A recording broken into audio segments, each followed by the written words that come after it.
All right, I think we fixed things with the playbacks. Let me double check with my audience members and make sure that we fix the playbacks.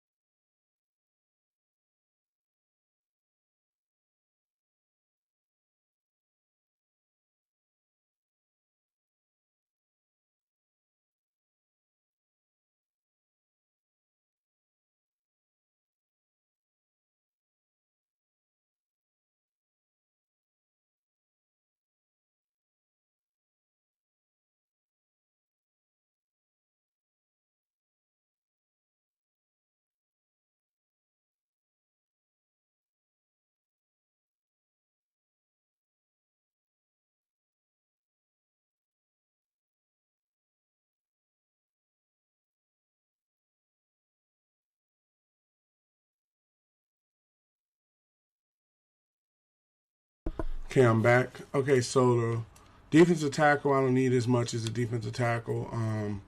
Linebackers, we're pretty good on linebackers so far. We have our middle linebacker that's going to be playing it. Cornerbacks.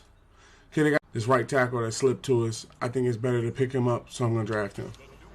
Hidden. That's what I'm talking about. Hidden right tackle. Let's go.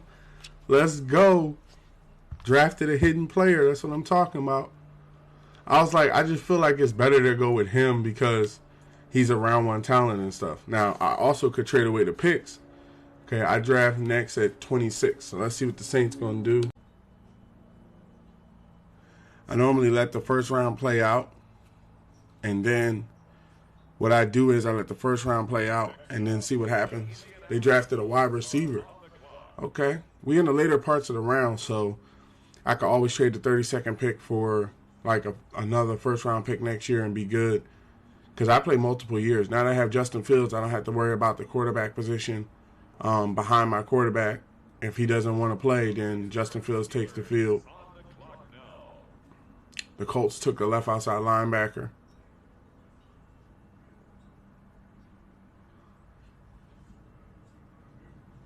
Let me double check with Streamlabs, make sure that we're not getting any. Nope. Not getting any drop frame issues. Now, I do notice something where the screen loads on TikTok. That is something that right now I noticed that I don't think that's you can get around that. I think that's just a part of the stream, like a part of streaming, that every now and again, you know, they have to load the page, you know, because there's like a high graphic setting and stuff like that. So, let's pause the draft again. Okay, make my selection. I pick again at 32. Probably going to trade 32 for another pick or possibly a player. Okay, so let's come in here. We're not going to pick a quarterback. We're going to look at the tight end department. Round 2 or 3, vertical threat. I mean, I could always use some line help, but the line help that's there, these are day 3 talents, 3 or 4, third round. We're still in the first round. Okay, round 1 through round 2 talent, these two guys. But I think I already got the hidden right tackle, so we're going to have the best guy possible there. Linebackers are pretty stacked. So, he's fast. I don't think he can catch. And that's not really a good trait. Yeah, his break tackle, his carrying speed, his catching traffic is C. So he'd have to be wide open. Deep route is A. Spectacular catch is B. Releases, so it makes it kind of hard to draft them. Right outside linebacker, power rusher. Doesn't have that many good stats. Cornerback. We just picked up another cornerback. I don't really think we're going to need this guy. They're saying we could use some help at center. Ooh, I like him. Good, great, elite, great jumping, solid speed, great strength. Yup. I like his ability. He got some good abilities. A's, B's, C's. Has a motor that's always running. Draft him. Got a hidden center. That's what I'm talking about. Got another hidden player. That's 2 drafted hidden players already. Let's go. That's what I'm talking about. Okay, so we don't draft again until 32. Resume the draft. When we draft the 32, yeah, see that load screen that just came up? I'm pretty sure that load screen is something that's on the TikTok side of things. I don't think that's on my side of things. Because if it was on my side of things, when I go to Streamlabs, it would have skip frames and drop frames and all that. Streamlabs is pumping it regular. It's on the encoder side of TikTok.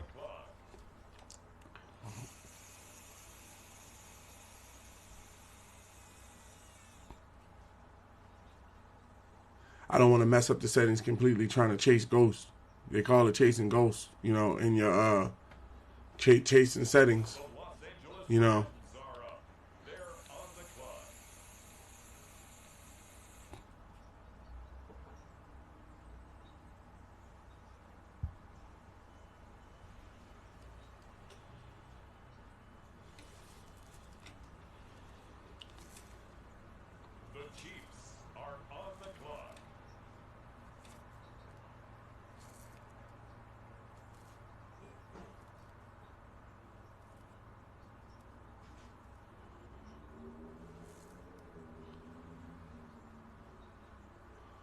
Chiefs on the clock.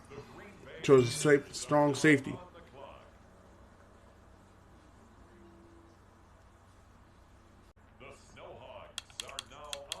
Pause the draft. Let's see if I traded away the pick, what would somebody give me? Second round's no first. First round 30 in next year's draft pick. First round 29.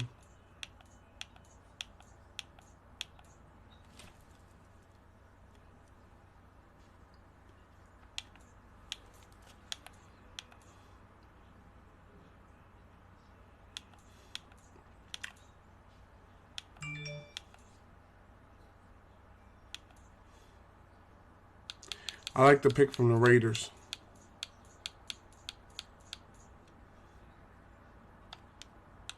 The current pick has been traded. Trade that away. I'll pick again to the fourth round. Let's jump to the fourth round. The Snowhawks are now on the clock. Let's pick a fourth round player. So we in the fourth round. Wide receiver, physical. Second and third round. They got two wide receivers that have yet to be picked up. Why have they yet to be picked up? Lacks discipline. They say they could be a top fit for my team. I don't know why. Now playing Kanye West. Hold on 1 second.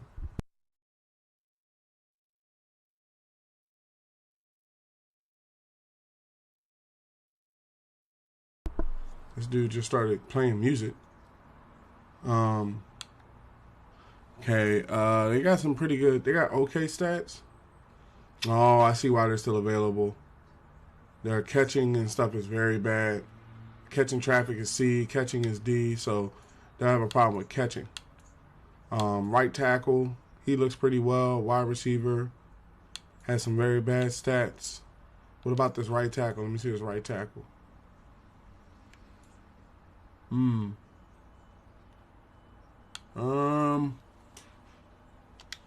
already got a right tackle, so I'm kind of hesitant on drafting him.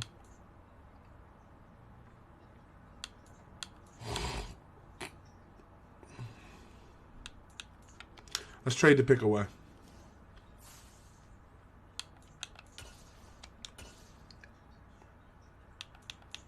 Anybody giving anything higher than a fourth?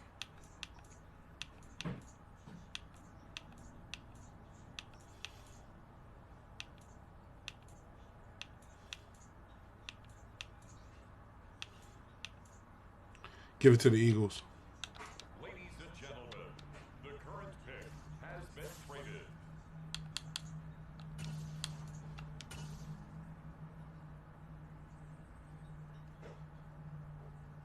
The Snowhawks are now on the clock. Trade away this pick. Make sure there ain't nobody offering anything over the sixth.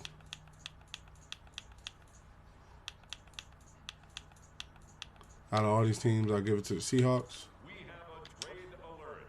This pick has been traded. All right, and we've made, hella trade offers. Nick Chubb has some trade offers. Let's see what they got for Nick Chubb. No. Oh, Patrick Surtain. They would trade me Pat Surtain. Mike Evans. Nick Boyle. Jeremy Waddle. They would trade me Waddle. That's crazy. CD Lamb.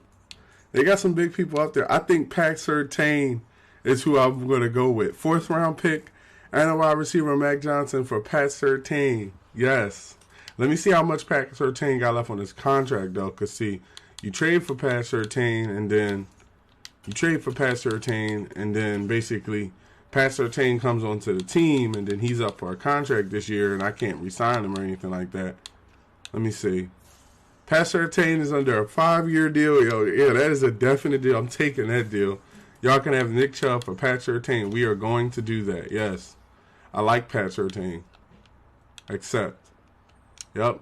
Sorry, Nick. He's an X-Factor player and stuff like that, but I got to take the player. I got to take the better player. Bobby Wagner offers. Okay, let's see what offers we have for Bobby Wagner.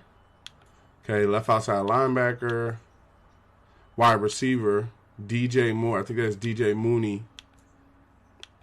Halfback, middle linebacker, running back, Dalton Schultz, tight end. That'd be nice to have a 3rd tight end.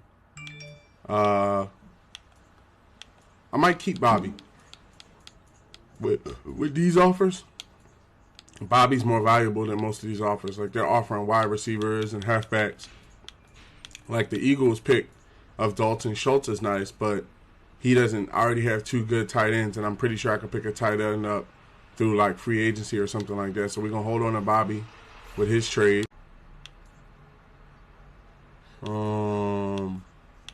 They got some good people. I'm not going to hold you. But I don't want to trade Jalen Petrie. I want to keep Petrie around, so we're going to decline Petrie's trades. Justin Fields. More offers for Justin Fields, okay? No. None of those players. So we're going to decline the offers for Justin Fields. Leonard Big Cat Williams. Some interest in for Big Cat, okay? A. Booth Jr., 86 cornerback. Watson. Middle linebacker, 84 middle linebacker. Chris Wilkerson, no.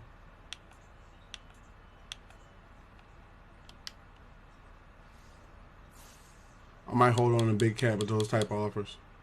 Calvin Ridley offers. Okay, I'm looking to move Ridley. Booth. Okay, Booth looks nice.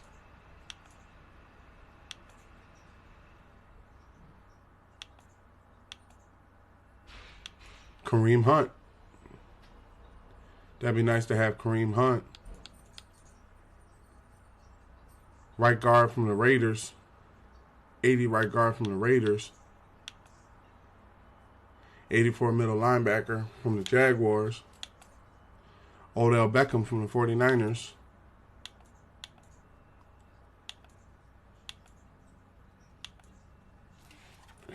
Hold on, let me get this hoodie off. Getting a little steamy.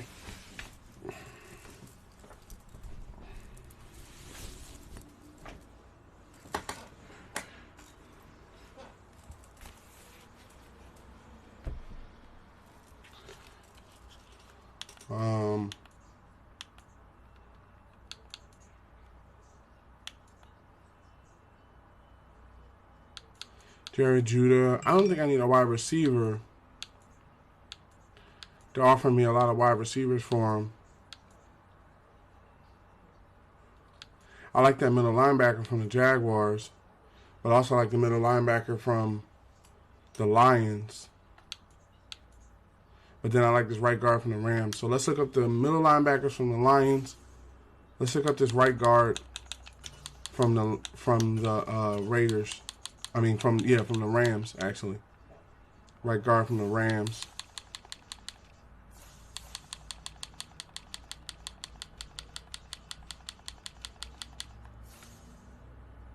Oh, he's a superstar. Is this the guy they're offering me? Or was it a right tackle? Trevon Grant. Let me see if that's what they're offering me for Calvin Ridley.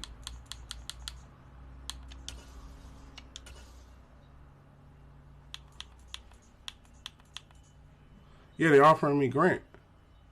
I take him superstar right guard. Yeah, for Ridley. Yeah, most definitely. He just got to get more stats to get ready to go. You know, to be ready to go. Okay. Big Cat and Bobby Wagner, we didn't accept their trades. Draft recap.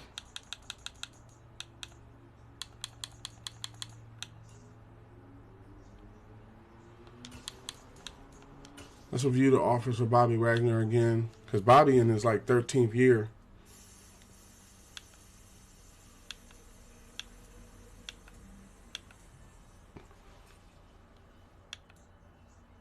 I was looking to try to make the defense stronger.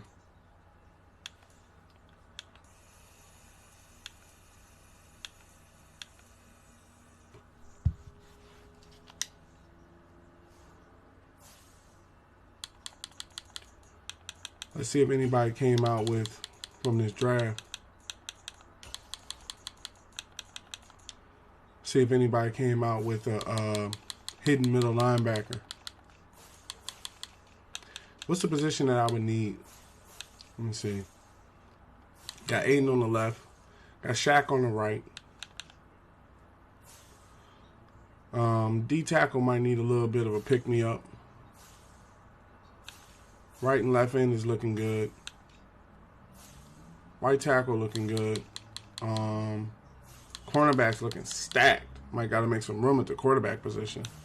What's that wide receiver room looking like? 1, 2, 3, 4, 5, 6, 7, 8 wide receivers. They were trying to trade me Dalton Schultz.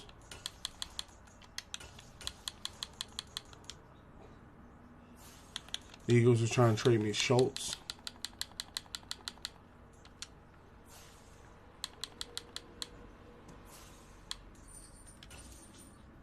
Star has a 4th round pick. Got Dalton Schultz. Didn't even need to give up Bobby Wagner. Phil, thanks for the likes. Greatly appreciated. Thank you for the support. Thank you for the likes. That is greatly appreciated. Okay, so we got Dalton Schultz. I wanted to look and see if there's any hidden linebackers, or let's say left ends or right ends. We're pretty good at left and right end. Let's see if there's any hidden defensive tackles that came out.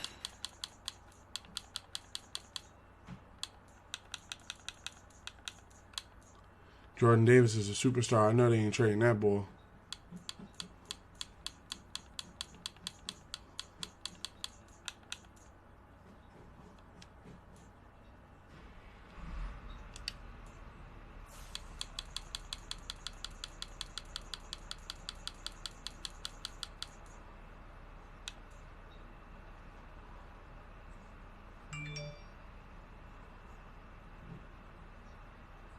Javon Hargrave played for the Buccaneers.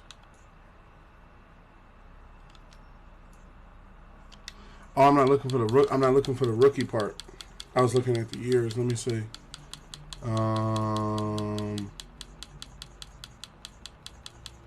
Rookie. Hidden defensive tackle rookie. See if we could trade for him. They're looking for a quarterback. Don't really want to give up Malik Willis. Don't really want to give up my halfbacks. Have a lot of wide receivers. Tyler Boyd is costing me $10 million this year. Tyler Boyd for the defensive tackle. Trade declined. Now I got a hidden defensive tackle. Rookie that just came out. That's what I'm talking about. Make the defense that much stronger, you know? Okay, we can advance a week into next week.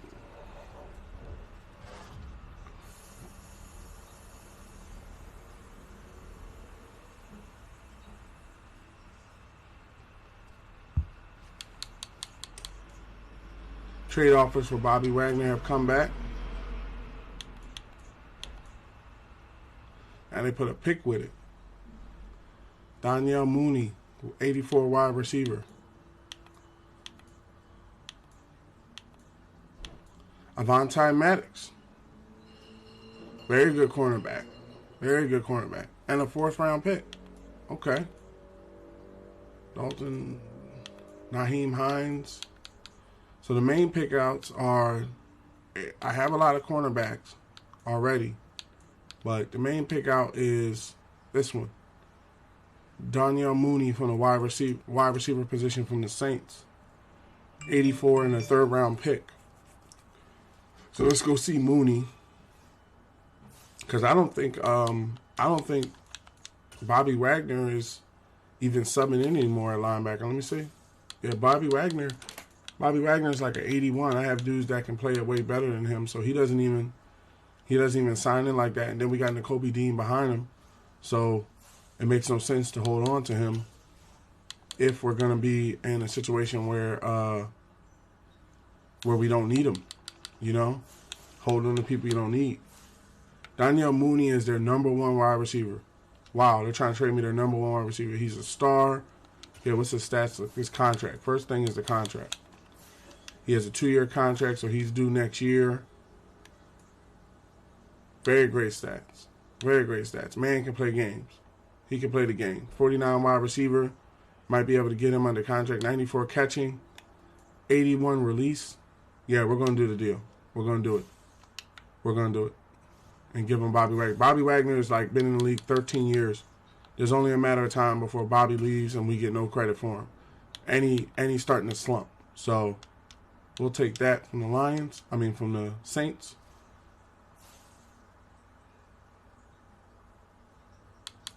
What's the other offers? Jalen Petrie. Decline. I'm keeping Petrie. Justin Fields. Big Cat Williams. Let's see what they're offering for Big Cat. Wide receivers, cornerbacks, middle linebacker, or 84 middle linebacker, 3rd-round pick with Dotson. I'd rather hold on to Big Cat. Big Cat, to me, plays the game very well at the left end position. We're just going to move forward. I don't play preseason, and I have the team set up. Move forward to the cuts.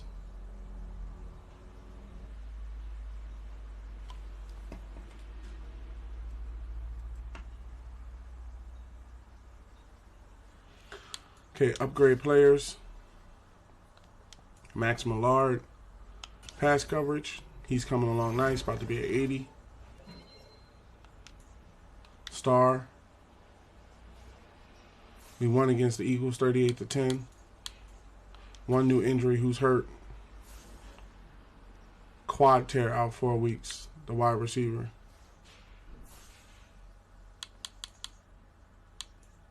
Okay, advance a week. Trying to get to the cuts part of things so we can have a roster set up to continue playing the game. Okay, new trade offers. Nakobe Dean. What? I'm not trading Dean. Nah, y'all ain't got nobody out here to offer me for Nakobe Dean. Sorry. That's my young and upcoming linebacker right there. Decline that offer. Jalen Petrie, decline that offer. Justin Fields, Big Cat. Offering for Big Cat again.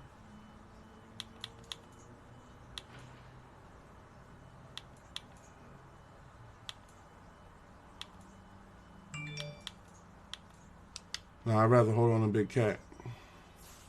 But then he is a giant, so he's 31.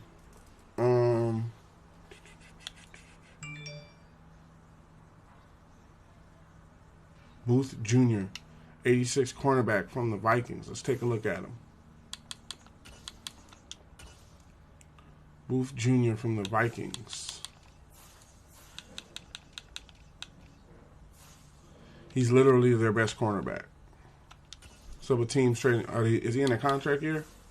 Contract year. He's one of their best cornerbacks, though. I might be able to work a deal out with these dudes. His tackling is not that good.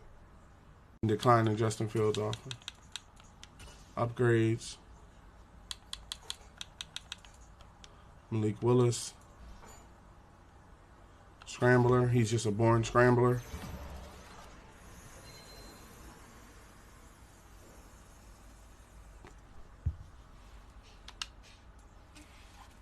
Plug my vape up real quick. Oh shit!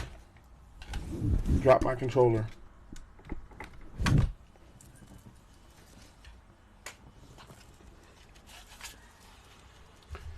Hey Siri, set an alarm for 30 minutes. I set your alarm for 1. Okay, that's set up. All right, I get an upgrade. Put this on Run Stopper.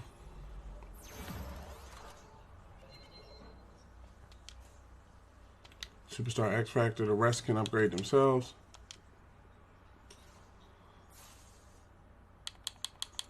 Okay, let's go to free agency and see if there's any guys that's left out here. James Conner. Okay, just these guys are being left out there.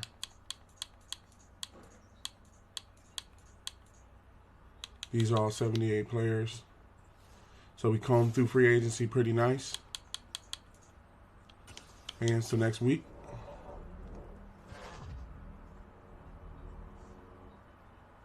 Cut 19 players. That's where we wanted to get to. Upgrades. Pat Surtain gets an upgrade. Put this on man-to-man. We now got Pat Surtain on the team. You know, he's doing the damn thing. Superstar X Factor as well. Oh, my God. I thought the man was just a superstar. Superstar X Factor. Excuse me. Jalen Petrie, we can decline that.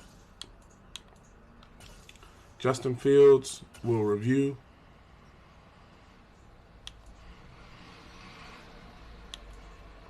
Offering some good people. Brandon Ayuk, 89 wide receiver. I don't think they're as good as Justin Fields, so we're gonna decline that offer. And then Big Cat Williams, let's review what they have. Okay, they added some new people to it. Similar to the same people.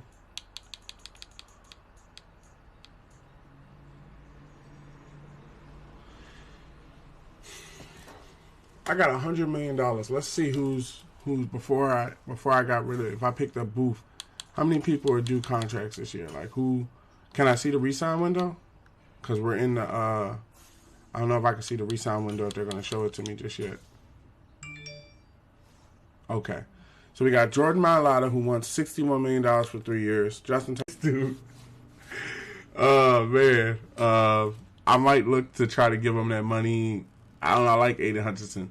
Derek Stingley wants $30 million for 5 years. Darius Slay wants $7 a year. Kenyon Green wants 18 for 2. Petrie wants 17 for 3. Ezra Cleveland wants 24 for 2. Ingle wants 7 for 2. Michi wants 7 for 2. John Williams wants 9 for 2. N'Kobe wants 5 for 2. Our punter wants 1 for 1. Wide receiver Malik Willis wants 10 for 3. So yeah, the main one is Aiden Hutchinson. Aiden doesn't want to negotiate till week 5. So yeah, between Aiden and Jordan Mailata, that's all our money. You know, that's basically. That's why I didn't want to sign. That's why I really didn't want to pick up anybody. I didn't want to pick up anybody that's in a trade window because I feel as though the fact that we may not be able to work something out for them. But I do like rolling the dice, and we wouldn't have anybody else to play left and right in. But we do have defensive tackles. We have Vita Vea, we have myself, we have Fletcher Cox, and we got a defensive tackle that we just picked up that's a day one starter. So he could always shift to left or right in if we needed him to play that position. And then Leonard is already, he's been in the league 10 years. He's good, number 10 ranked left and right in the league. He's pretty good. But that cornerback, if he's at 86, that will place him above a lot of cornerbacks that we have. And it will put us in a situation. We have a lot of cornerbacks already. Like some of the guys we already got already is top flight. So we're going to have to make some room for certain people. I have to do by contract anyway. So, you know, it's kind of like a good trade to make for this year. But then again, it weakens us at left end and right end. So let me see that trade again. Let me just take a look at it. So if I was to trade for Booth, he's on the final year of his contract. I think that I can probably pry Booth away from them for like a pick or something like that. I might, since they're trying to trade him, I might be able to trade him away for like a, a really good player or something to actually be able to hold on a big cat because they're trying to trade him because he's in the last year of his deal. So look, trade you Desmond King. Some interest. How about Desmond King? I got to make room. I'm going to have to start, cutting and trading and stuff like that anyway. So, got to make room. How about Desmond King? And I got a lot of first and fourths here, sir. How about Desmond King in a second? Okay, Desmond King. All right, they don't want to come up off for the second. So, how about my 32nd pick? First round. I do a first round. Trade declined. Okay, so let's do a Desmond King, first and a fourth. Trade accepted. And now you got a superstar cornerback. You can kind of come in here and see what he's looking for, right? Even if you can't, let's see what he's looking for. Even if you can't work a deal out from the rip. Okay, look, he's looking for $57 million over 5 years. So that's not too bad. We can probably re-sign him, work something out with him, and have an 86 cornerback. He's looking to negotiate week 1. So that number might go up, it might go down. It depends on what happens. Now, what we can do is, because of the fact that we have him on the team, we can look up other positions that you might want to get better at. And he is like the number 4 ranked cornerback in our position, right? But he's a very good factor. These new young cornerbacks keep us young, right? So what we can do is we can come into here and find, and then we were able to keep Big Cat. That's why I was like, there's no point in trading Big Cat if we don't need to, right?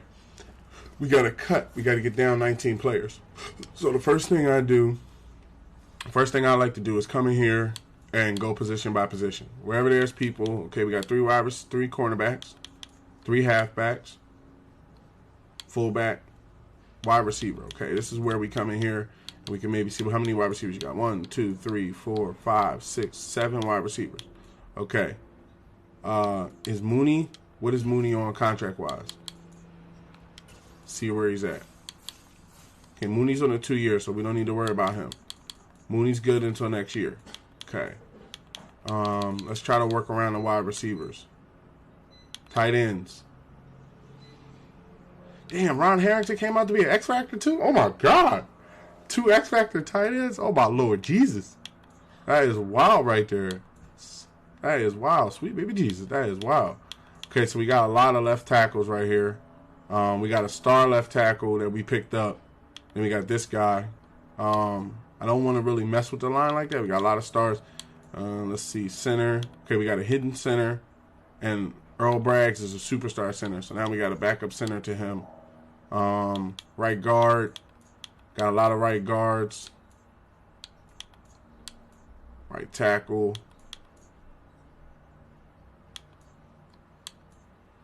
Want to keep the line intact if we can. We got to cut 19 people, so we gotta find some positions where we can let some people go or walk and figure it out later.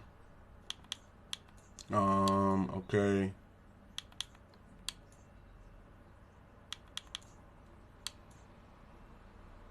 All right, the cornerback room. Let's start with this cornerback room. Okay, so his amount of money that he wants is a lot of money. Right, and he's right in the middle of positions where we have other people that are already signed up that could take his position. Like he's only 2 points higher than he plays the man coverage. He plays practice squad. That nigga. Okay, that's 1. Oh, we got 2 punters. Oh no, cut him. We signed Jack Fox. Cut him. He's cut. Okay, so we got 2 already. Okay, we got the 3 quarterbacks that are there. Okay, from wide receiver position. Let's see who's gonna be. What contract and where certain positions are going to come due, because we're not going to be able to re-sign everybody. This is something I learned playing franchise. You can't keep everybody. Even if you got the salary cap off, you cannot keep everybody. Okay, Juju Smith-Schuster is under a 1-year deal, and he didn't pop. He needs to go. Mechie, I like John. He's been here since the beginning. He's one of our standout wide receivers. He's been here since the beginning. I don't know if I necessarily want to get rid of him. Juju, I don't know about just yet. Tight ends are good. Okay, left tackle. Jordan Mailata gets re-signed this year. He has to get re-signed next year. Leonard Jr., Charles Lenoir Jr. Okay, we got a lot of guys that get re-signed next year. Green gets re-signed this year. John Runyon gets re-signed this year. Man, gonna have to make some room. Tateman. Okay, let's just look around here. Simmons gets re-signed next year. Big Cat, but that's all next year. We don't need to worry. All our defensive tackles get re-signed next year, so that's going to be a deep room. Aiden Hutchinson gets re-signed this year. N'Kobe Dean gets re-signed this year. All right, I say we start with the cornerbacks. I think we got way too many cornerbacks, and we could get stronger at other positions. So let's see if there's any like hidden left ends or right ends that came out. Might be able to pick up a hidden left end or right end that's been brought into the NFL. Brian Burns. Ooh, Brian Burns. He done worked his way up to being an X Factor. 2 years left on his deal. I trade you Brian Burns for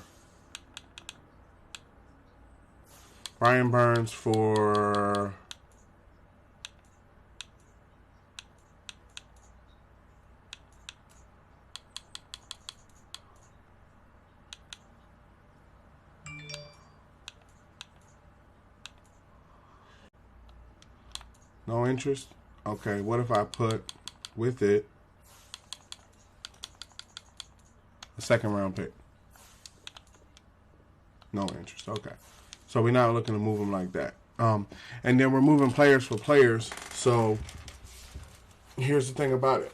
To make it work, right? Because this is a crucial part of the year for teams. Okay, so let's see. That's Brian Burns. He's probably gonna be harder to move anybody else. Let's see. We're looking for rookies. Rookie left end. Hidden rookie left end. Has some pretty good stats. Undisciplined penalty tendency, but I still would be willing to trade for him because it's about the possibility. You got to get young, you know. And then let's say I traded, because I don't think I'm gonna be able to work a deal out with him. This guy. No interest. Okay. So,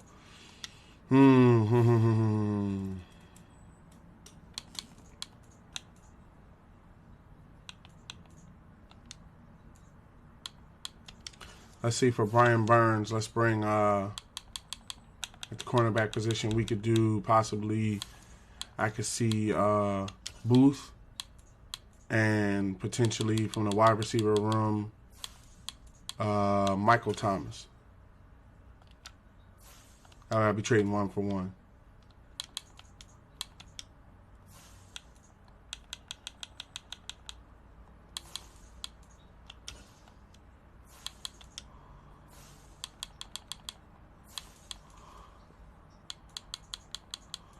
In a second. Nope, they're not trying to get rid of him.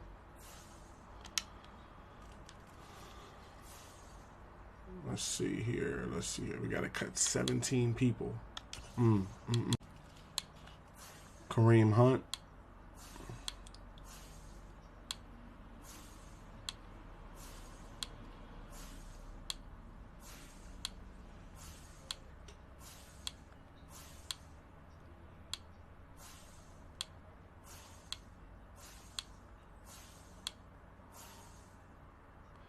Stephon Gilmore's out there. Star. But he's probably really fallen in his years so far. And then, like I said, I might be able to work it. I might be able to work a deal out with them dudes. But we got to make some cuts. Let's trade away some of these linemen that aren't going to start or play. Let's start with them. See if we can get some picks in here for this year's draft. Okay, a left tackle. Chandler Jones is costing me too much. And the guy behind him is pretty good. Juan Ford, star. Not going to be able to keep you, sorry. Center's pretty good. Right guard, okay, we got to shed some of these people.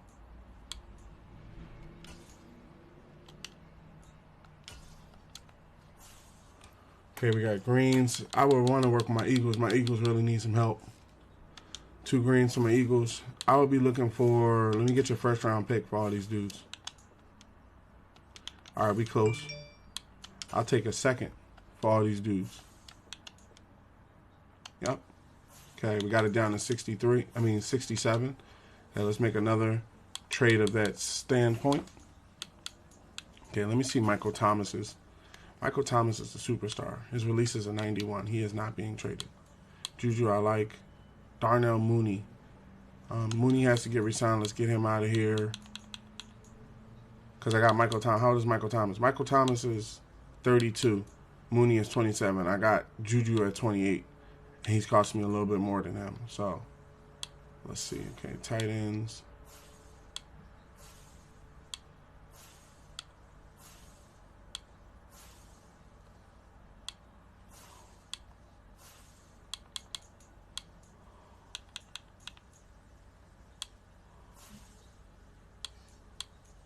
Let's put Big Cat up there. He's costing me $10 million this year.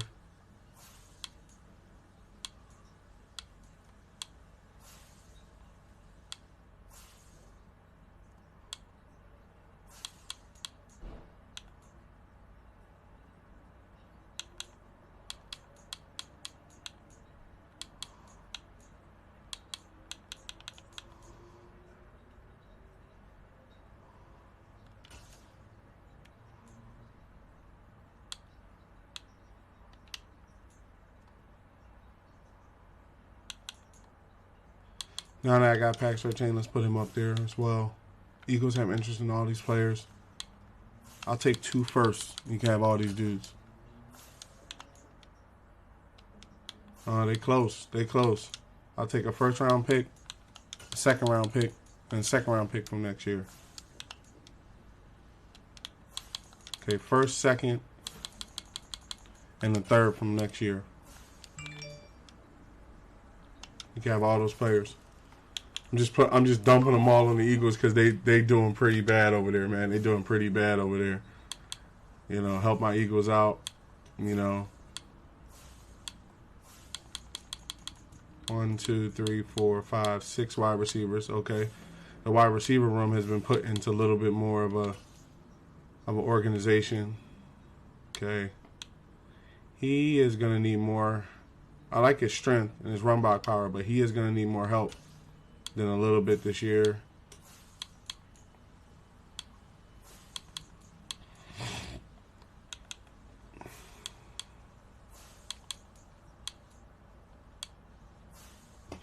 We're now at 64, so you got to drop about 10 more people. He's a rookie right tackle. We just drafted him.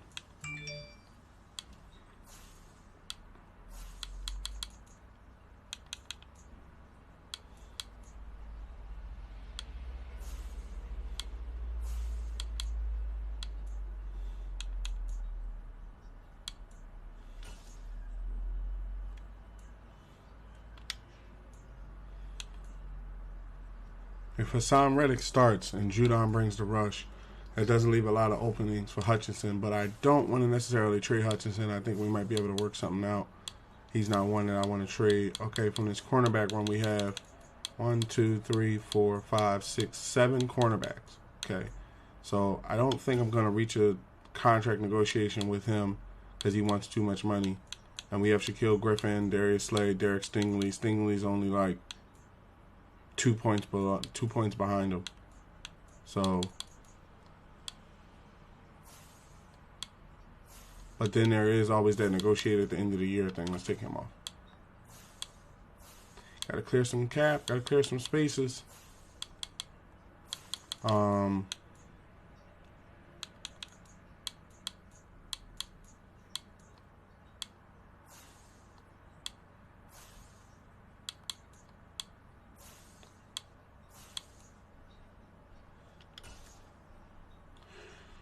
Superstar center behind our guy.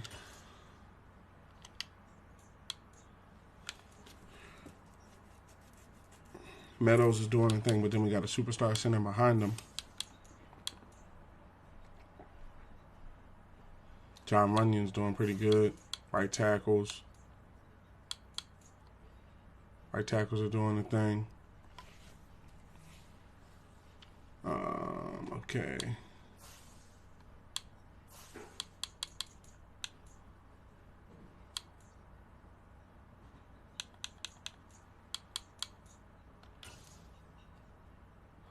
Keith Scott is a normal right tackle. He's not really balancing that much. I got a hidden right tackle who's only a couple points below him, so we're going to put Keith Scott up there.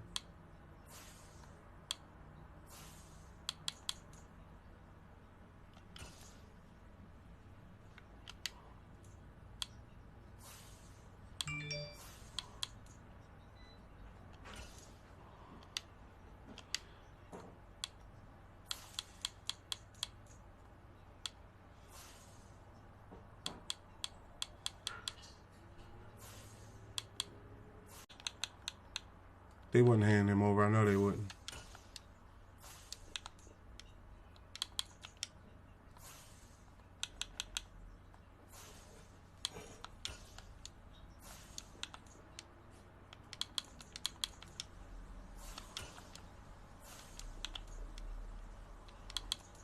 Yeah, they have no interest in. But then what we could do is, because we're looking to move some people, right?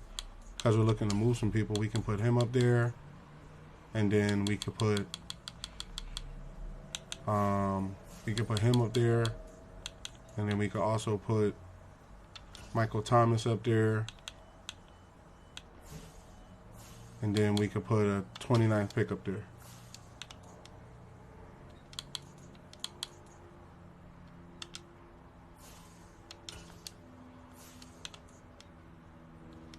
Yeah, they ain't looking to trade him. Just wanted to check. Plus, the Broncos got him a good one. I got Derrick Henry and Josh Jacobs and the backup behind him, so we're pretty good. Okay, so where are we at now? We're at 64. How many players are they telling me I got to cut? I have to cut 11 players.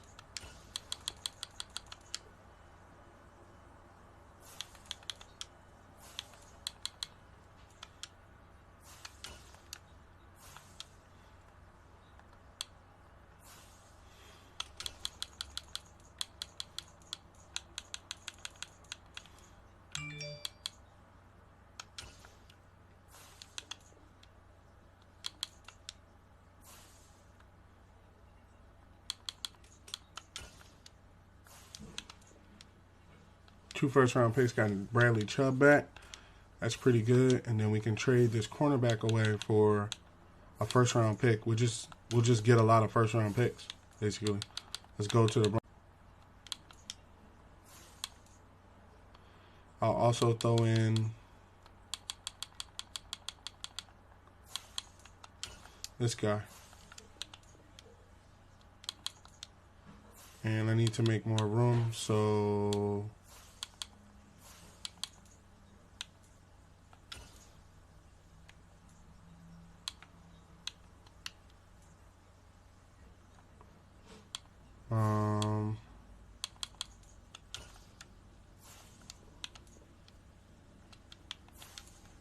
let's see what interest the 49ers have, since these guys don't want to make a deal.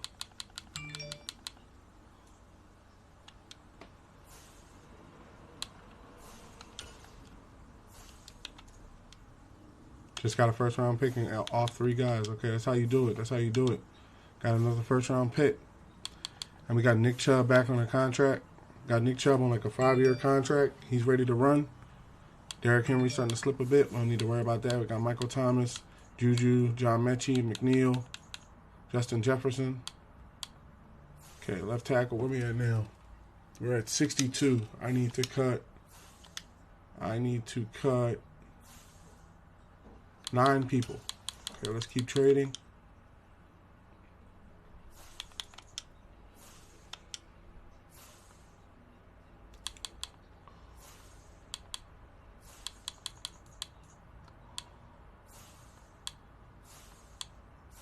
I think it's the cornerback room I need to cut down on. 1, 2, 3, 4, 5, 6 cornerbacks.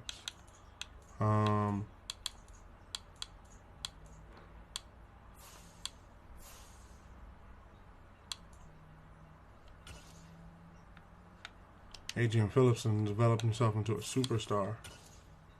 John Peachy's a star. John Johnson's a star. Defense can get a little bit stronger. I want to re-sign Hutchinson, I really do. That's why I'm not spending none of the money on anybody else so far. Okay, we need to cut 9 guys. Let's look and see who's gonna. Let's see this wide receiver room and who's costing us the most. Okay, so Marquise Brown's costing 9. Michael Thomas. Do I have Michael Thomas under like a 5-year deal or something like that? Because I remember working a deal out with him. I have him under a 2-year deal. 1 second, gotta use the restroom.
Alright, I'm back. Just want to make myself a little sandwich as I do have work in a couple of hours. So I need to eat 1 second.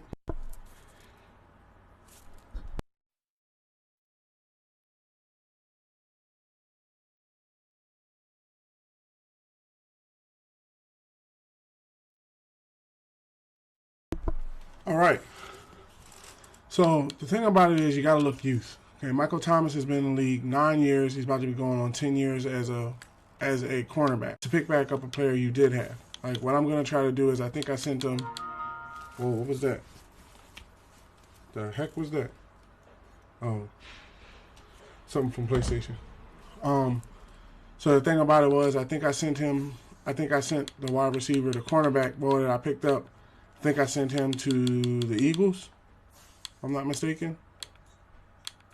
No, I think he's on the Broncos. That's how I got Pat Surtain. Is that where I got? Or is it the 49ers? He's around here somewhere. I only made a certain amount of teams. I only made trades with a certain amount of teams. He's on the 49ers. Okay, so if you wanted to pick him back up, what you could do is, just giving you a little heads up if you're ever in this situation, what you could do is just use your picks. Like I have 3 first-round picks, a second, and then I have a second next year. So I could put up 2 seconds and see if they'll give him back for 2 seconds. Okay, they're a little bit tempted to do it for 2 seconds, so you probably got to put a person in there. So what you do is you identify a person that's going to cost you like a good amount of money to be on the team, and somebody, if this person wasn't on the team, somebody that you can move forward with without actually, harming the team or anything like that.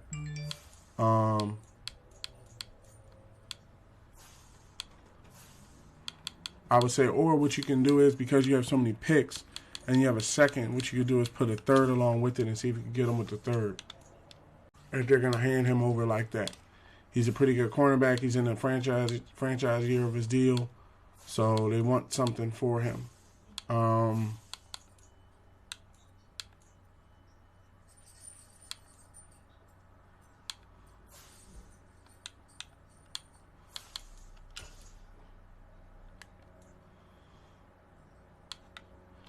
How about this right guard? Got to make space. Nope. They didn't want him for that right guard. How about the top right guard? Didn't want him for the top right guard. How about Ross is normal. He's costing me $2 million. He's a good player, but how about Ross? No. Okay, yeah. See, the thing about it is, Eli Wolf, thanks for the Eli Wolfer. Thanks for the likes. Greatly appreciated. Greatly appreciated. Thank you for the likes. Yeah, you got to put up somebody that they would. 2 seconds isn't really hurting the team. It's only 2 second-round picks. Let me see. I don't really have anybody else that I was looking to move like that. Do I have Avonte Maddox? Did they give me Avonte Maddox? No, I don't have Avonte Maddox. I could see Michael Thomas, but Michael Thomas is under contract for the next year. I would say, how about Juju? Juju is star, 8 years in the league. Everything's lit up. Number 39 ranked. Nah, I wouldn't want to give him up. I think the fans love him too. Now, Michael Thomas is costing me $8 million a year. Superstar, been in the league 9 years. I'd trade him for the ball booth. Trade accepted. They can have him for the ball booth. Because I think I can work something out with Booth, and Booth is way younger than he is. And then what you could do is you could come in here again, and then because Michael Thomas has been traded to them, you could work a deal out with them. You gotta move some people, right? How many people we got left? 63. So you gotta move 10 people. Okay, first thing you look at is the halfbacks. Our rookie halfback, he's been doing the damn thing. Wide receivers, 1, 2, 3, 4, 5 wide receivers. So you could use a wide receiver. Just depends on who they would want for him. You know? How about Antoine Green? Or what you could do, because Michael Thomas is such a good wide receiver, I just wanted to pick that guy back up. You could give him a first round 24. Not interested in 24. How about 20? Not interested in 20. How about 15? And we got him back for 15. Okay, we had to use one of our first round picks, but I didn't want to weaken the wide receiver and I didn't want to weaken the quarterback room. Okay, so we got to cut 9 people. We got to cut 12 people. Okay. Let's go to Trade Center. Also, we need to identify who are the players that are on the team that the fans really like. That's one thing you need to keep in mind, too, as well. Get a bite off this sandwich.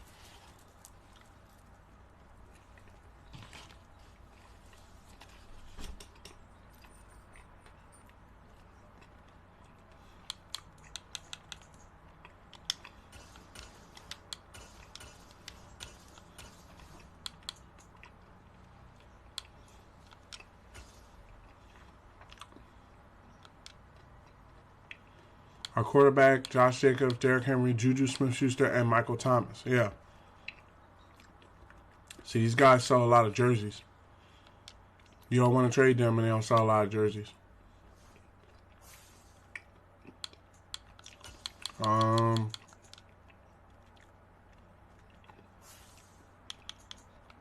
Got to trade 10 people. Got to clear the room. Let's see. 3 cornerbacks of work. Justin Fields is going to cost me $14 million this year. That is a whole lot of freaking money that he has taken away from his team. But he's like our insurance policy, you know. In case something happens to our quarterback, we got Justin Fields running back up. Halfback is pretty good. 4 halfbacks isn't a bad thing.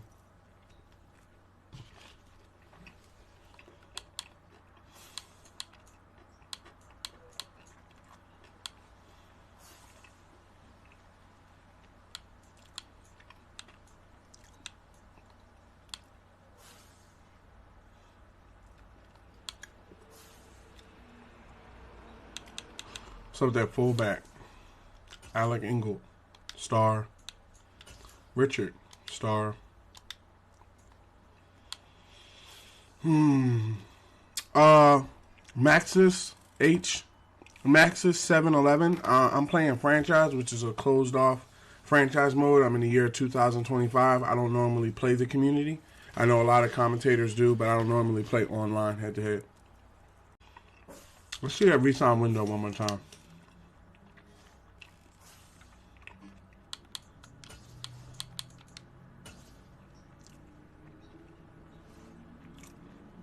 Okay, Booth has gotten more reasonable. He wants $57 million over the course of 5 years. So that's reasonable.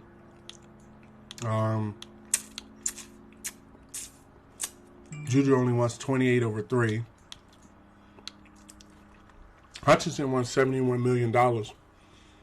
And he has no real interest in wanting to come back to the team. So I'm probably going to have to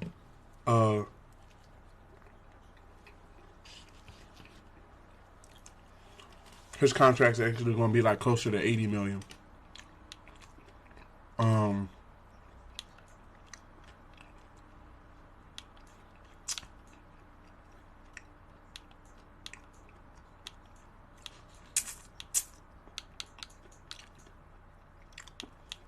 Petrie has no interest in wanting to come back to the team.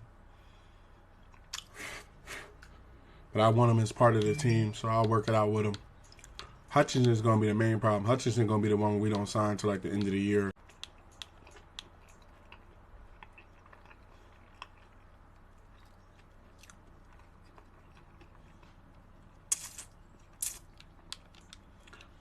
Where is he ranked? He's left outside linebacker. Number 8. Okay. He's in the top 10. We're not going to be looking to trade him. Oop. Battery's pretty low. Hold on.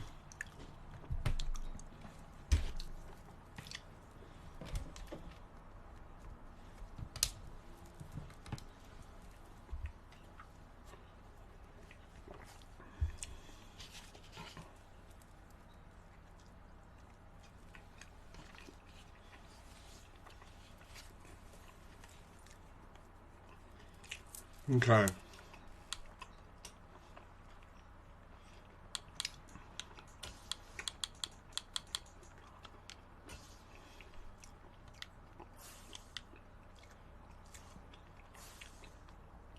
To be honest, I think Hutchinson's money's a little high.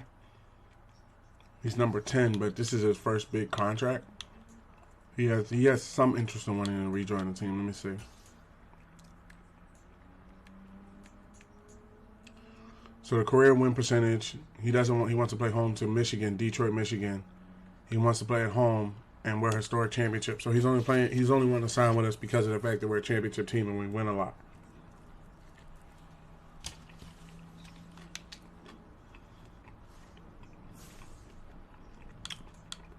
I'd rather trade his ass away. I got Matthew Judon, who can step in at the left outside linebacker position.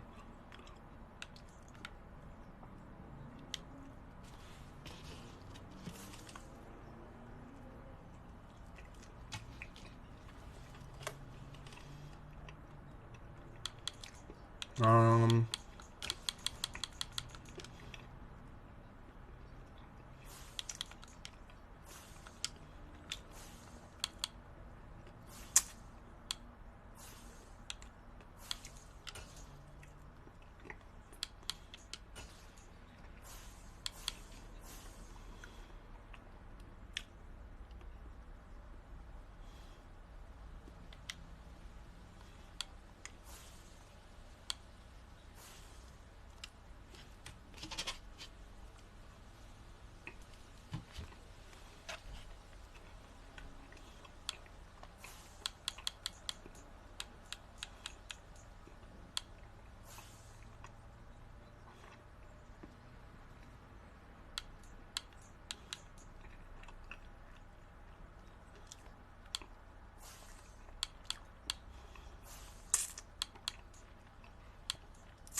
John Ross is normal. Put him up for trade.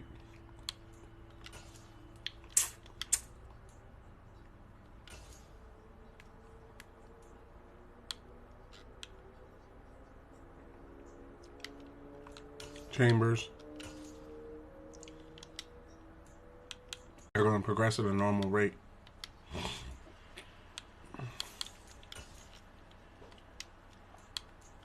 Yeah, like all these guys are stars. No, John Runyon I make an exception for.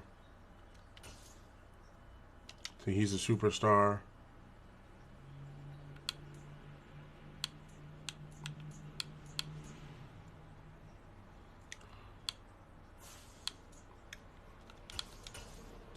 Might be John. Yeah, these two at right tackle.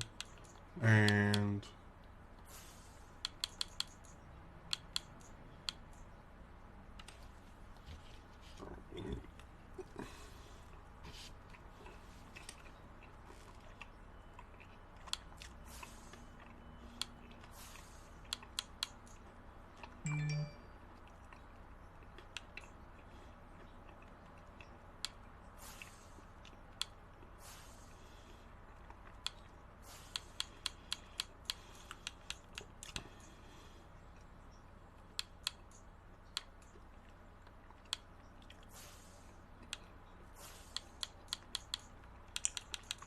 one, two, three, four, five, six, 7 cornerbacks.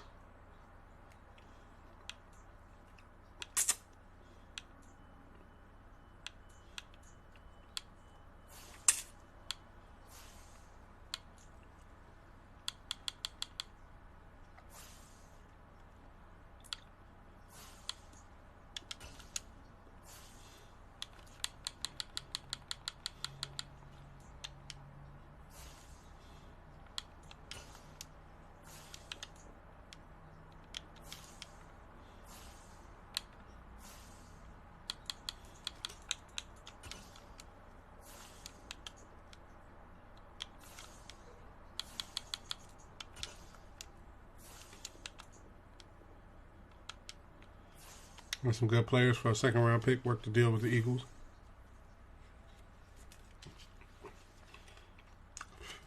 Still got to cut 7 players.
Say we keep Justin Fields, keep Chubb, Jacobs, and Derrick Henry.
Let's see. We got to trade some people.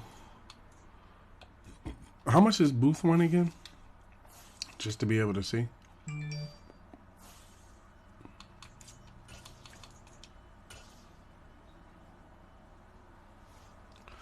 Okay, so Booth has interest in wanting to join the team now. It's about $57 million, so he has interest. Aiden Hutchinson is the only one that doesn't have interest wanting to rejoin the team. Let me get my hoodie on. Mainly because of the fact that he's looking to play closer to home with the Lions and stuff like that. So I'm gonna have to convince him to stay. Like his 5-year deal is actually gonna be like an $80 million deal 9 times out of 10 for him to stay playing left outside linebacker for the team. And I don't know if I'm going to be able to do that. Like, Booth's contract is $57 million over 5 years. So it's just a little bit over $10 million a year. All right?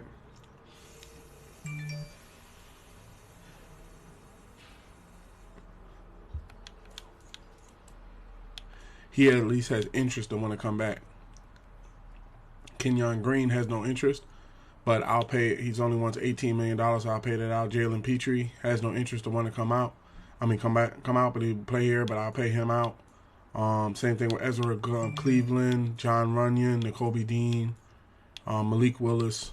You know, I'll work contracts out with them. But with Hutchinson wants $71 million for 5 years. So that's a little bit over, really a little bit over $25 million a year.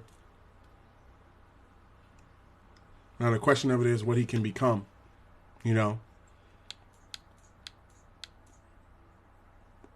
I'm not a real big fan of signing players. I'm not a real big fan of trading players just because they're up for a contract dispute. But we have to do what's best for the team. And let me see. How much does he want again? He wants $71 million over the course of 5 years. He is the 6'7". I didn't know Aiden Hutchinson was 6'7". Number 8 ranked left outside linebacker in the league. Undisciplined penalty tendency. But he has good stats. So this is his first big contract that he's been offered. So we might be able to work something out at the end of the year, the last chance offer before he goes to free agency. But the main priority is going to be Jordan Mailata. Jordan Mailata is going to be the number one priority. Jordan Mailata and possibly Derek Stingley Jr. wants a little Darius Slay. People like Darius Slay, the Eagles, they're going to be my number one concern. And then everybody else will look to kind of work a contract out with them as the year goes on.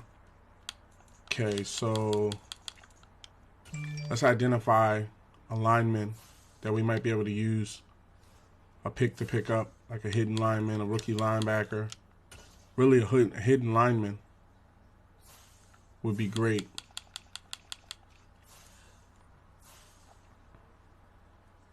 We have one of the best ones in the NFL, so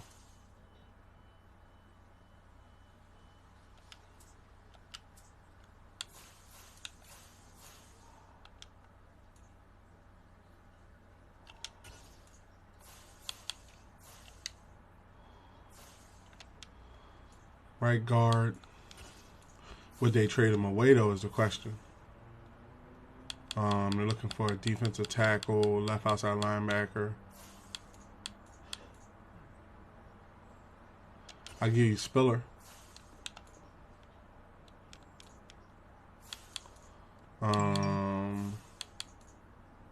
See Mallard. How about just straight up for a pick? First round, 24. Okay, so if I can't work a trade out for them, you never know what they're dealing with on their side of the.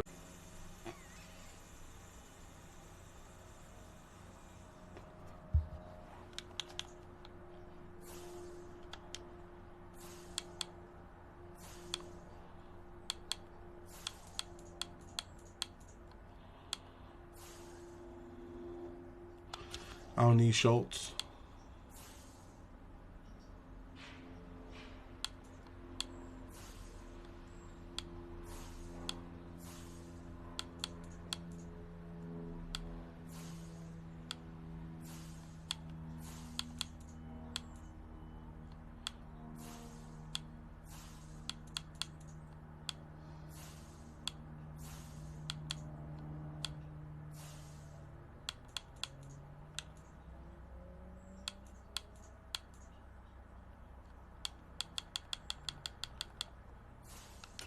I do need Schultz to play as a third tight end just in case something happens. Juju's pretty reasonable in his contract demands. Hutchinson's the only one where he is coming up there. He's at 86, ranked higher than Hassan Reddick, but Hassan Reddick knows better plays than him. And Matthew Judon's only 3 points away from him. So I could potentially trade him back to the Lions for a first-round pick and let the Lions deal with his contract. But I would also have to make some other trades. Then Kobe Dean, he doesn't want to come back, probably because of the fact that I didn't use him that much. I could trade Mallard, I could trade Dean, and I could trade Spillner, all to the Eagles to make room for Hutchinson.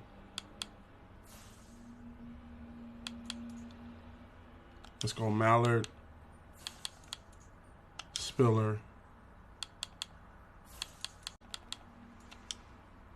for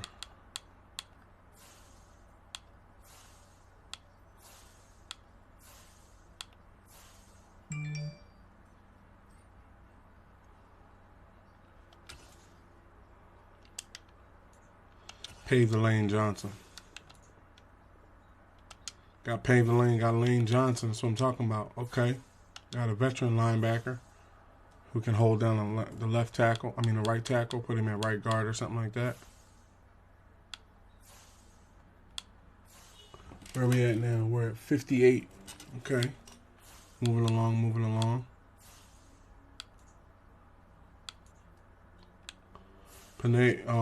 Lane will play right guard. Green no longer starts.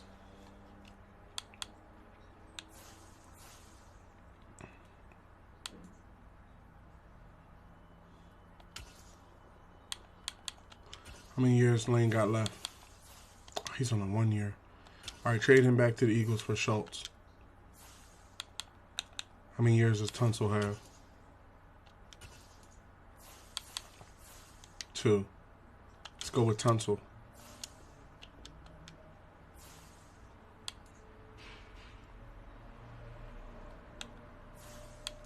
What happened? Tell me I didn't trade him away by accident.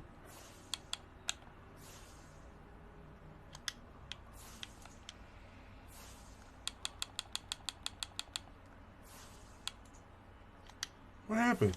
Oh, I don't think I can trade him away because I just got him or something. I think I got to back up. What the hell happened? Is he hurt? No, he ain't hurt.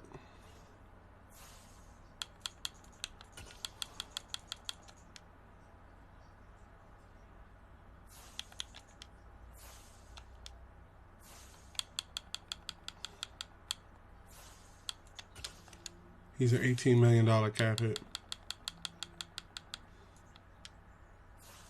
Trade me him for, how about for Jordan Davis?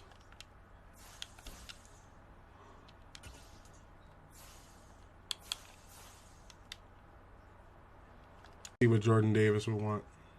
$31 million over 3 years. Definitely would sign him back. Superstar, definitely would sign him back. Definitely. See, this is what's showing me that some players are just being they're not being team friendly. Like Jordan Davis is a superstar at his position, right? I don't know what his ranking is, but he's a superstar at his position. He only wants $31 million over 3 years, so that's a little bit over $10 million a year. This guy wants $57 million over the course of 5 years to play for his contract. I don't like that. And then he has some interest in wanting to come back. I don't like Aiden Hutchinson not wanting to come back to the team. I don't like Jalen Petrie not wanting to come back to the team. Ezra Cleveland, I don't really like that. John Runyon doesn't want to be here. I could trade John Runyon. The wide receiver that I have, yeah, we can box these balls up.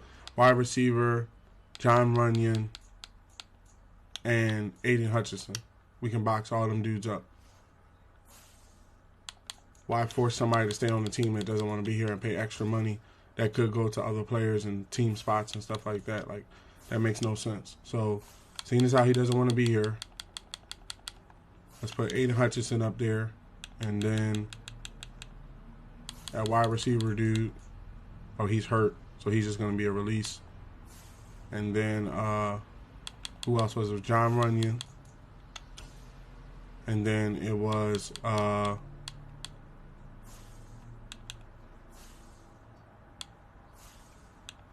I don't want to trade Runyon. I don't want to trade Runyon either. Just because they don't want to be here doesn't mean you can't work something out with them. Like either now or later on. And that's kind of that's a gamble right there. How many people we got left that we need to get rid of? How many people's left? 5 people. So we just got to pull off a couple more trades. And we have the season where we need to have them. Because we might always be able to work something out with those players last minute. That's why I'm kind of hesitant on trading away players. Like, I'll trade Lane because I traded Lane back because Lane wasn't going to Lane was on the last year of his contract. So it's a good chance that Lane doesn't want to play, doesn't want to sign for something lightweight. Like, he wants to sign for something majorly big. So, and then I could always, let me see, do I still have that cornerback? I can always trade Booth away because he's not being negotiable. I can always trade Booth away for like Lane Johnson or something like that, or Landon Dickerson or somebody that I feel. I got Jordan Davis. So let me see, what does Laramie Tunsil want? And what does Laramie Tunsil contract look like? Okay, Tunsil has a 2-year deal. Trade him away for Tunsil. All right, they want to hold on to Laramie. Okay, let's see about Pave the Lane. Would you trade him for Pave the Lane? Okay, we got a little bit of interest in Pave the Lane. Okay, we need to make room anyway. We need to make a little room anyway. So let's see if there's anybody else at positions that we can identify that might be able to shed a person. I could trade Nakobe Dean back because Nakobe Dean has no interest in wanting to play for the team. But I think it's a contract thing. It's a time field thing. I don't want to trade him away just because of that. We got a lot of defensive tackles: Vita Vea, myself, Fletcher Cox, Jordan Davis. Got a lot of defensive tackles. We're gonna make that work. Might put some of them at the line just to hurt the line. So it's gonna cost me close to $8 million to keep Michael Thompson on the team. Juju's gonna be 6. Got 5 people. When does this guy's contract run out? Because he's the new X Factor cornerback. When does his contract run out? 2 years. Okay, so he's good for another 2 years. And Pat Surtain is good for 5 years. So yeah, we don't need to do Booth Jr. He's being hella unreasonable with his contracts now. Aiden Hutchinson's a top 10 linebacker at his position, so I can understand him wanting his money. That's why I'm not necessarily going to trade him for wanting his money because he's top 10 in his position. But we do have to make some calls. That's what's going to have to happen here. We're going to have to make some calls. Vita Vea is going to cost me $17 million. Vita Vea is going to cost me $17 million to keep him around. What's his contract look like? Okay, so Vita's on a 2-year deal. I'd rather hold on to Vita. You never know what type of contracts we can work out next year, and then we have the best. I feel as though we have the best defensive tackle position in the NFL right now. But Jordan Davis, when you look at it, Vita Vea is 94. I'm a 90. Jordan Davis is only 25 years old. He's an 86. And then Fletcher Cox is an 82. Harm you because of the fact that you're paying so much money to Vita Vea, and then his contract next year is going to come due around the time of everybody. Like next year is really going to show a lot about who stays and who doesn't. So I don't want to trade him away just yet. We might be able to work something out with him. Okay, John Runyon doesn't want to come back. Our center we just picked up. How much is Runyon? He's a 77. But our line is pretty short, so I'd rather hold on to him. But he doesn't want to come back, so I'm just not gonna fight against that. And right tackle's pretty good. I think he's hidden. He's the hidden defensive tackle that we just picked up. Good strength.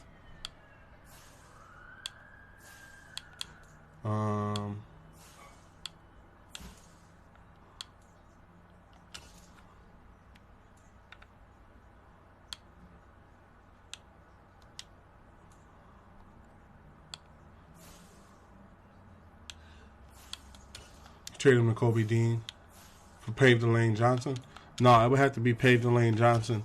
It would have to be Pave the Lane Johnson and like a draft pick or something like that. Pave the Lane Johnson in the first.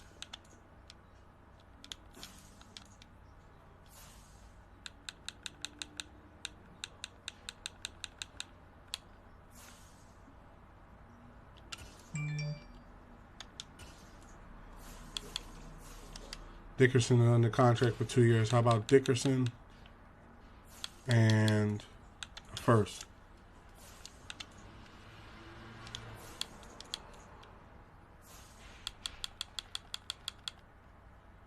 How about Dickerson and Pave the Lane? Dickerson. Actually, I shouldn't be taking in any players. I should be taking in picks. So let's do a 4th round pick from this year, or really, we could just do a 1st round pick from next year and you get all these dudes back. Yep. Because I need to make room. And then it helps them because they might be able to work some contracts out with them and, you know, make those guys work however way they want to make them work. That's more up to them. I don't want to be dealing with too many people that don't want to come back because then I'm paying extra money to favorites as the Snowhawks. No income tax. He doesn't care about Oregon, but the warm state. So it's going to be more than half or half. His Super Bowl chances. He cares about Super Bowl chances. His motivations are Super Bowl chances, no income tax state, and a warm weather state. So we should be able to re-sign him pretty easily. We only have 2 people left on the team. One of them is a wide receiver I need to release. I think he's hurt. Out 2 weeks. Placing him on injured reserve.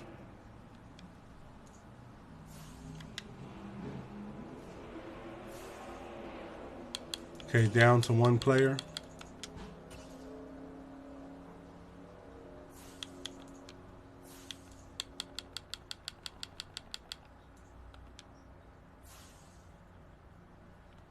Did they re-sign Devontae Smith already? They work a deal out with him? 4-year deal, that's good. Work the deal out with him. Okay, Laramie Tunsil is on a, what is he on? Tunsil's on a 2-year deal. Okay, what's his motivations? Got to take advantage of the motivations. Career win percentage, scheme fit, and no income tax state. Okay, so he might work pretty well on our team. Then I need to get rid of 2 people, so I'm willing to work a deal out with them. They're looking for a defensive tackle and a center. Okay, so wouldn't trade in my hidden center. Looking for a right guard. How about Gary? We moving along with Gary. How about Gary? And I'm trying to move some people where a defensive tackle position is Stidak. But I got kind of hurt there last year, so that's why I'm trying to keep everybody in position for it.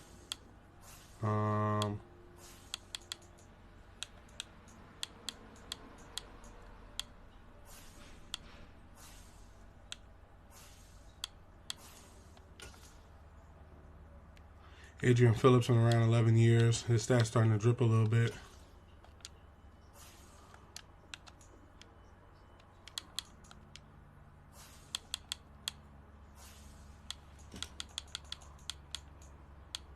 Second round pick next year.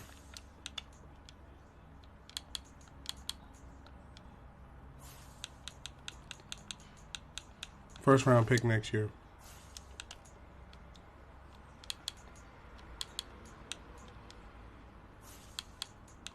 '21st pick this year.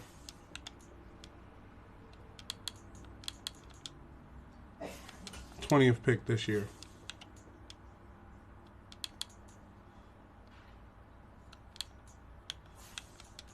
Hey, we can work something out here. Let's go to the 49ers, see if they have any linemen that are gonna work well.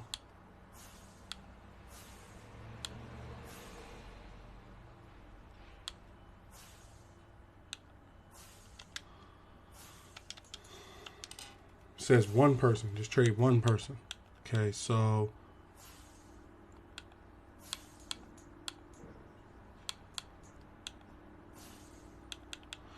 I don't think it's wise to keep Vita Vea on the team, especially since we have Jordan Davis, and Jordan Davis is going to work out. Jordan Davis is going to sign for a very less contract than Vita Vea. So I don't think it's smart to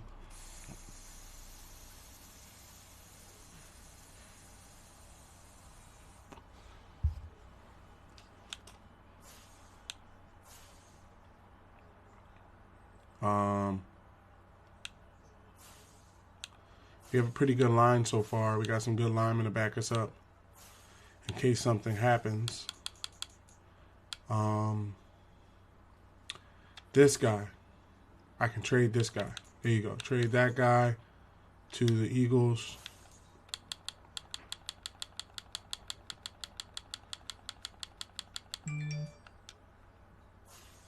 For a 4th round pick. That'll work. Just looking to make some space here, so we're just going to go with a 5th. 5th round pick accepted. We are at 50.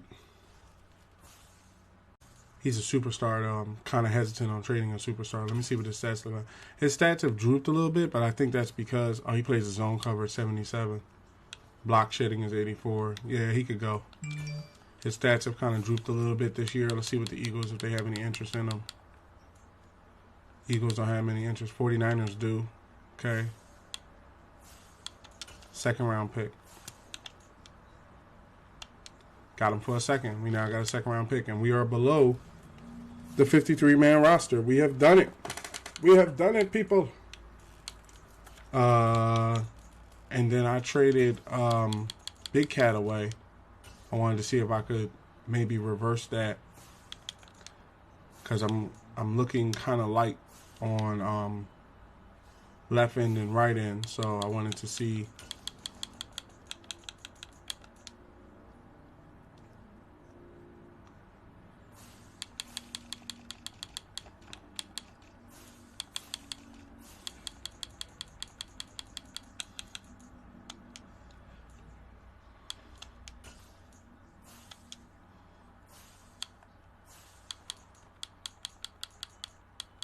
Second round pick next year.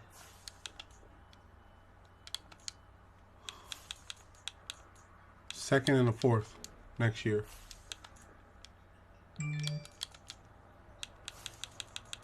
Second and a third next year. Got Big Cat back. I wanted to have Big Cat. I felt like he does his position very well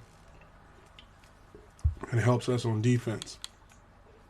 Okay, so we have Jordan Davis.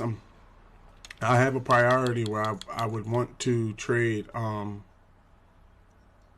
would want to trade one player away, but I don't want to get rid of people that are doing their job. So let's go with. We got some good linemen backing us up that can hold down the position. We got some good right guards, good right tackle, left end. See, now we got another right end at Big Cat, right, just in case something happens on the line. Linebackers are moving pretty good. Got some backup linebackers. Cornerback is where we're kind of stacked up, but I've kind of reorganized that a little bit with just the people we had. Some of the people we had, like I think I got rid of Booth because his contract was just unreasonable. He wasn't trying to be reasonable at all. That's the type of dude where, you know, like with Aiden Hutchinson, he's number 10 in his position. I can understand him wanting a, you know, big time deal and stuff like that. Let me see. So with Vita Vea he's getting paid $16 million this year and he get paid $18 million next year. He has an overall interest in wanting to come back to the team is very high, so I'm not going to mess with that. Let me see what if Juju has an interest in coming back before I settle down on him as a player. So Juju has about a middle interest in wanting to come back as well. I'm not going to do anything wrong to him. McNeil is a great punt returner. He's our guaranteed punt returner. I would never get rid of this guy. He's our definite punt returner. We just need to trade away one position. I'm keeping Justin Fields. I got him under contract for a long period of time.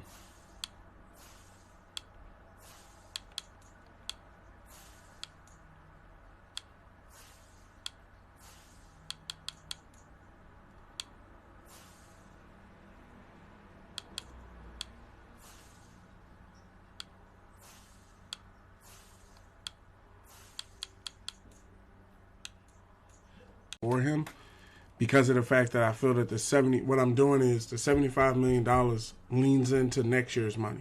So if I sign him to a $76 million deal, that could be due to next year, and I'm going to need all the money I can get next year. So this is what we're going to do. We're going to put Aiden Hutchinson up there. I like him. There's no problem with Aiden Hutchinson, but we're going to return him to the Lions, potentially for a player that's already there, like, say, TJ Hawkinson. If he's under contract, I would take TJ Hawkinson to play behind him. But then I have two tight ends that are already good. So let's see if we can't switch him out for a good lineman and maybe a pick. Decker is very nice. Frank is a 92 center. Only been in the league 7 years. He's under a 2-year deal. He has no interest in wanting to come back to our team, so I wouldn't want to sign him if he has no interest in wanting to come back to the team. Decker's very well, 6'7", 2 years left on his deal, and he has let me see that. He has a high motivation to want to come back. Let me see. Ohio, close to home. Ohio, no players have franchise tag, franchise quarterback, and he likes the vertical power run. So we might be able to work something out for him. So let's go with Decker. And I can't carry any more people, so let's go. Let me just check everybody that they have. Okay, Frank's the top dudes. They have this dude, Jameson Williams, who's nice. DeAndre Swift, cornerback, wide receiver, and then Decker. But Frank is the number 2 ranked center in the whole NFL. So let's say if you was to go with Frank, the left tackle, and a first-round pick. I'm talking about a haul. I want a haul for Aiden Hutchinson. I want your center, I want your left tackle, and I want your first-round pick. What's up? Yeah, I knew they wouldn't want to make that deal. I knew that they was going to hold off on that deal. All right. Since I'm getting your first-round pick, I can see bringing it down to a second. See, they got an interest. they know, hey, you know, it's like it's Aiden Hutchinson. You know, I'd rather keep the linebacker. He's going to end up becoming one of the best linebackers in the game. I'd rather hold on to him for a couple. Oh, I got to cut one player. Oh, I'm in the cut window. I got to cut at least one player. Okay, so let's see who can we cut. Who can we cut? Got to cut at least one person. One person cannot make the team this year. Who's it gonna be? Who's it gonna be, y'all? Who's it gonna be? Who's it gonna be?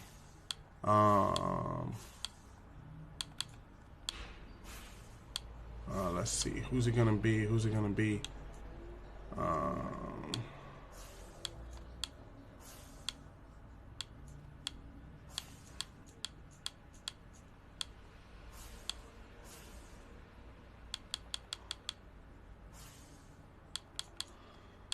One person can't make it. What's our halfback that we picked up? What is he? Star. Good stats. Very good stats. Can run the ball. Speed's pretty good. Break tackle. Nah. He earned his spot.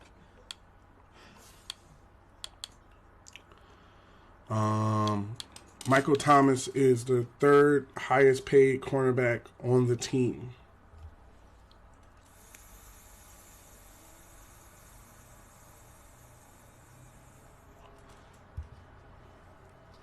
But in the slot, he might be a great slot guy.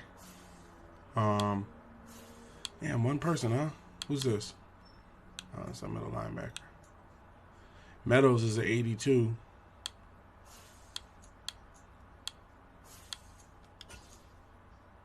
He's our hidden right tackle. He got some good stats. Leader. That's what I'm talking about. Leader.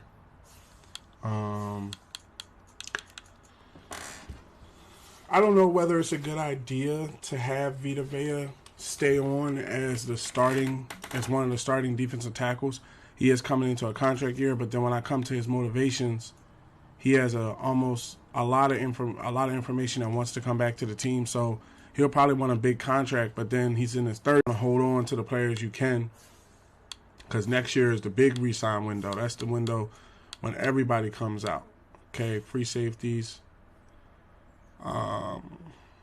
Jalen Petrie doesn't want to be here, but at the same time, we'll work a contract out for him. I don't want him being in a bad way. I know what he feels starting and stuff like that. He's not the starter.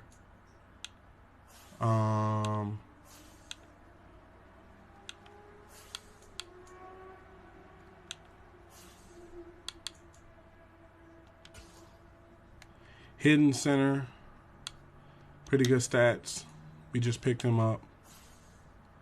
Right here, we just picked up.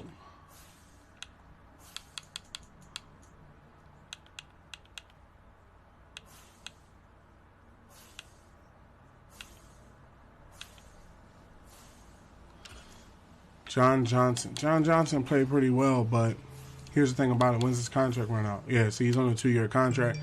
Oh, see, look. He's on a 2-year contract. He's on a 2-year contract, and he has no interest to want to. He has little to no interest to want to come back. He doesn't like the scheme fit.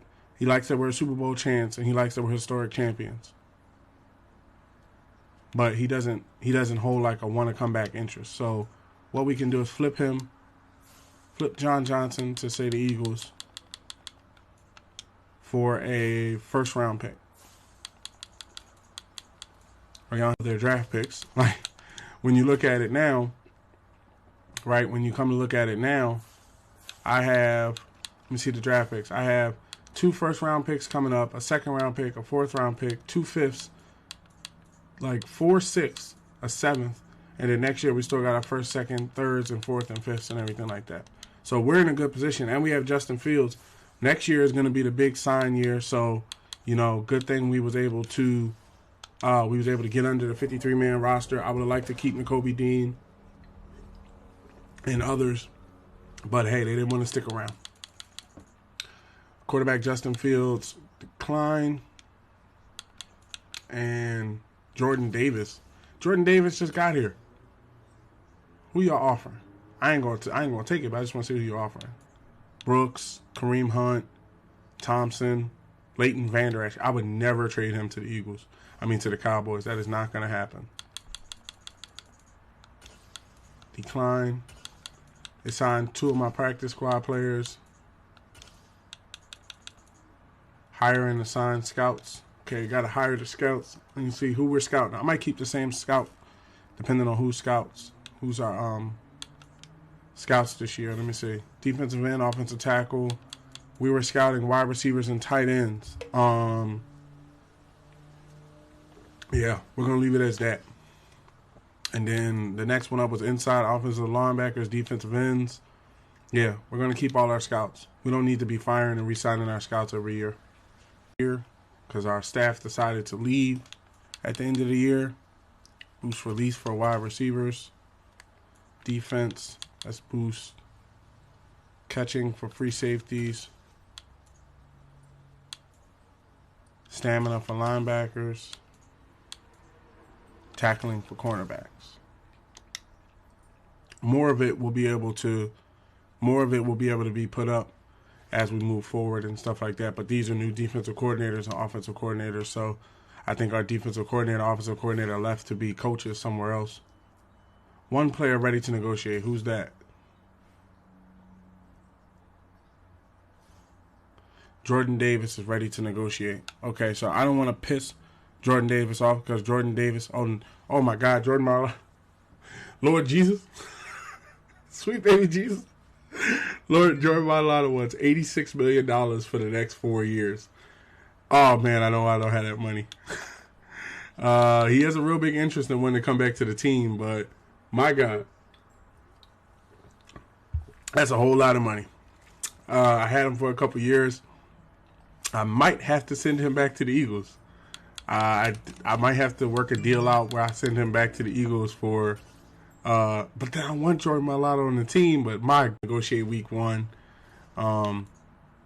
Yeah.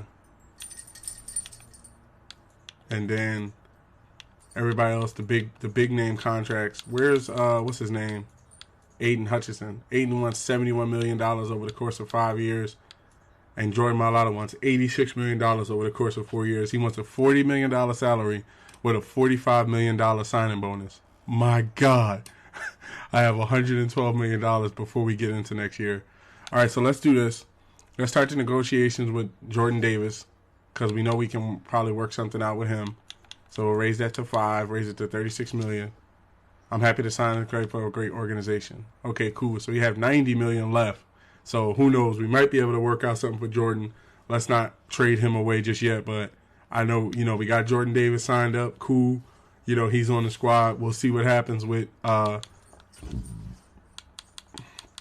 we'll see what happens. I might try to put in a trade for Laramie Tunsil because Laramie Tunsil is like one of the best left tackles in the league.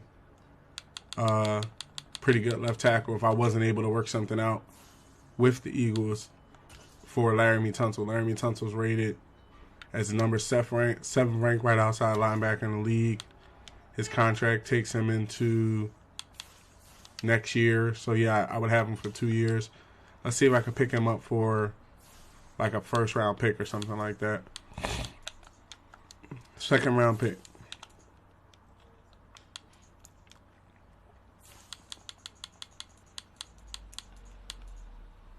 Second-round pick.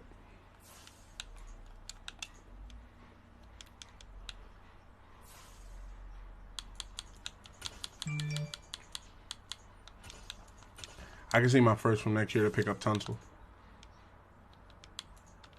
So I probably have to give up a first and a second.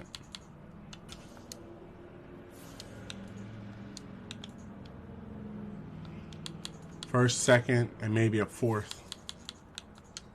And I'd have Laramie Tunsil on the team. There you go. We now have Laramie Tunsil on the squad just in case we're not able to work something out. With Jordan Mailata, we have a left tackle that can keep us going. Okay, I got to cut one player, so let's go into trades. Trade center window. I doubt that I'm going to be able to give Jordan Mailata $86 million. That's not going to happen. I already know that's not going to happen. But I don't want to get rid of him because I may be able to work something out with him at the end of the year. I don't know who's it going to be, whether it's going to be Hutchinson or whether it's going to be a different player. But right now, I need to identify somebody that I can trade away to get us under the number we need to be under. Because I don't necessarily... 1 second. I don't necessarily, like I said, believe in just trading someone because they're up for a contract. You know, that person may not have wanted to work a contract out in the beginning, but then when you get to the end of the year and you get to different parts of the year, they may want to work a deal out with you. So I might be able to work something out with Jordan Mailata. I don't want to necessarily get rid of him just yet. Michael Thomas, Michael Thomas might make a great slot wide receiver because of the fact of his speed and his release. So he might make a very good slot wide receiver. I don't want to get rid of him. John doesn't have any interest in wanting to come back. He's a normal wide receiver. 1 second.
All right, give me 1 second here as I'm taking a quick break and I shall return.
normal wide receiver.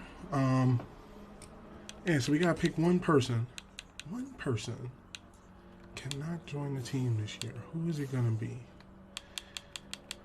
With Vita Vea, see the thing about the years since I'm holding down his position. Now when the year starts, Vita's gonna be playing closer to 99. I'm gonna be playing closer to 95, and Big Jordan Davis is gonna be playing close to 90. So it'll be the question of, do you bring the Rook in? Do you bring Fletcher Cox in? So that's pretty good there. Now the other thing, right? The thing about Hutchinson is Hutchinson won $70 million over the course of 5 years. Now, Hutchinson is 6'7". See some of his stats. Hutchinson is 6'7", 264. Right, so he's pretty tall for a linebacker. Okay, he's number 8 ranked left outside linebacker in the league. Okay, so his awareness is up there at 83. His play recognition is coming along at 75. Pursuit, tackle, hit power, finesse, stuff like that. Okay, so I would try to give them their money, but I would put insurance policies out there like I have at left outside linebacker. I now have Matthew Judon and Hassan Reddick, who both are under contract long term. So I have veterans at their position if he doesn't work out or something. You know, if I can't work a deal out for him by the 7th. You know, so I would keep him on.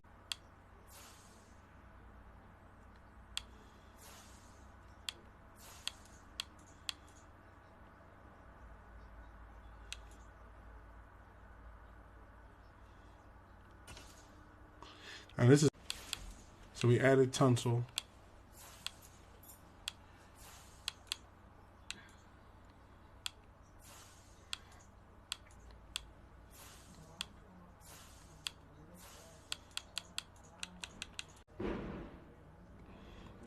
Because if we're going to, I just re-signed, if I'm not mistaken, I just re-signed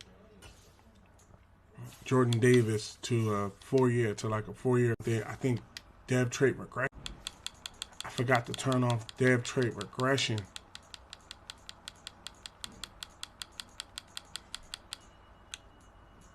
Where is it?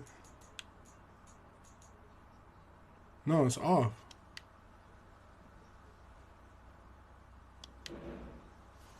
No, dev trait regression's off. So he must have just been a star. Because let me see, because Fletcher Cox.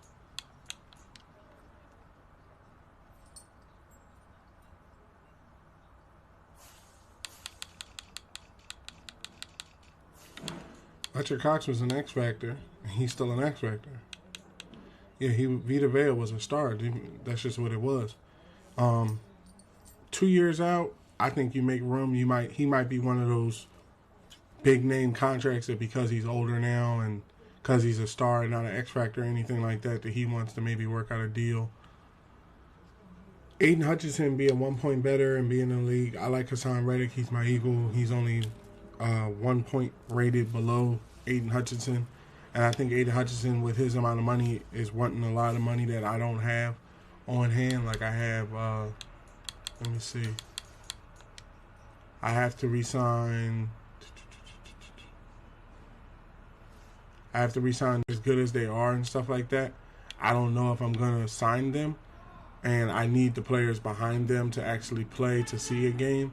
Like, you know, see how the game works. And then I'll see how I feel about both of them after the game. But this next upcoming game, I'm going to sit Hutchinson. And I'm going to sit Mailata. I'm also going to sit... let me see if there's anybody else. Yeah, I'm going to sit Jordan. I'm going to sit Jordan and I'm going to sit Aiden to see how the defense and the offense stacks up with him not in there and stuff like that. And then we'll go from there because, let me see. If I'm not mistaken, Tunsil's under contract till next year. So, yeah, Tunsil's under a 2-year contract, so is Henry. And then Cleveland.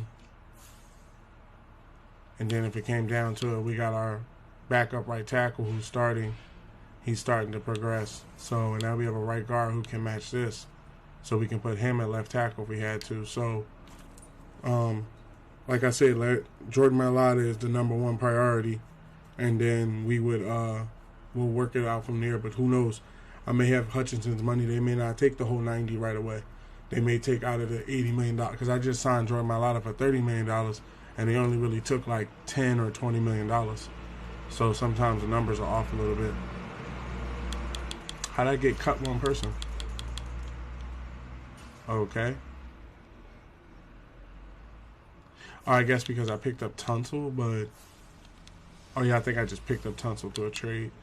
So I'm gonna have to do some sort of trading for a person.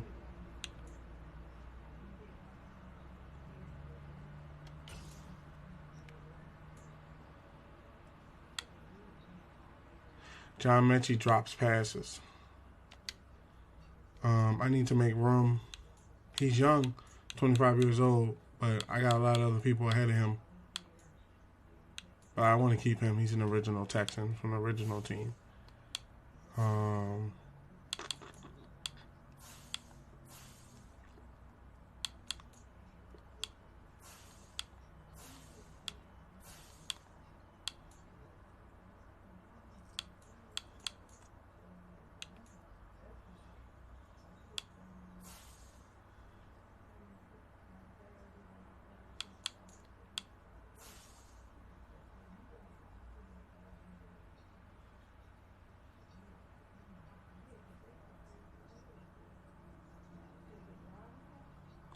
Let's see. Should it be Hutchinson? Well, Hutchinson's not going to start. But it has to be somebody. We have one last person for the cut, and then we can actually move forward into games and trading if it happens after games. I just picked up some good cornerbacks. These are still some of the good ones to have. Let's see here. I'm holding off on the Nick Chubb trade because if I trade him away, that's like an ultimate. I just noticed that's like an ultimate player too. Because I noticed that a lot of people are willing to trade for him.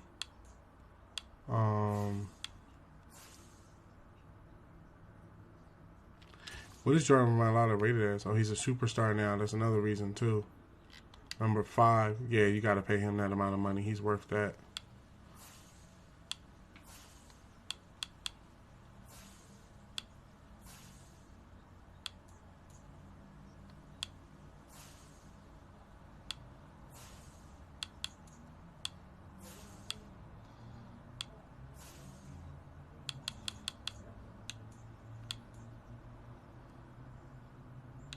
Asante Samuel Jr. is doing the damn thing. 2, we got a shutdown corner already. Then we got Shaquille Griffin and Darius Slay. And then Stingley and Asante Samuel Jr. will be the ones coming off of the bench. Jalen Petrie.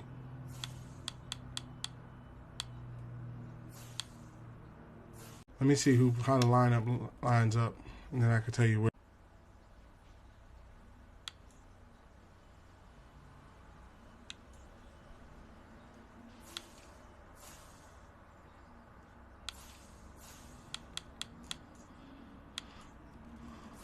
What's that slot look like? Who plays a slot wide receiver better? Michael Thomas. Okay, I figured that it'd be better to have him at the slot. Okay, if he's at the slot, then that means Mechie should be coming in 4th, and McNeil's, and he can stay above McNeil.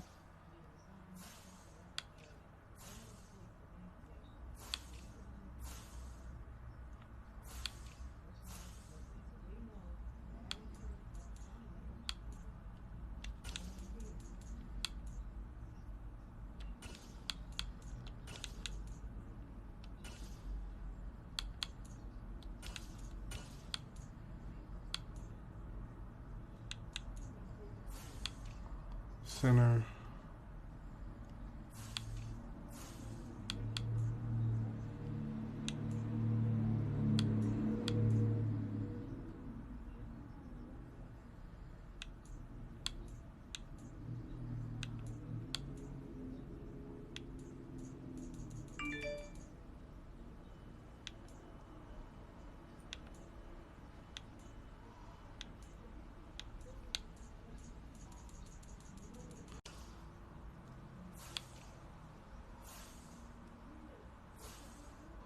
Greg is playing left.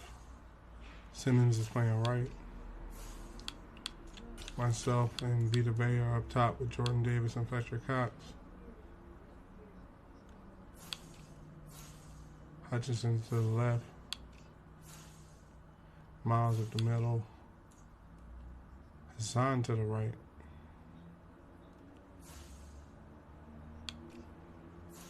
Pat, James, Derek, Shaquille, Darius.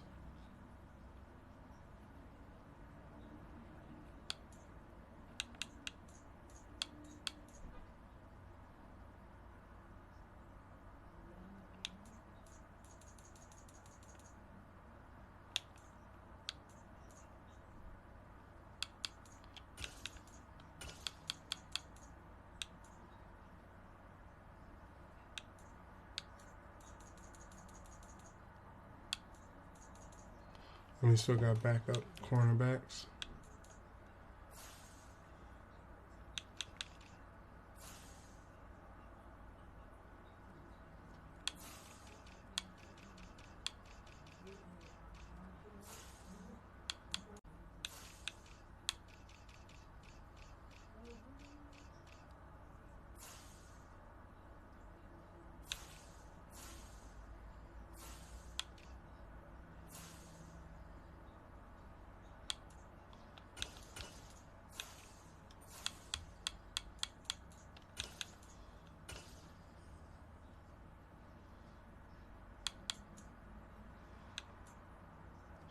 He can drop down and rush as well.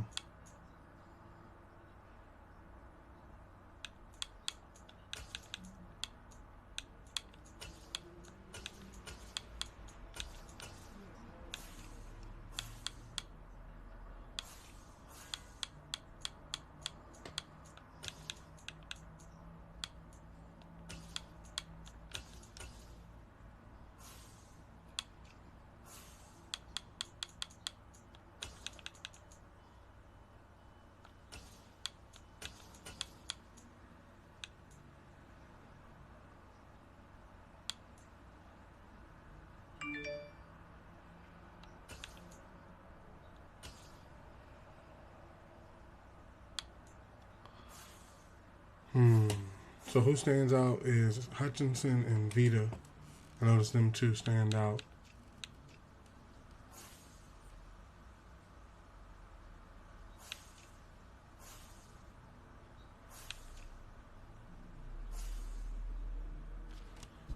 One second.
I'm back. I'm back. Sorry, I forgot to unmute the mic. Sorry about that. Okay, so we got some good people. He's playing left guard.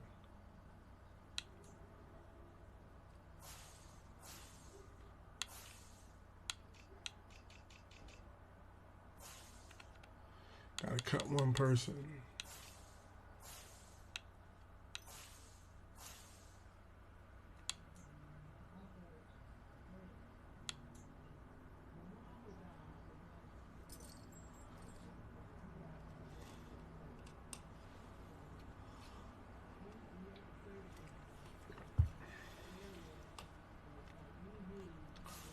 Um,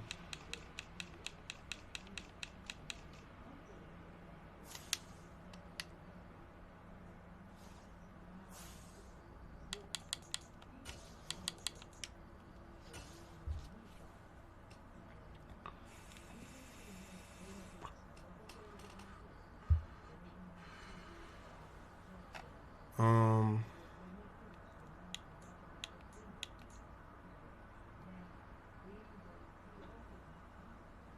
I feel like because Hutchinson has such a low interest in wanting to re-sign to this team, that I'm gonna have to pump his contract from like $71 million to actually like closer to 80. So it's really like an $80 million contract for 5 years. I feel that's kind of like a franchise contract you make on a player that you like really love. And from last year, I didn't see too much from him that made me say, okay, I need to have him on the team. I'm gonna take, excuse me, I'm gonna take one more look at their. I'm gonna take one more look at his stats.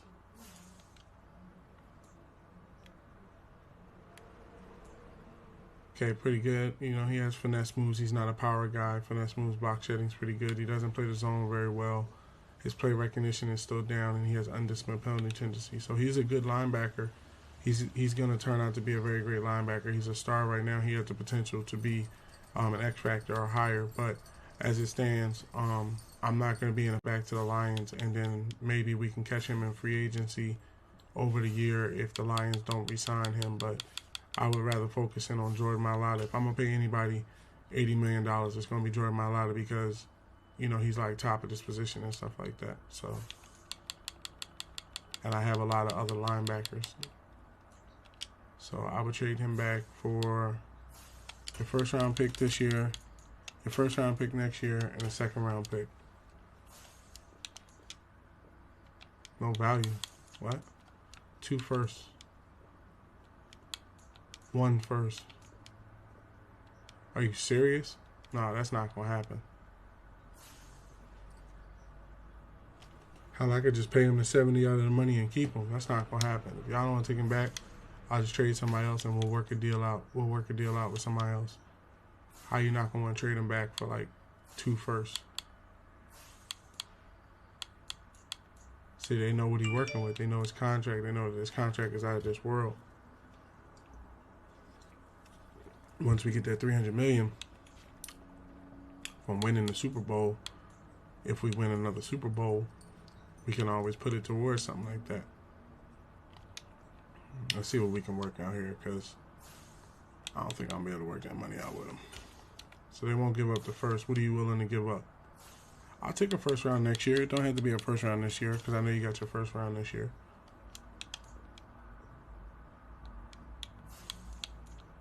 Okay, Aiden Hutchinson and nigga, I might just re-sign this nigga. I got the salary cap off. I'll just trade some other random person. Let's see. Who can we choose here? Jordan. Vita Vea is going to cost me $16 million this year in salary. But I like Vita.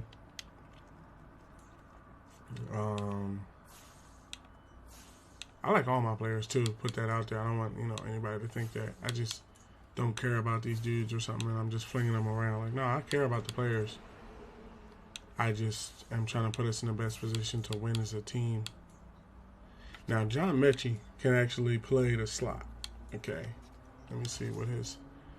John Mechie can actually play the slot. He's a normal, he's fast, but he drops passes. So that could be a problem. He doesn't want to be here. Last time win percentage. Okay, so he has interest in wanting to be here.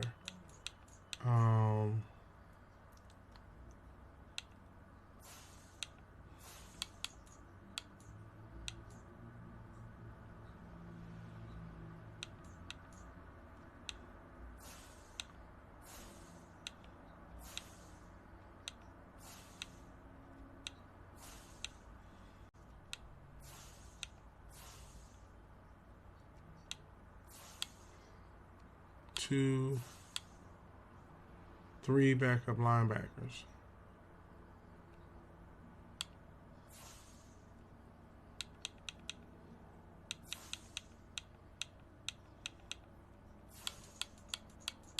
Six wide receivers, not including the punter, 5 wide receivers.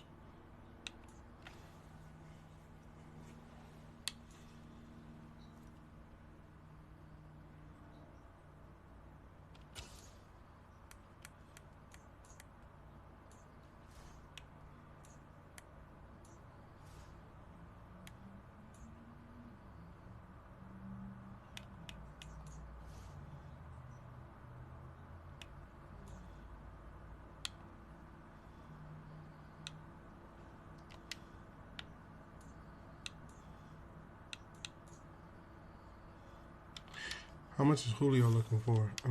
How much is Juju looking for? Because I'd rather consolidate some of this money. Now I'm going to re-sign because the Lions aren't biting the way I thought they would.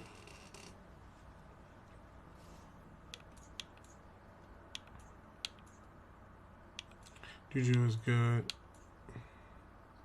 He now has interest to want to come back to the team. I guess after he saw they wouldn't trade him back. Derek Stingley has a pretty good contract.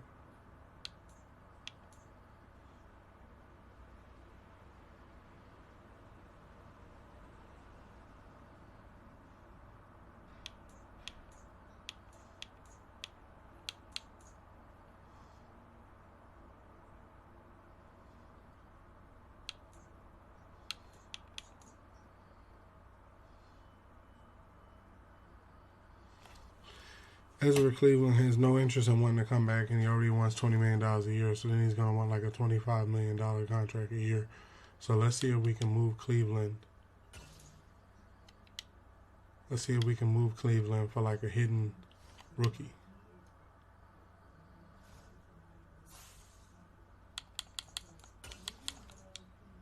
Preferably a left guard.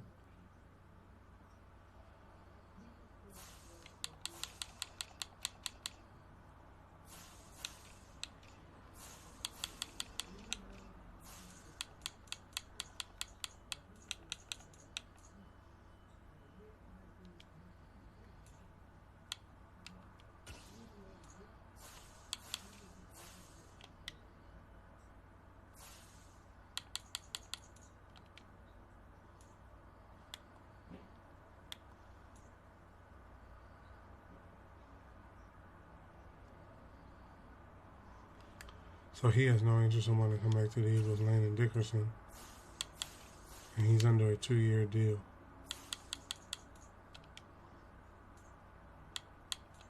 So let's see if we could trade for Landon for Cleveland.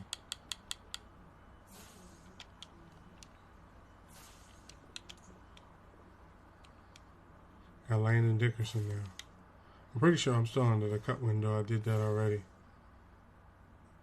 Still got to cut a player.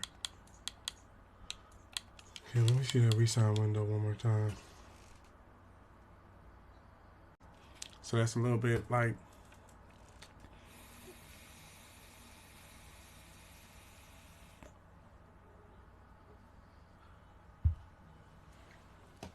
$30 million signing bonus.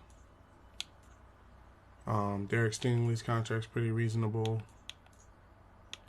These are the people I'm concerned with right now.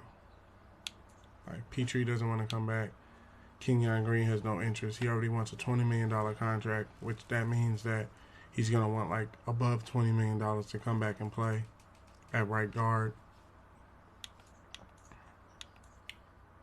Malik Willis wants $10 million for 3 years. I'd rather bring him back in as the backup.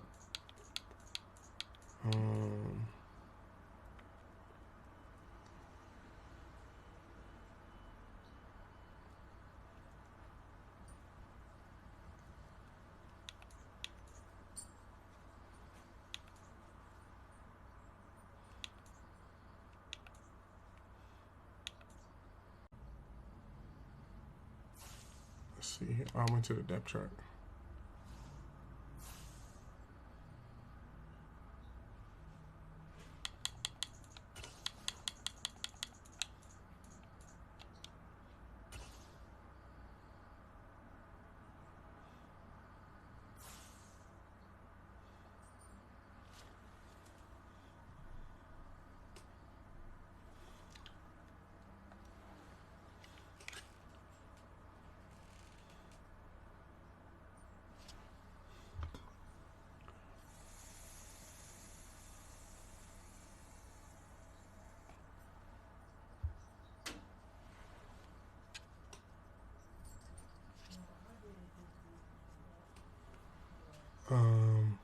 One person.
Got 2 franchise quarterbacks. That's good. That's good.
Where can we cut this last person? Having tonsils not a problem.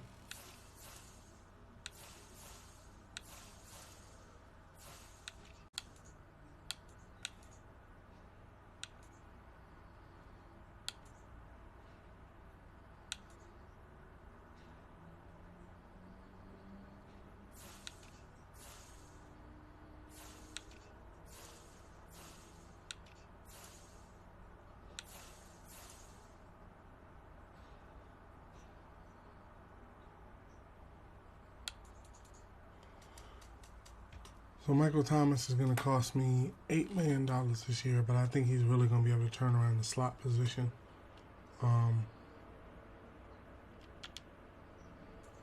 What's his contract look like? He's on a 2-year deal, has a lot of interest and want to come back to the team.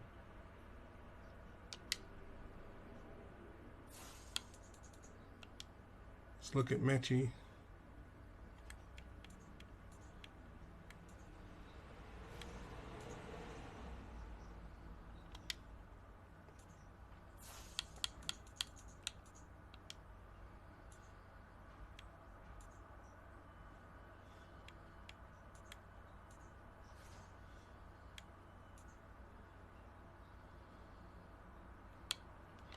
Wait, I was able to see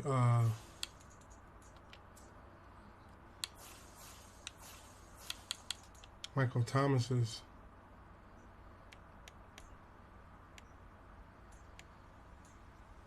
I had to go to contract. So I had to go to contract.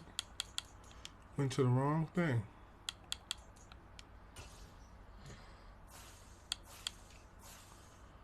So yeah, he has some yellow interest. He has some interest now to want to come back to the team. So I'm not going to trade him. But then it says on the re-sign window that he doesn't have interest like that to want to come back. See again.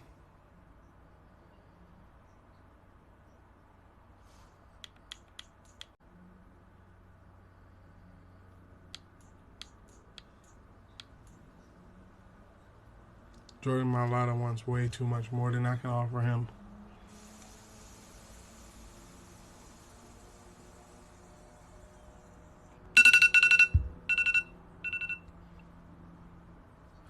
Excuse me, alarms just went off.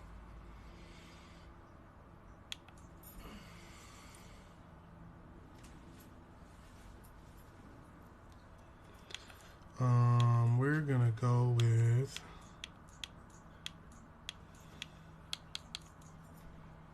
let me see what Kenyon been playing pretty good too. Almost a 90. Number 10 ranked right guard in the league.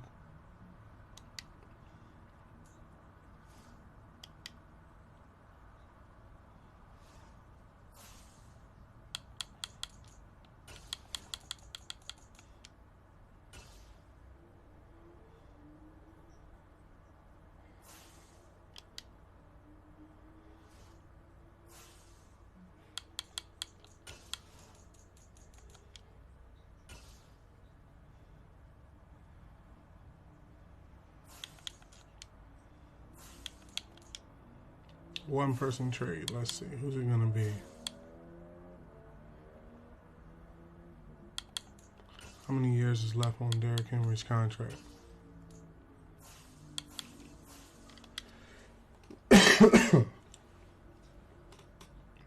Three years left.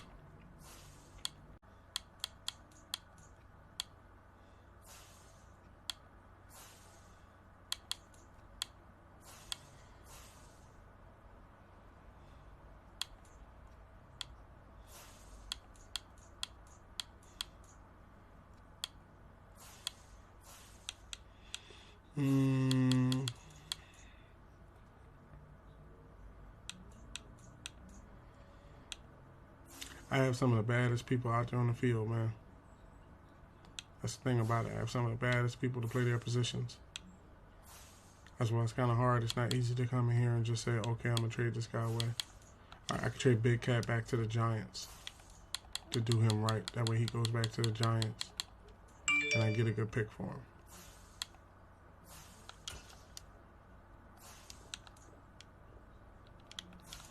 It could be a next year pick. It don't have to be this year pick. I know you got things lined up for this year.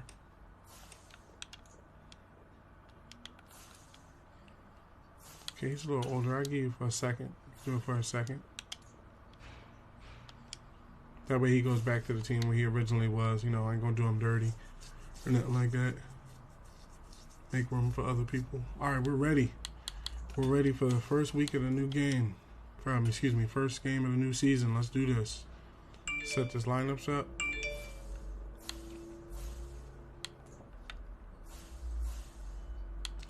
I like Derrick Henry over Nick Chubb. Faster. Fullback. I should be playing Derrick Henry at fullback, to tell you the truth. What is it? He can't block as good, probably, though. His pass block is pretty okay. His run block isn't. He doesn't run block as good. His lead blocking isn't there.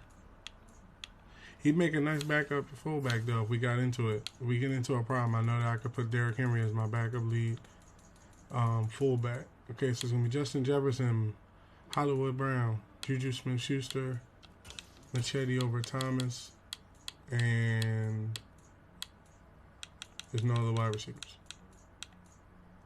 Yeah. Tight ends, Franks, and then Harrington.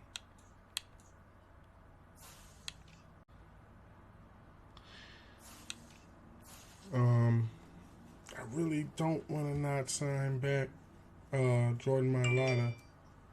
So what I could do is maybe sign Jordan Mailata late in the year and then sign Aiden Hutchinson when it's the last time of the year. But I'm not going to trade Jordan Mailata. Okay, left guard. Laramie Tunsil will play a 91. But I want Landon Dickerson to get better. But we're trying to go for the best line right now. Everybody will grow. Right guard. Okay, now we're in the situation. Oh, that's where I needed to put him. But then I might work something out with Kenyon. Right tackle. Left end is going to be Greg. Right end is going to be Jeffrey. Defensive tackles, myself and Vita Vea. Jordan Davis behind him with Fletcher Cox. Left outside linebacker is going to be Hutchinson.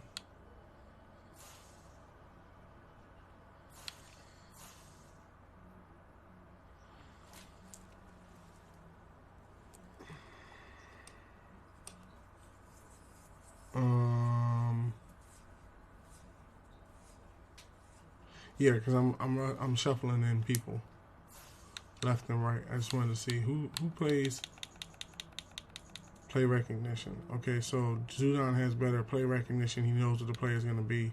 His tackling is good. Hit power is pretty good. Block shedding is around the same amount. Power moves.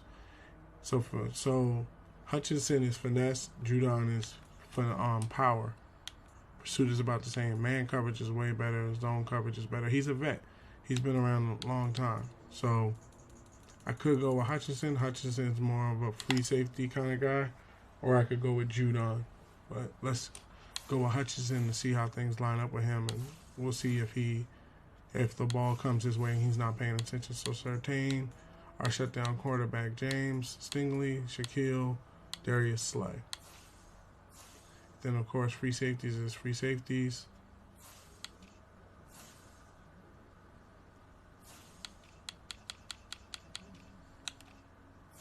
Third down running back is going to be Josh Jacobs. Power halfback is going to be, I'm going to give this to Derrick Henry to do.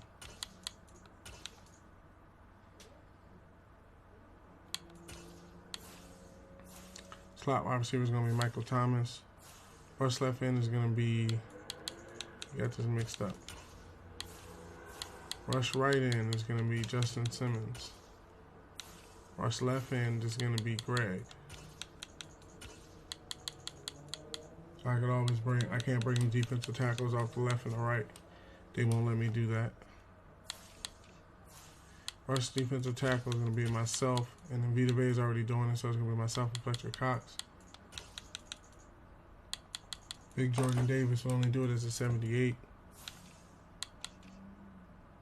Sub linebackers Miles Jack, Kaiser White, Shaq Thompson.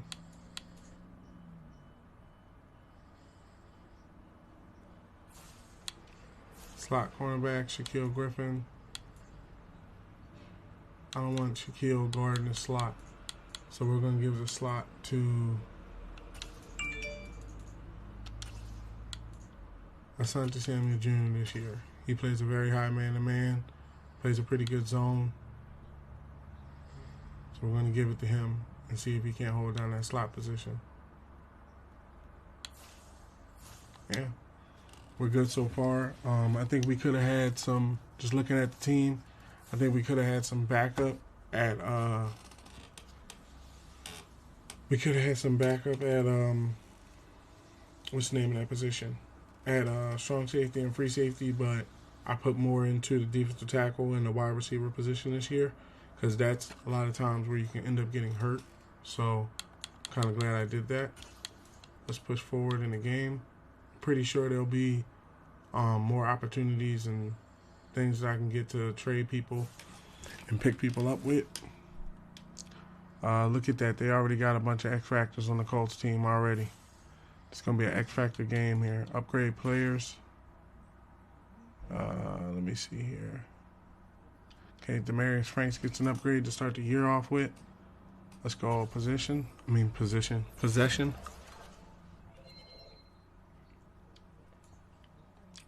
He's an X Factor, and so is the tight end behind him. Like I said, I have 90. So if I have $90 million, let me just check this out. If I have $90 million and Jordan Mailata wants all of that $90 million, that will put me in a position where I probably won't be able to sign everybody else. He wants his money by like week 3. So if I don't have his money by week 3, what's going to end up happening is he's probably going to raise the amount from $86 million to a higher amount of money.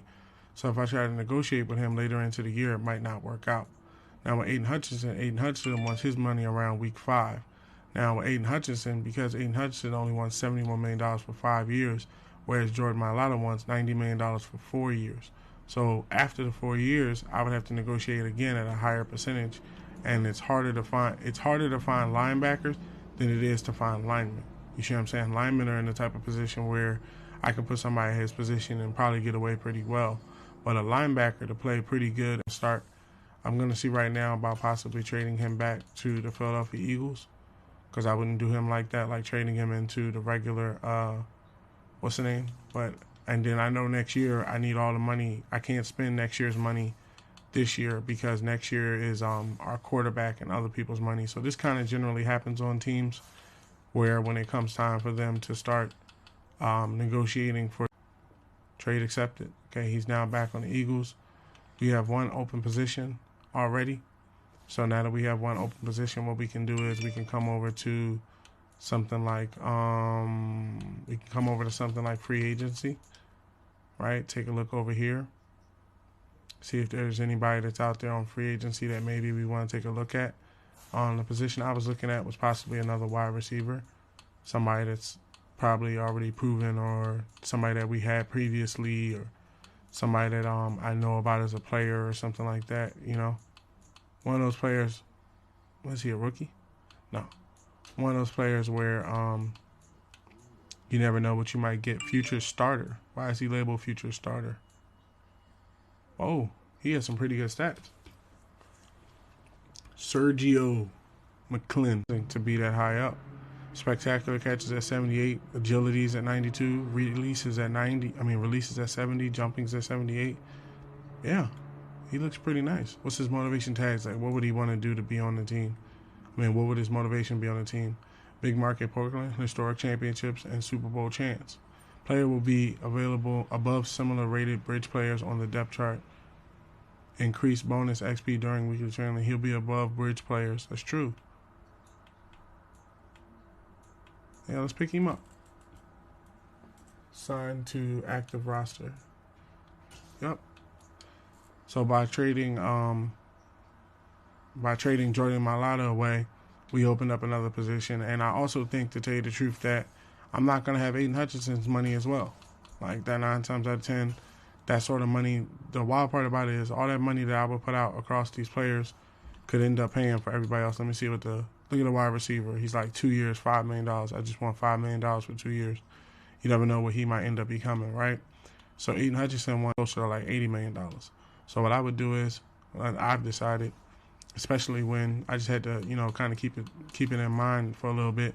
When you look past everybody else's contract, everybody else is being reasonable. It's not like team friendly. It's not like you have to actually, not ask for money. But like when you look at it, look at players that are higher rated than him.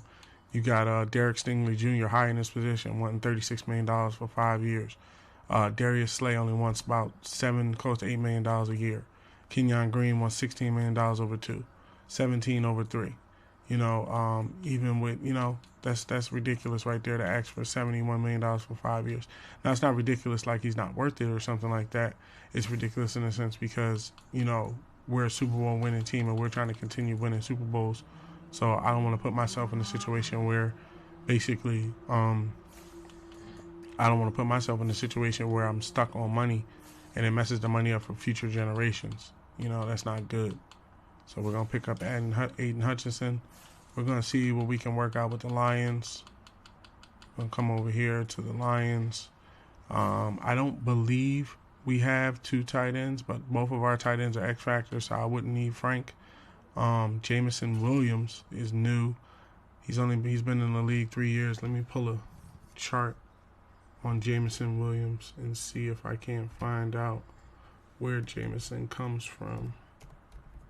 Trying to figure that out right now. 1 second. Jameson Williams for the Detroit Lions. He played college. Yeah, he plays for the Lions. So yeah, that's his original team right there. Is the Lions. So I would take. What's his contract look like? He's on a 1-year deal. He's big market, scheme fit, award winner. Who knows? You might be able to work something out with him. I'll take Jameson Williams for Aiden Hutchinson. Don't have much interest. Okay, he's on his last year of his deal. He's a pretty good wide receiver now. We have a lot of good wide receivers. Okay, so I don't necessarily need him at the same time. So let's see if we can increase something like the line. Who do you have on the line? That would be pretty good. They have Decker at left tackle. They have Frank at center. I took Penei Sewell. So I don't have Penei Sewell anymore. Let me see that young boy's stats one more time. He's their best wide receiver, superstar wide receiver. 99 speed. That dude can burn, but he drops passes. And he has undisciplined penalty tendency. So that what it means is, oh my God, what happened to his face? Jesus. Let's get out of here and reload that. Did that happen again? Jesus. That was horrible. It happens every now and again. That's the first time I've ever seen that. So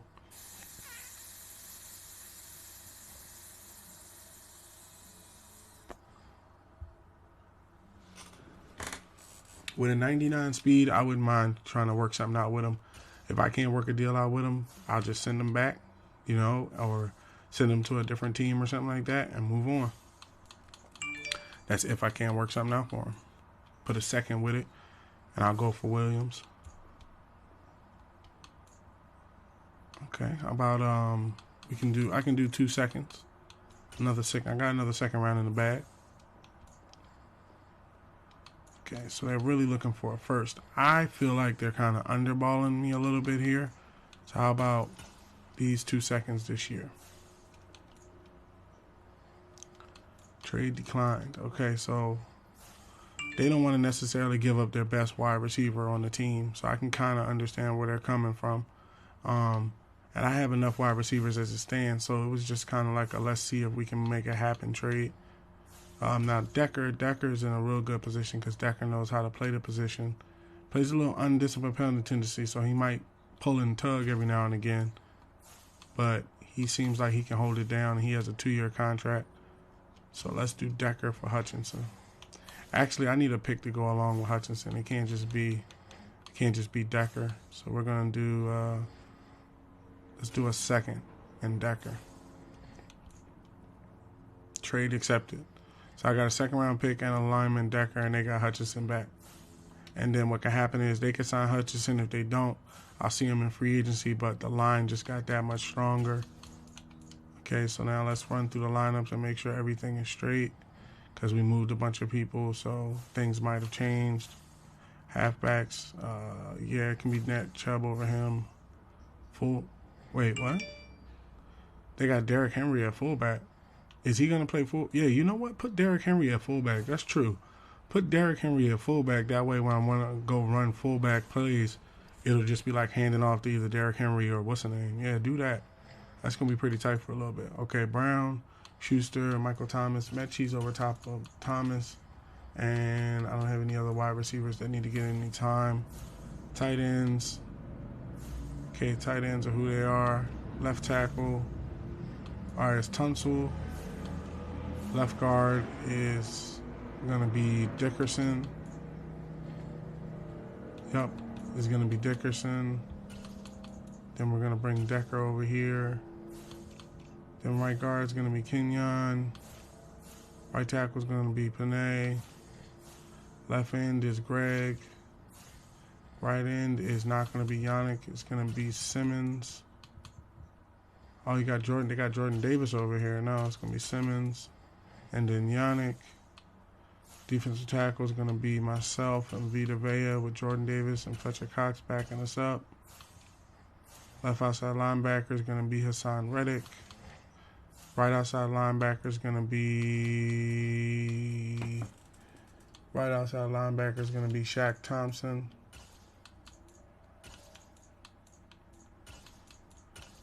Judon behind him. Actually, Kaiser White behind him.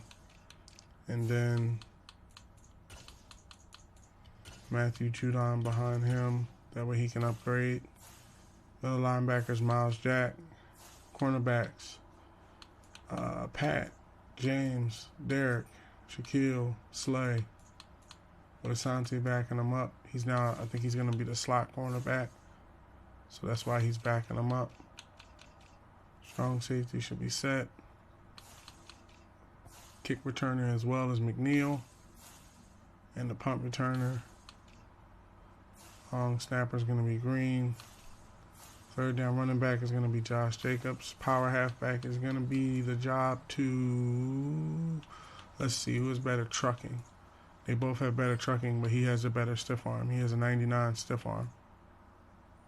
And then for speed, he's faster. His acceleration is more, but his speed is faster. So we're going to go with Derrick Henry. Chubb is going to be the third backup. Slot wide receiver is going to be Michael Thomas. Rush left end is going to be Greg. Rush right in is going to be... Oh, shit. Damn. 1 second.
I'm back. My fault.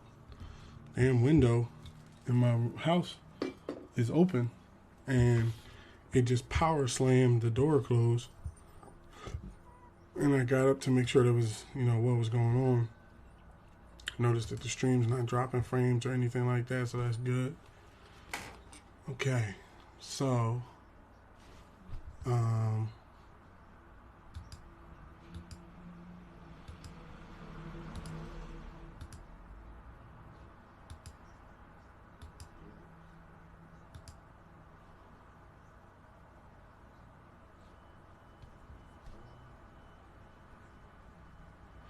All right, we're about to move into the first game. I'm just looking at something here.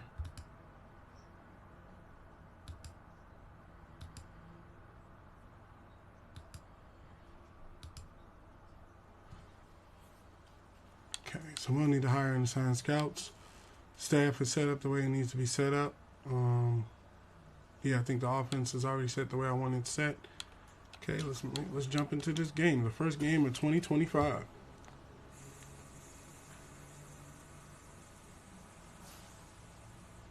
Colton Berry, thank you for the share, man. Greatly appreciated. And this is a Thursday primetime game. They ain't playing right here, boy. They ain't playing with this one. That joint slammed the hell out of my door. I was like, what the hell was that shit? Like, it literally power slammed my door closed because I had it open. And then the breeze is coming through. So, okay. So this is going to be an X Factor and Superstar game. Taylor, Superstar X Factor halfback. I have Derrick Henry, Superstar X Factor halfback. Patrick Surtain II, Superstar X Factor cornerback. They have Darius Leonard, Superstar X Factor left outside linebacker. They have DeForest Buckner, Superstar X Factor defensive tackle. I have Miles Jack, Superstar X Factor middle linebacker. Myself, Saudari, Superstar X Factor defensive tackle. Greg Rosario, Superstar X Factor left defensive end. They have Kenny Moore, Superstar X Factor cornerback. I have James McCutcheon, Superstar X Factor cornerback. Demarius Franks, Superstar X Factor defensive tackle. And Ron Harrington, Superstar tight end. Ron Harrington, Superstar X Factor tight end. I have Justin Jefferson, Superstar wide receiver. They have Quentin Nelson, Superstar left guard. I have Penei Sewell, Superstar right tackle. C.J. Gardner, Superstar strong safety. Chris Haggins, Superstar quarterback. Justin Tucker, Superstar kicker. Michael Thomas, Superstar wide receiver. They have Dexter Lawrence, Superstar left defensive end. I have Jordan Davis, Superstar defensive tackle. Hassan Reddick, Superstar left outside linebacker. Darius Big Play Slade Jr., Superstar cornerback. Jack Fox, Superstar punter. Tyron Grant, Superstar right guard. I have D'Angelo Matthews, Superstar they have D'Angelo Mathis, Superstar halfback. I have Earl Bragg, Superstar center. And they have really gotten better. Like, some of the people that you have on your team really got, like Naheem Hines and stuff like that. Hines and then the quarterback and all that, really good. Really good. Like, when I played last year, I think I was 17-1. The Colts was the team that beat me. In my first year when I was playing, I was pissed. Now I kind of make sure I try to win. D'Angelo Matthews is a Superstar halfback. He replenishes his stamina. Okay. Dexter Lawrence is a Superstar left defensive end. Rip rush moves, particularly ignore block resistance. Okay. Sack restores pass rush. All right. Quentin Nelson, of course, is Quentin Nelson, best left guard in the game. Ralph Alexander, the quarterback, back ability. That's good to know. All right. Kenny Moore is a universal quarterback, improved. Okay. Denarius Leonard is a shutdown left outside linebacker, so you don't want to throw in his direction, basically. And Colton Berry 3, thanks for the likes as well. Greatly appreciate it. Jonathan Taylor is a freight train halfback. Okay, and then my tight end, it just became a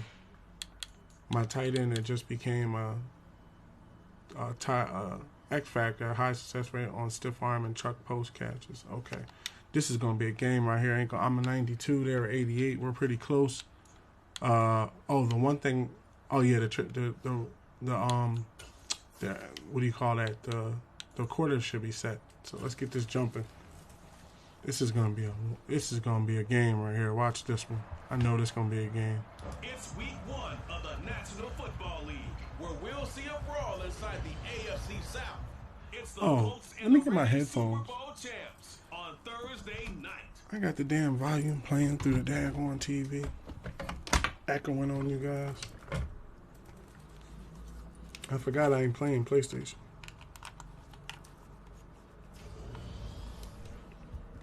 EA Sports coverage of the National Football League is on the air. Tonight, it's the Thursday opener for the new NFL season between the Indianapolis Colts and the Portland Snowhawks.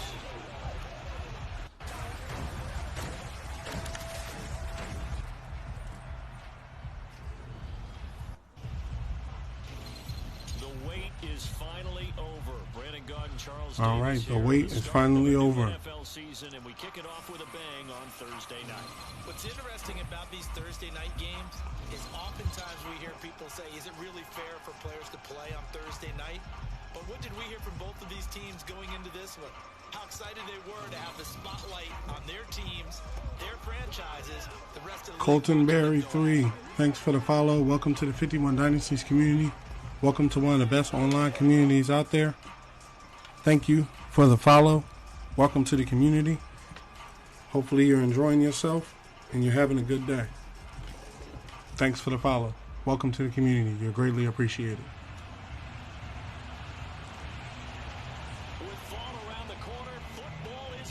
Now they got an X Factor quarterback, so I'm gonna have to stay on this. Let's go.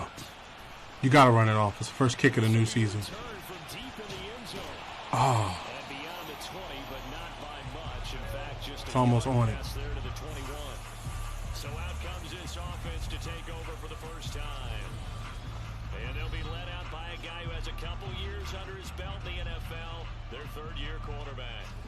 If you ask coaches at any level to design their ideal leader of a team, I think they're going to check every box with this guy. He's got the poise to handle responsibility. Yeah, I got Justin Fields behind him just in case something happens.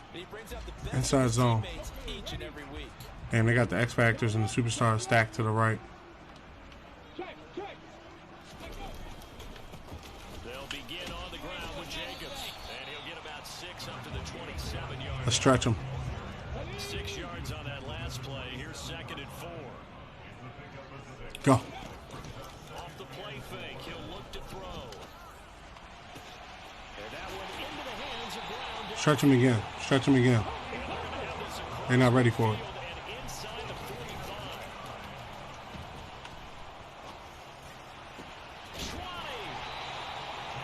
45. Again. No, I'm not all man. I'm playing, I think it's pro or something like that. I play with different rules. Touchdown. So how I play my franchise is, I play my franchise where I turn off the salary cap. I turn off the, I turn off the salary cap. I play as an owner. And what I play with is injuries. So basically I play with the injuries all year round. And I normally just leave it on what it's set on. Like I think it's pro or something like that. I normally just leave it where it is. I don't play a lot of online play. I'm not into the whole like on Madden online play stuff. A lot of times people think like when it's not set to a very high setting that it's not competitive. That's not necessarily true. It comes down to the team you're playing. Like this isn't the NFL that you watch on Sundays anymore. This is the year 2025.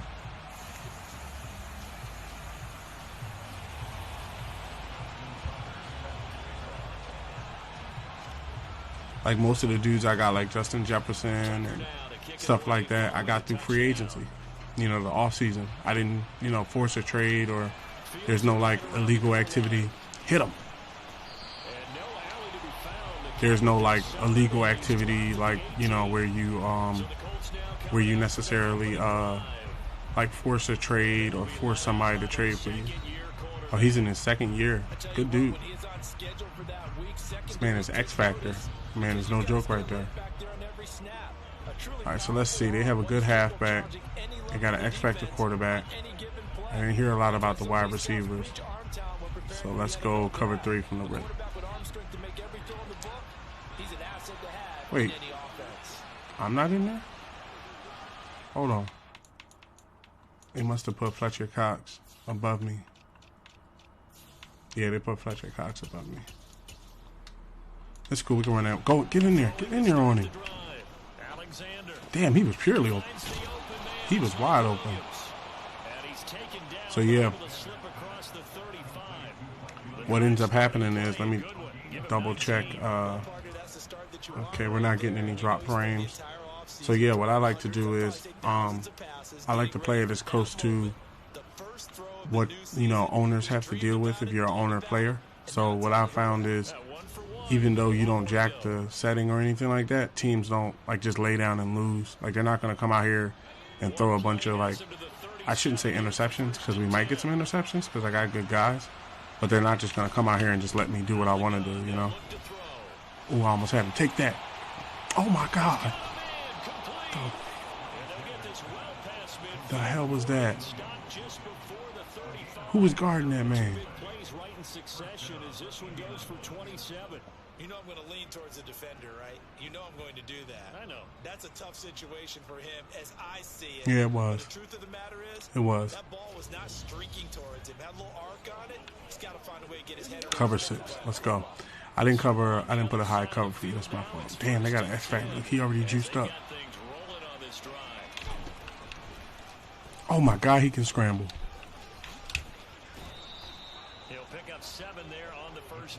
He can scramble too.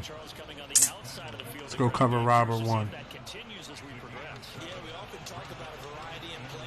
That's right, Big Jordan Davis. That's right, Big Jordan Davis. Get in there on him. Damn, I didn't get to him in time.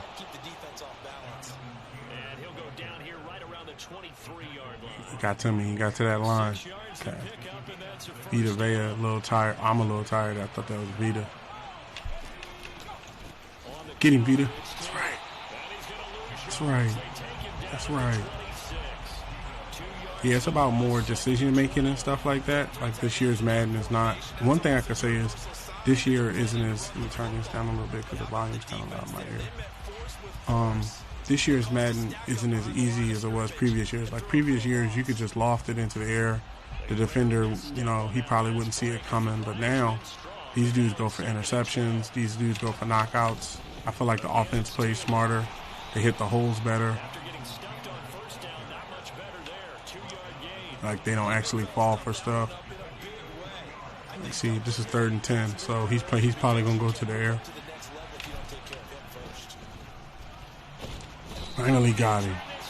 Oh, it better not be roughing the passer. Holding. No, we're gonna go 4th and 15.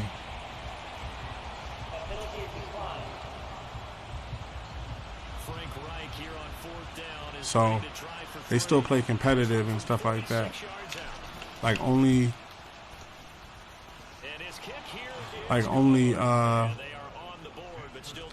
teams, like, don't get me wrong, if you play a team that's like a 73 or, you know, they like a 75 or something like that, then you can't really expect them to you can't expect them to be like super competitive and stuff like that. Like, yeah, they're probably gonna get blown out. That's the same thing that happens on Sunday. You know, if you see a team out there, if you see a team that comes out there that has like just taking for instance, like if you put the Chiefs out there against, like, say the Lions. Well, no, the Lions playing pretty good. Yeah, you say the Chiefs versus, like, say the Lions or something like that. Like, these dudes, 9 times out of 10, they're going to steamroll these guys. They're going to beat them by, like, 30 points. So that's the same thing that happens in Madden. You know, but a lot of times... Damn. Okay, they don't have Derrick Henry in as the power back because that should have been Derrick Henry's run, but it ended up becoming Josh Jacobs. So this needs to be Derrick Henry. Let's go inside zone. But yeah, it's about how you play and how you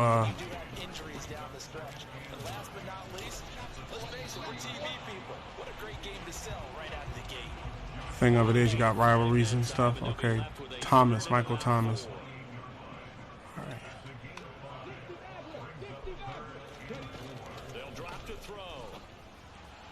That's what I'm talking about.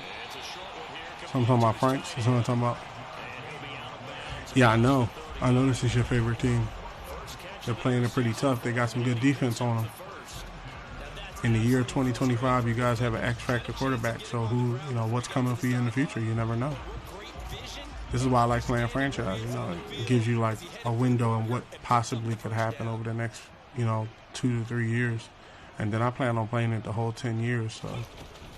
Here's Jacobs on 1st and 10. A nice run there, 9 yards, and it'll be 2nd down. I'm looking for a quick run and get that 1 yard. Let's go left. And a lot of times you think if you blitz a running play, you're going to smother it. But a lot of the blitzers, they come in a little bit high. They don't have great leverage, and they're easily blocked and turned to the side. Portland football here, ready to begin the second quarter, as they've got it with a 2nd and 1 coming up. Halfback slash.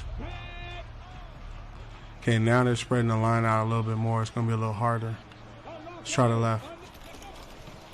They'll stay on the ground. Oh, line him up, line him up. Just to fight his way back to the line of scrimmage.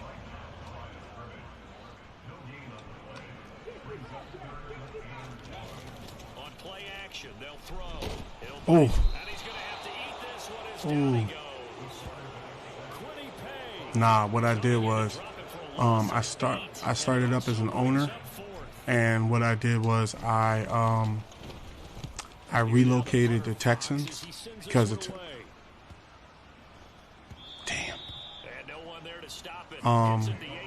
the Texans was the lowest rated team on Madden.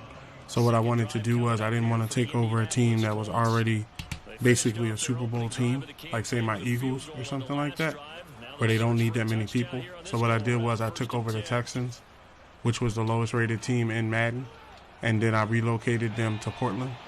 And I took a draft, a defensive tackle that was out of the draft, and I changed his name into my name. And then I basically built the team up from the ground up. So everybody you see on the team, all these X Factors and stars and rookies and stuff, I drafted or I traded for. Everybody on the team, every position is somebody that I drafted or traded for. So I find that to be the better complete experience versus just playing it from a player's perspective. Come on, y'all. Hold them. On 3rd down, Alexander. Gain.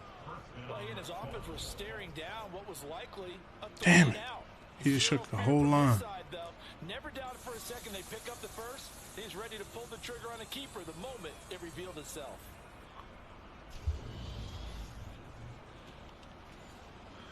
Dude can play. Tampa 2. So here's a 1st and 10 at the 38. Back to throw.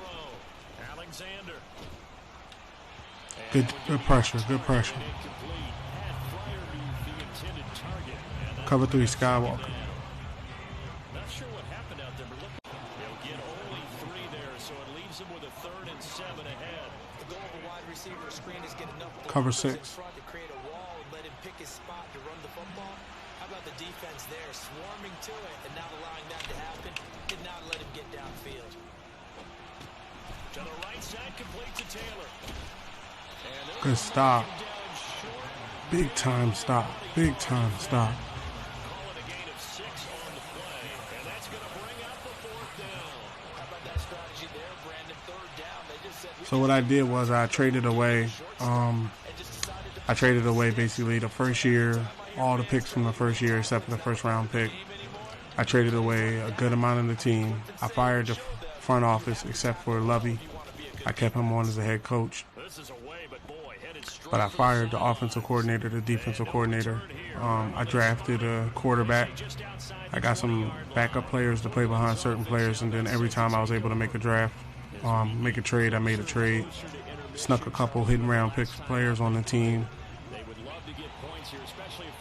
You know, made it interesting basically. that is what close games feel like because the pressure is on both sides, but sometimes the pressure is a little bit higher on the team with the slight edge because they're trying to hold on to that, trying to increase it.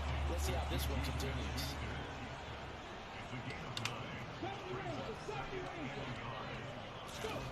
Second and 1.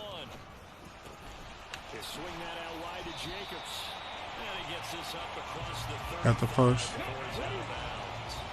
I think Brown might be able to shake him. Switching up. Now on 1st down, he'll drop to throw it. And this is caught. It's Brown. And they'll get this well past midfield before being stopped just before the 35. Oh, I tried to get one off before the 2 minutes. Solid gain of 27. They're playing it tough. So yeah, I made some draft picks. I messed up on free agency in the first year. I ended up skipping a day by accident because I didn't know how to operate it because it was the first time I had ever played free agency. and I skipped a day and I lost some people, but I was able to recover. I got Josh Jacobs the first year. Again, he'll drop to throw. And it's a short one here, complete to the tight end. And down right around the 32-yard line, 4 yards on the pickup. They'll look to throw again. That is caught by Smith-Schuster. And finally down he goes as they work it inside the 10 to the 7. Halfback draw. Hurry back to the line now. Here's Jacobs. That's right. They'll take it into the end zone for a Touchdown. Josh Jacobs, his first rushing touchdown of the year. And they are able to add on to their advantage. But finishes off the drive with a touchdown run, Charles. Remember, he also had a catch on this drive as well. And that's what running backs want to be in today's NFL. Oh yeah, I signed Josh Jacobs through free agency. I did a trade for my first year for Fletcher Cox and Darius Slay. I took dig at free agency. So what I do with money, how I work with the money is basically I turned off the salary cap, and what I do is I have a chart. So if you make the playoffs, I'm going to put $50 million back, and then if you go all the way to the Super Bowl and win the Super Bowl, I'm going to put $250 million back. What that does is it gives the team the ability to sign new players, but it also doesn't mean that you get everybody. See, in this new free agency, what ends up happening is just because you had the money doesn't mean they're going to sign. Like, there was a, let me turn this on a little bit. It's kind of loud. There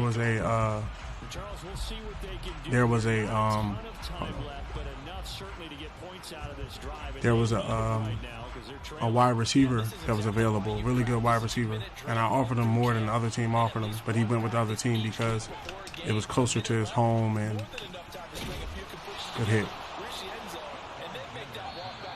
It was closer to his home. He wanted to be closer to his home, and he wanted a bigger market. And at the time, my quarterback wasn't a franchise quarterback, so it doesn't always mean like when you go into the draft, what they've added is it's more than just one player in the draft. You know, sometimes at every position there's like one unknown hidden player, and then everybody else is normal and regular. Like, it's not like that anymore. Like now, quarterbacks, like every year, there's get away from him. Stop them. Inbounds too. Go with the overload.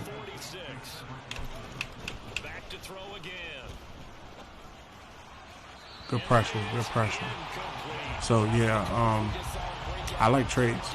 You know, that's the thing why I like free agency. I like trying to find out, like take Vita Vea for instance. They traded me Vita Vea, and I'm like, you know, he may not be an X factor, but Vita Vea is one of the best defensive tackles in the game. You know, go with it, McNeil. Just to get us off the 10. We'd have to put up a lot of yards to get to the middle zone, but. And then the thing that happens too, sometimes I go undefeated. I'm not gonna lie. Sometimes I be having years where nobody can stop me or anything like that. Ooh, that was bad. That was bad. He got me on that one. He got me on that one. I give him that. So that complicates things a bit here. 18 yards to go now on second down. They don't want to repeat a first down. They'll keep it on the ground. And he'll just keep two hands on the football as he'll be taken. Yeah, we're just going to run it. One more time, they'll keep it on the ground. And they're able to get this one across. Good run. Good run. All right, let's hear what's going on around the league. Thursday night opener, as we'll send you eastward to our Look at what's still to come here in the opening weekend of the NFL season. As far as the early games go in that 1 o'clock window, we'll be focused on that game in Nashville. A big one for the Titans, as they'll be forced to reckon with the Las Vegas Raiders. Good games in the late afternoon as well, one being out. On now to a look at the next-gen stats for the Colts in that first half. And they will need to get this passing game in gear, because they did not do much of anything in that first half. And it's why the scoreline is what it is. Meanwhile, on the other side, we check out their numbers on the ground as they'll try to keep the momentum going into the second half. It's a new season, so both of these coaching staffs are likely making plenty of adjustments after that first half of football. So for the call of the second half here in week 1, we go back to Brandon and Charles. Oh, I thought I got the ball. Thank you very much. As we welcome Good thing I scored. Damn, that's going to be short. Damn. We'll see if week 1 fatigue becomes any kind of a factor as we are back underway. It's a little short. Got to get to him. Take it in at the 3. And he returns this to the 22. The Colts ready to go to work to start the third quarter. Charles, it'll be interesting to see what adjustments this offense made in the locker room. Haven't really been able to get anything going offensively. Virtually nothing in the ground. Cover 3 Sky. So certainly something has to change here. All right, he's lined up, boys. Space it out. I'm pretty sure their friends from the defensive side of the ball told them exactly that, because those guys, the stop troops, they've been playing pretty well. He missed a truck stick tackle. Now they got some time. The running game struggled in the first half. Opposition knows how to focus on Cover 4 quarters. They've got to re-energize that ground game and maybe open things up for a comeback here in this half. First and 10, Taylor now. Let's stop, y'all. Defense again, really making things tough. Cover 3 Cloud. Stopping for no gain. So after the run for no gain, here's second and 10. Operating from the gun, Alexander. Ooh. And his throw here's in. He straight up dropped that. We got lucky. Cover 6.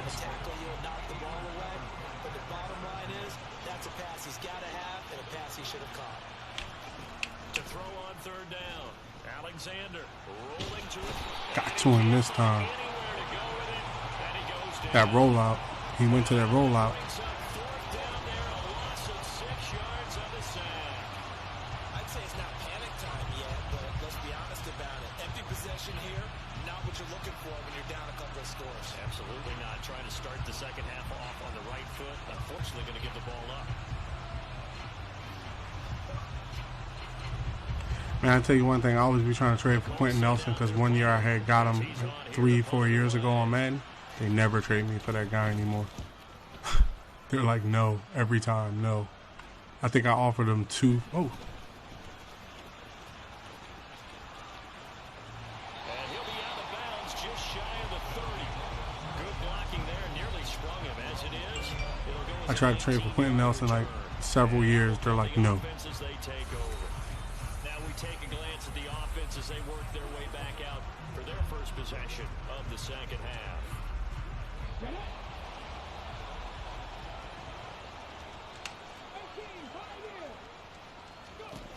They'll come out throwing here to start the drive. Open man completes it to Smith-Schuster. And he'll be taken down before they reach the 50. And quickly they get to the line. They will run the draw with Jacobs. Runs over it. He's stopping Josh Jacobs, bro. Right at the 40. 54 yards on the ground for him so far. On any explosive run, you can almost feel the ground shaking, and that's from the offensive lineman creating space for Go get it, Derek. That old coach told me before, they always told his runners, run around the offensive line in pregame. Get used to the ground shaking so you don't trip and fall when it happens in a game.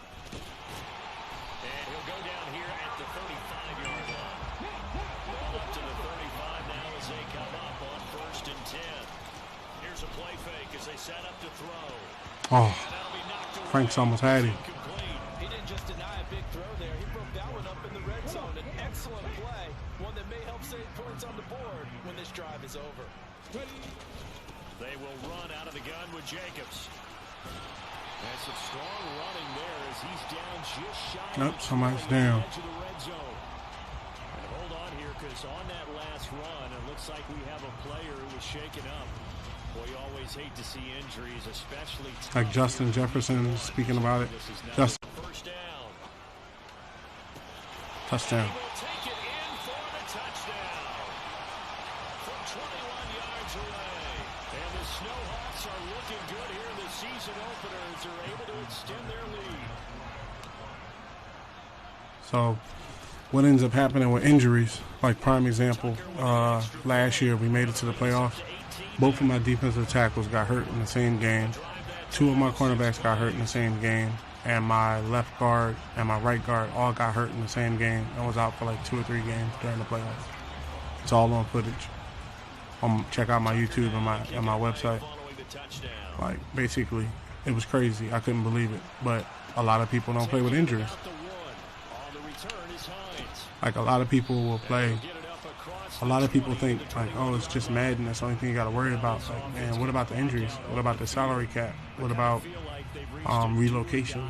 There's a lot of different things. Like, what team are you playing with when you started the franchise? Are you playing with your favorite team? Because if I started with the Eagles, I'd have hella people. You know, I'd have first-round draft picks and all sorts of people. But I started with the weakest team in the game. Literally, nothing against the Texans, but they are rated the weakest team in the NFL this year. And I started with them, so I feel like we really earned where we are now.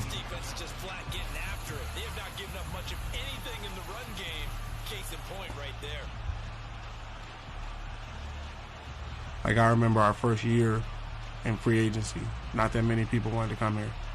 We didn't have a franchise quarterback. We didn't have that good of a winning percentage. There's a lot of people that was like, oh, I don't want to come here, or I don't want to re-sign. Now we're in a position where there's hella people that want to come to the team. You know, we got to look at the front. Get to him. Good tackle. Good tackle.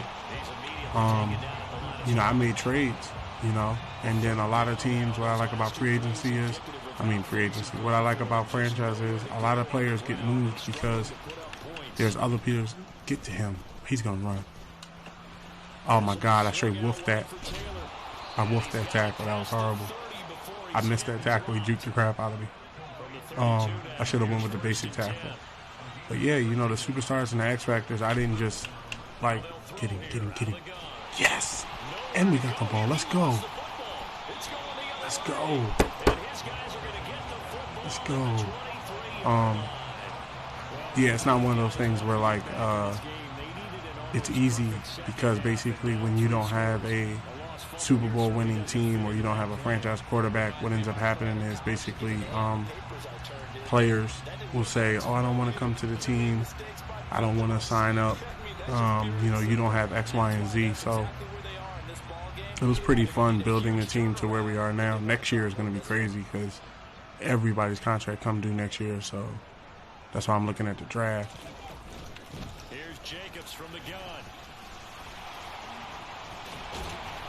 And they've got it inside the 10 at the 8. Good run, Josh. For now here in week 1, a very solid start to this new campaign. For a lot of guys playing this game, there's no better feeling than running right through a tackle. He's at the lower center of gravity and turn his legs for a really nice pickup.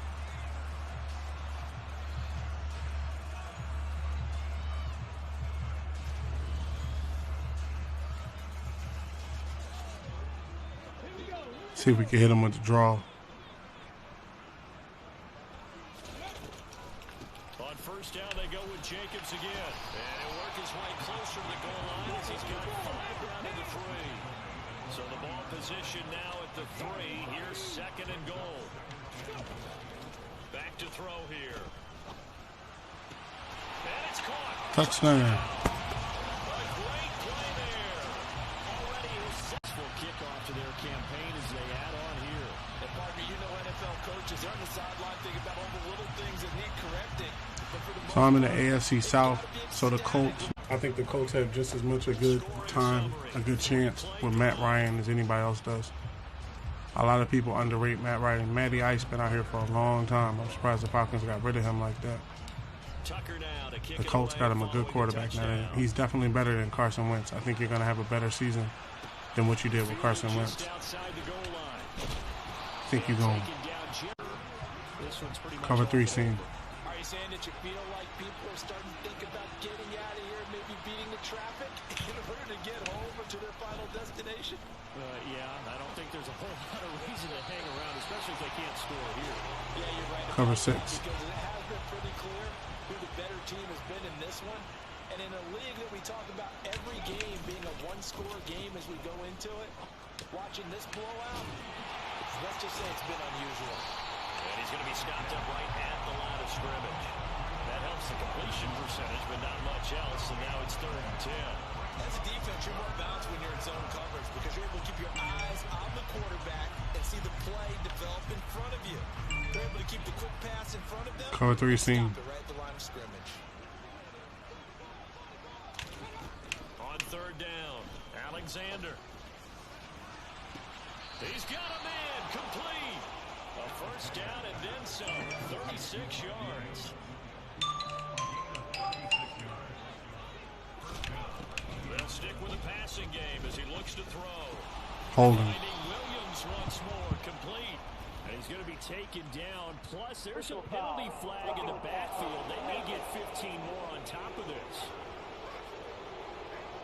Okay, so roughing the passer, I've got to imagine that's the last thing you want to see week one is your quarterback taking an unnecessary hit. I think you're exactly right about that. You hate it any week, but boy, are you on target. This is a unit that's depending on him to take him through Cover 17 6. games, so you definitely can't let him get hurt right now. So now a fresh set of downs, 1st and 10 after roughing the passer. To the right side, this is Taylor. And they get to him quickly. Good slide, y'all. Good slide. Here's 2nd and 9, just a yard on that last run.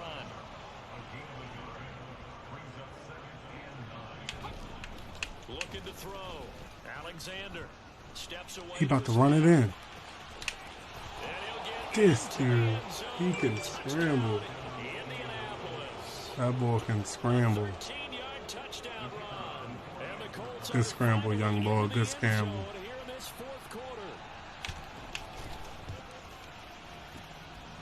The extra point up and good. And the lead is down to 28-10. The drive summary that time, 5 plays. And it's capped off by a 13-yard touchdown run.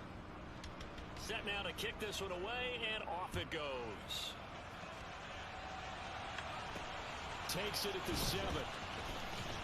Oh, a dangerous return. Oh, I got stuck. Solid return, pretty good field position. They'll start at the 32.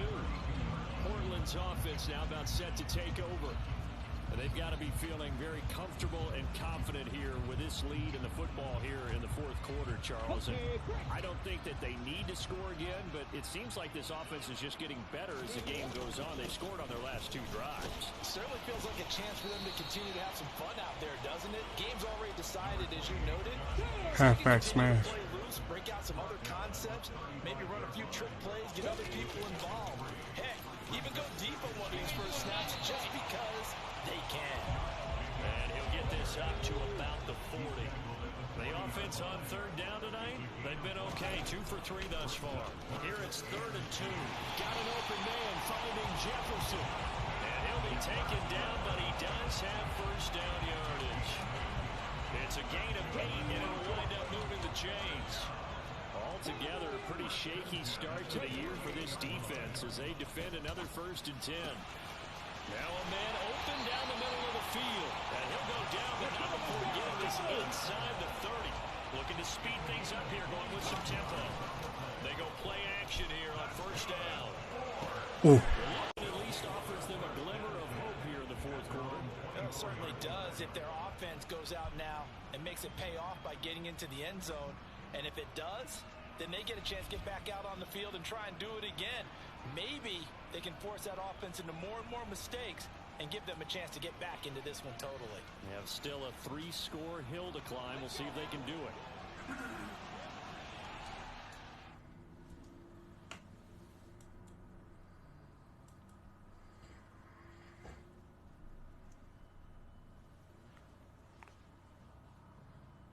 Saw the load window pop up for y'all on my playback. And make sure we ain't dropping no frames on Streamlabs. Yeah, we ain't dropping no frames. It could have just been a load. Throwing to start the drive. Alexander. And he can't find That's right, Greg. That's Gregory Rousseau getting in there. Greg Rousseau. Quarterbacks in the league, but definitely not today. His team trailed by multiple touchdowns and a late sack. Just a parting gift from the defense for him to take back to the locker room with him.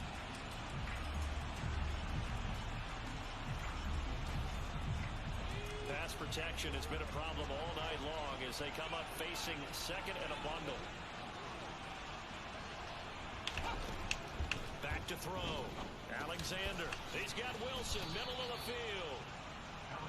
Those short little routes probably going to be open. The defense, they'll let those happen, especially when they can make an inbounds tackle. Cover 6. Madden when you need it. You always talk about taking where the defense gives you, but sometimes you have to know when you have to take more.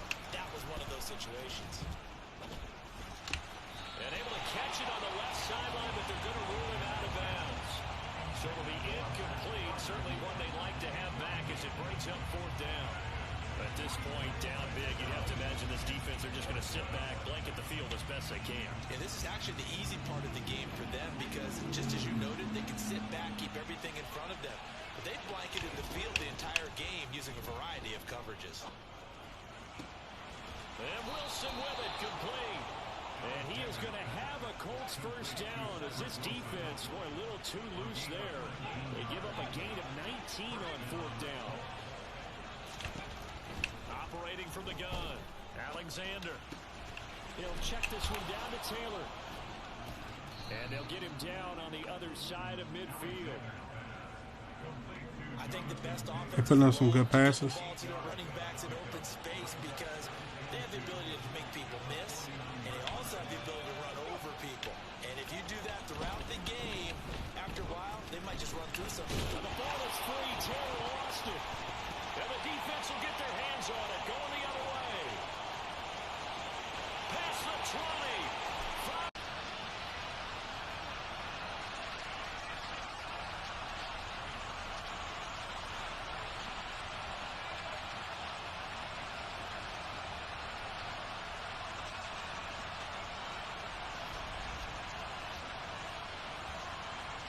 Tucker now to add the point after.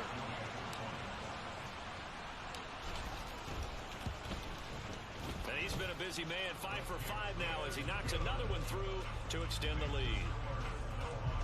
So not only the cough up, but then the pickup on the other side, the scoop, and the score the other way, the fumble return for a touchdown.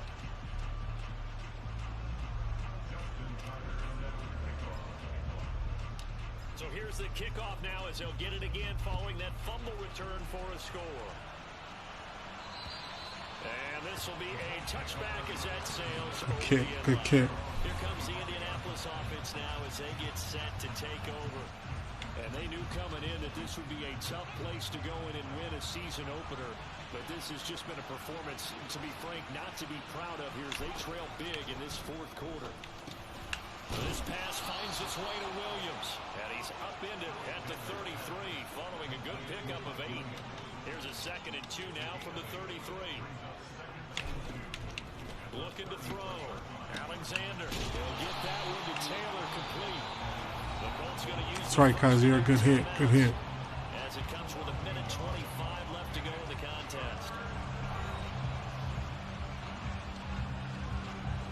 Coming up here looking for 3 yards to pick up the first. On 3rd and short, they'll try and pick it up through the air. And he'll be taken down, but he does have first down yardage.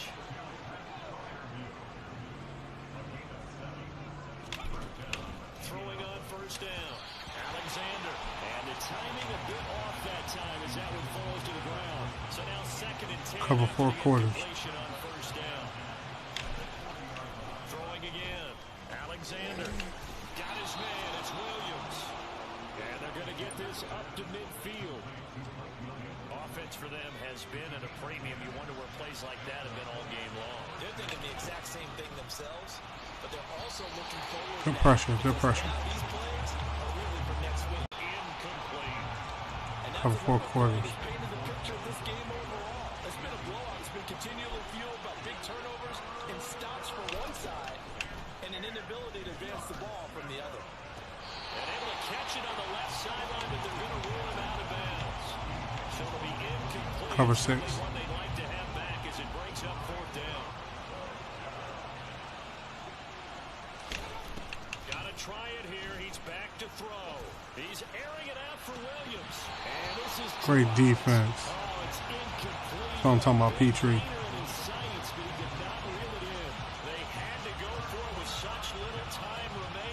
And this defense Great defense. right at midfield. So they tried to go for it for about it. This one was over a while ago. So good starting field position for him here as they come up 1st and 10 right at the 50-yard line. Running straight ahead is Jacobs. They'll take this to the 46. Now the offense going to use the first of their timeouts. That'll leave them with 2 remaining. We'll be back after this. Well, on every play call, you realize it's not going to go for a touchdown. So a lot of your calls are setting things up for maybe later in the game, trying to establish the inside run with toughness now, hopefully get to the perimeter later. And let's face it, you could do worse than a 4-yard run on 1st down. Just wanted to get him his. After a gain of 5, they'll wind up being about a length of the football short here on 3rd down. Yeah, I don't have nothing against the Colts.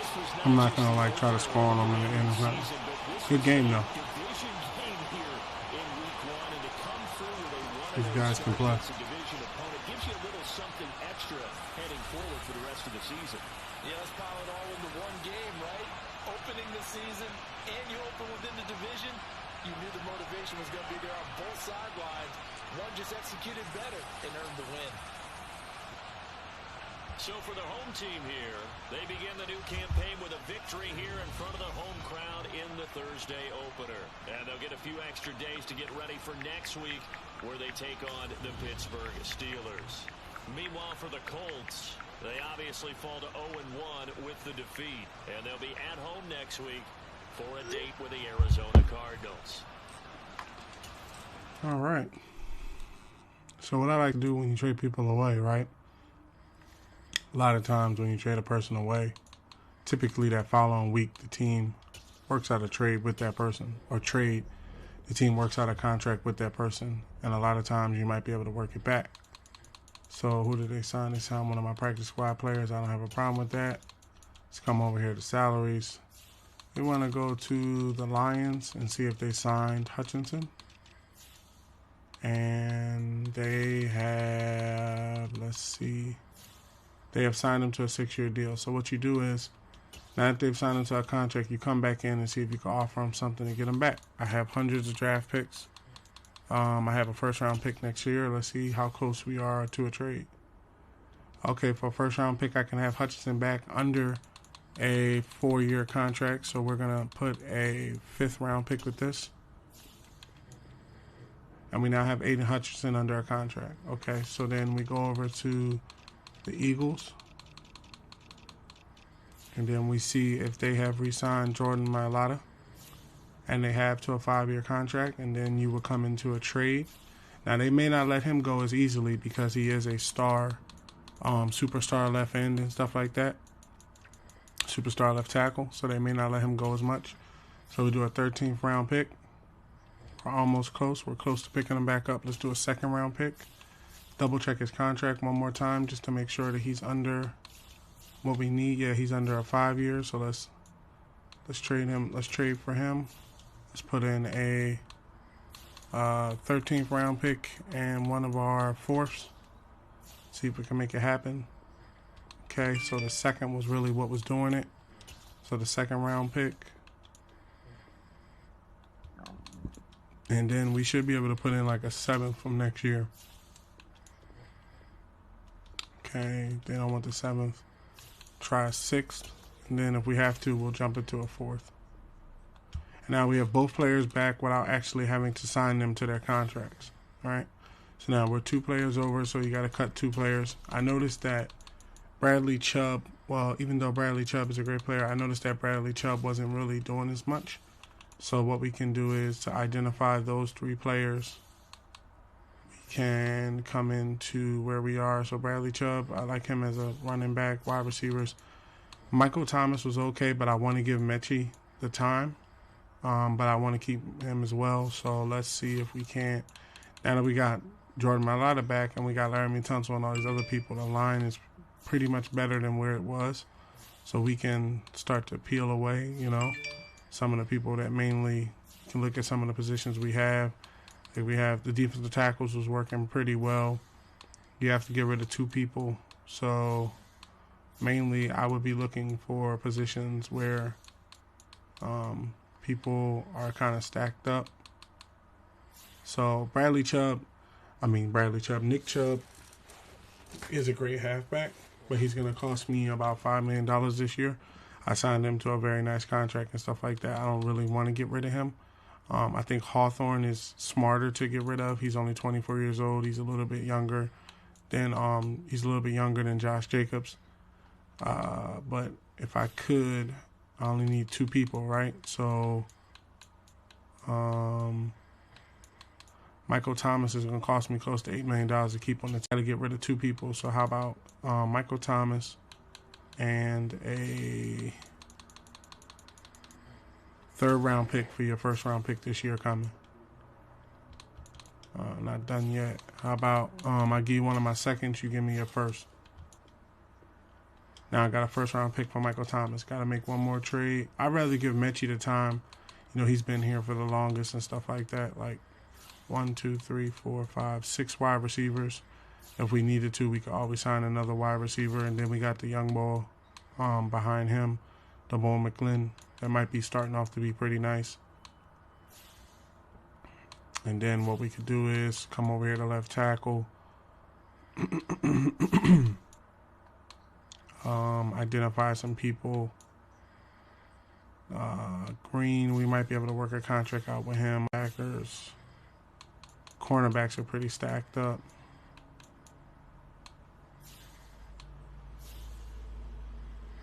Now let's see if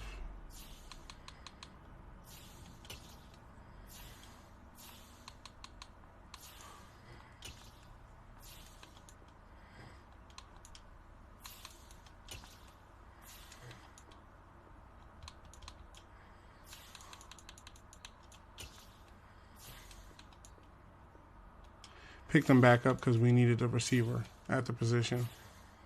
Now Bradley Chubb, I could send him back to the Browns, and I probably can pick up buku picks from the Browns because I signed him to a contract and they wasn't able to, and then he'll just be on the Browns. So I'll take your 1st round pick from this year, your 1st round pick from next year, and a 2nd round pick. Actually, before I take that 2nd round pick, let me see, who do you have on the line? I'm always looking to make my line stronger. Joe Bento, Wyatt Taylor. They got some good people. But we might be in need of draft picks this coming next year. I might have to draft another quarterback. Who knows? So let's. Okay, how about just for 2 1st round picks? I'm willing to do that. Nick Chubb isn't necessarily playing for me like that on a week-to-week basis, and I need the picks more than I need the player. You know, I got Derrick Henry. He's doing a damn thing. I noticed during the game. I'd rather get Spillner some open runs if we're going to play like that, you know. If we're going to just play where, you know, we're just giving people opportunities and stuff. Okay, so let's see here. Got our left tackle back. Got Jordan Mailata back. Got Brandon Dickerson. Linebackers, middle linebackers. Let's see here. Cornerbacks. Cornerback room is pretty stacked. Everybody's in the 80s. I would trade away with Malik Willis, but I feel like we really want to trade John. I want to give John an opportunity to play, but John doesn't have interest to want to be here. So let me check the re-sign window real quick. Let me slide on over to the re-sign window and see players. See, there's one player ready to negotiate. Who's that? That guy. Okay, what about for wide receivers? Oh, Mechie has interest. Okay, I'm glad I looked. Mechie has interest to come back, and he doesn't want that much money, so that'll be pretty good for him to come back without needing that much money. Okay, let's see. Trade center. We just got to get rid of one person. So we got rid of Chubb.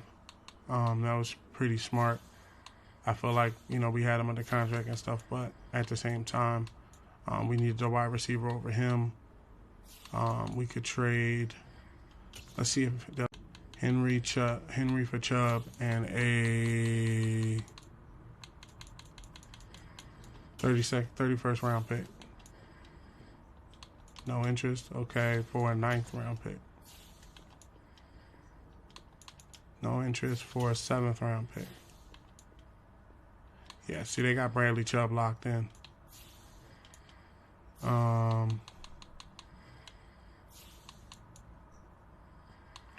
I would like to not get rid of any of my linemen.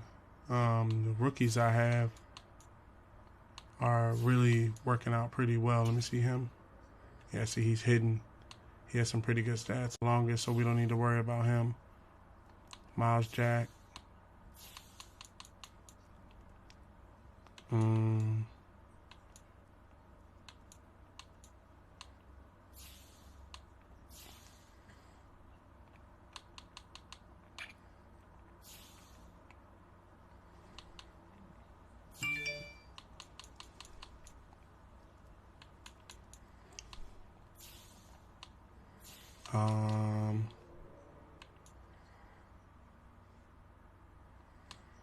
Oh, we got good linemen. I don't think we should mess with the linemen at all. But we do need to make a cut. That's where we have to make a decision. Let's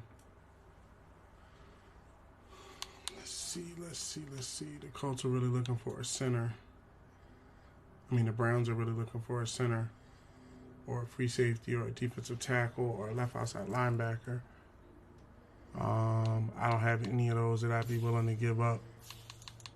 A hidden defensive tackle is not smart to give up as well because he may turn into an X factor himself depending on how he's used. And then I don't want to give up my right end or my linebackers.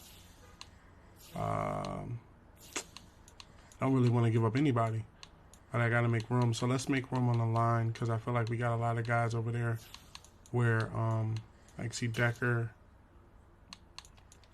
How long is Decker's contract?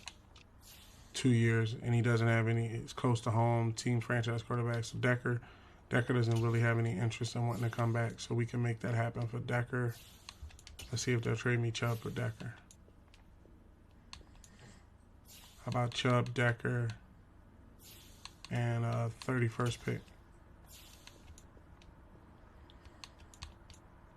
Do it for the 7th. See if they'll take them. Nah, it's interest, but there's not interest like that. Okay, how about Decker for your second? No, it ain't gonna be no second. And I'd rather send them to the Eagles. I'll send them anywhere. First round, 13th pick. Yep. They got better, I got better. We all got better through the trade. Nobody got screwed up.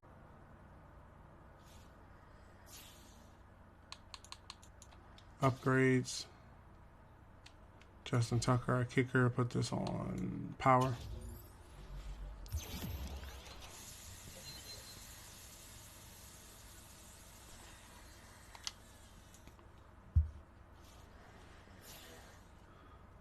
Okay, let's check the injury report, make sure nobody got injured.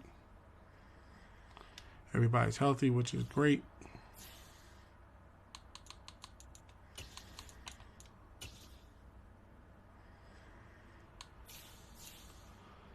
Derrick Henry, Hawthorne behind him.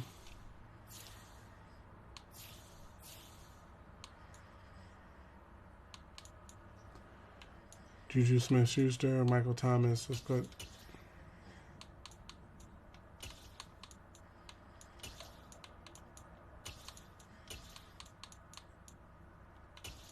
Left guard is gonna be nope. And we got Jordan Mailata sorted out.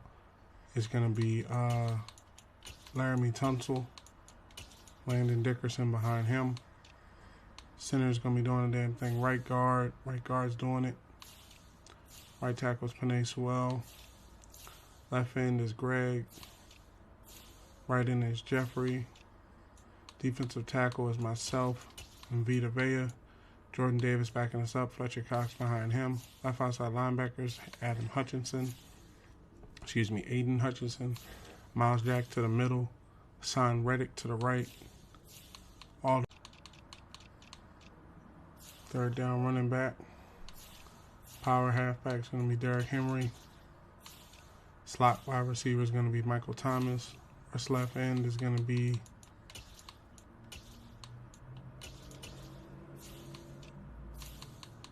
right end is going to be Simmons. Rush left end is going to be Rosario. Yannick backing him up. Rush defensive tackle is going to be myself and Fletcher Cox. Sub linebackers Miles Jack, Kazir White, Shaq Thompson. Slot cornerback is going to be held down by Griffin. I think he holds it down the best. And then Darius Slay's backing him up. Okay, so we have a set lineup.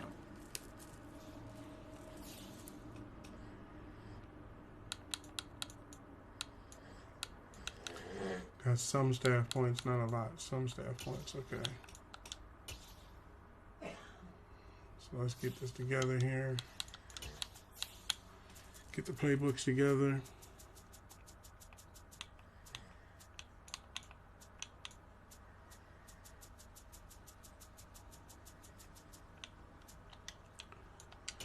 So I have Superstar X Factor Josh Jacobs, halfback. They have TJ Watt, Superstar X Factor left outside linebacker. I have Derrick Henry, Superstar X Factor halfback. They have Minka Fitzpatrick, Superstar X Factor free safety. Najee Harris, Superstar X Factor halfback. I have Jeffrey Simmons, Saldari, Superstar X Factor defensive tackle. James McCutcheon, Superstar X Factor cornerback. Demarius Franks, Superstar X Factor tight end. Shaquille Griffin, Superstar X Factor cornerback. Matthew Judon, Superstar X Factor left outside linebacker. Fletcher Cox, Superstar X Factor defensive tackle, one of the best there is. Ron Harrington, Superstar X Factor tight end. I have Justin Jefferson, Superstar wide receiver. Penei Sewell, Superstar right tackle. Justin Tucker, Superstar kicker. C.J. Gardner Johnson, Superstar strong safety. Jordan Mailata, Superstar left tackle. They have Deontay Johnson, Superstar wide receiver. I have Chris Haggins, Superstar quarterback. Michael Thomas, Superstar wide receiver. Jordan Davis, Superstar defensive tackle. Hassan Reddick, Superstar left outside linebacker. Darius Big Play Slade Jr., Superstar cornerback. They have Devin Bush, Superstar middle linebacker. I have Jack Fox, Superstar punter. Tyron Grant, Superstar right guard. Earl Bragg, Superstar center. And they have Earl Winter, Superstar left defensive end. And Jaron Flynn, Superstar tight end. So they have some Superstars and X Factors on their team as well. We had the playbooks ready. Let's go out here and get them.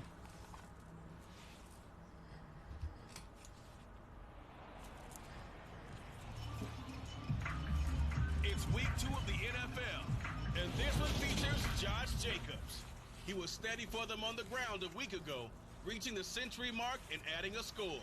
It's the Snowhawks and the Steelers, and it's all just ahead on Madden NFL 23. Let's get them, boys. EA Sports coverage of the National Football League is on the air. Today, after a crazy opening weekend, it's on to week 2, and we've got a good one here between the Pittsburgh Steelers and the Portland Snowhawks. Along with Charles Davis, Good defending Super Bowl champion Snowhawks. Call it right. They've been buoyed by getting 2 home games right at the start, and they come off a good victory in week 1. And last week they put together a 3-touchdown victory and were never challenged in that game. Let's see if they have a little bit of a letdown here. Meanwhile, for the visiting Steelers, they come into this one after a loss in the opener, and they're in for another tough test here. And what a battle for an organization to look at your schedule and see 2 road games to start the season and not have a letdown immediately. You got to fight against that. They've got to come out ready to play.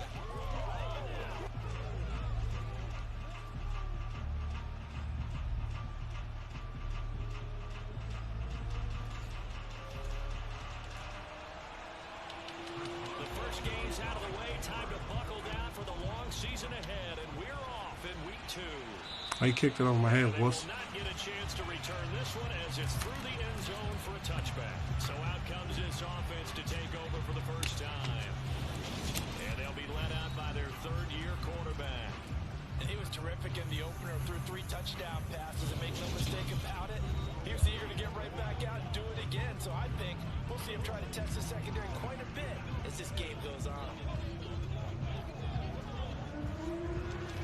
Plie Fletch stretch.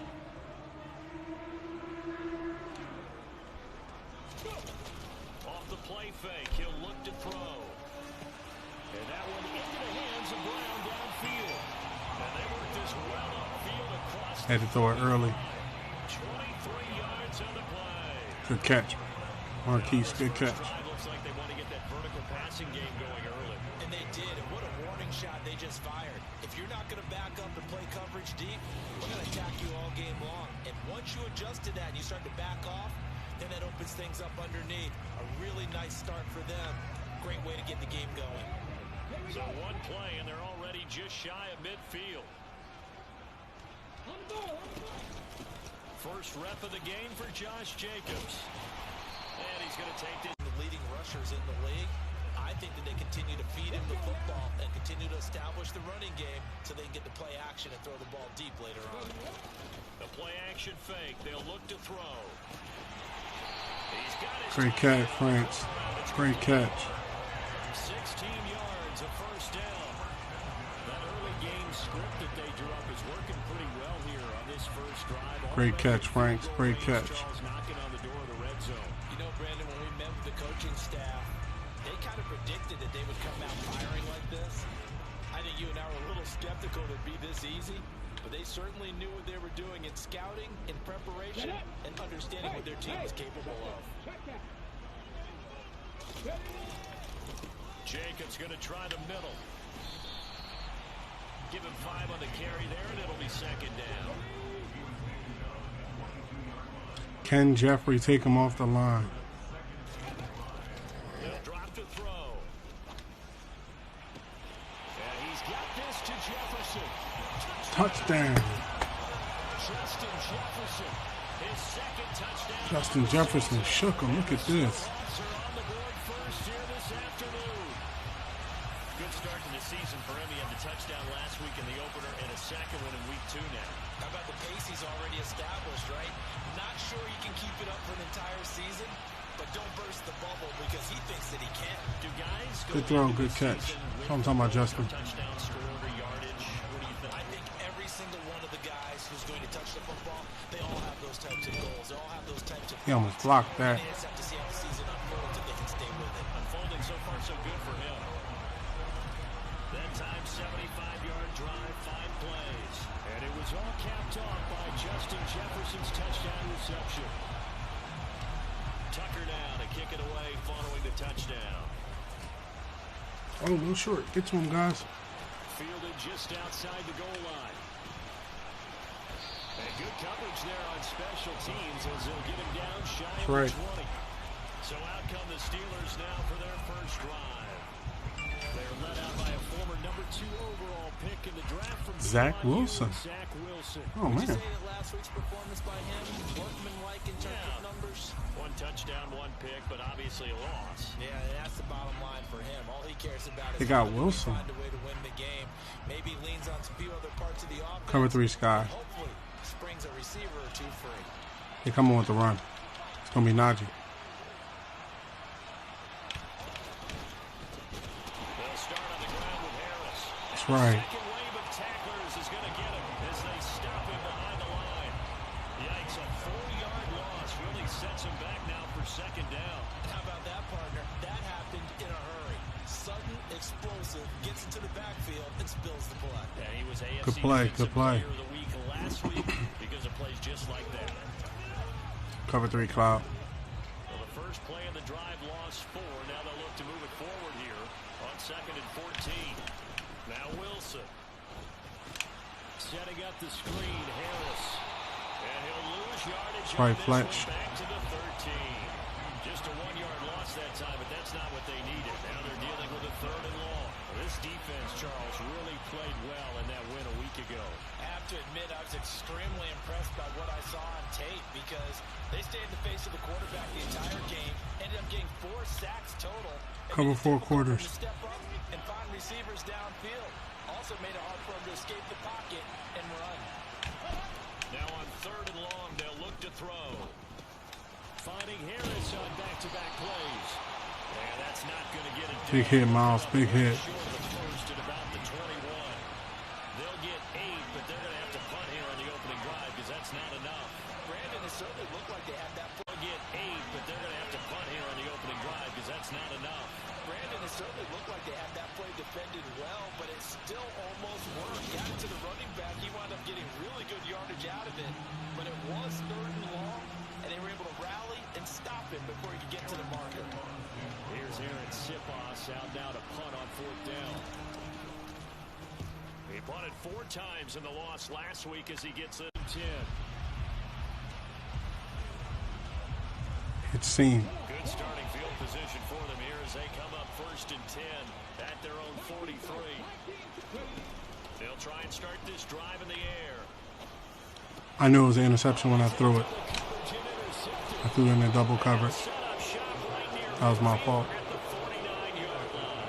Juju, man.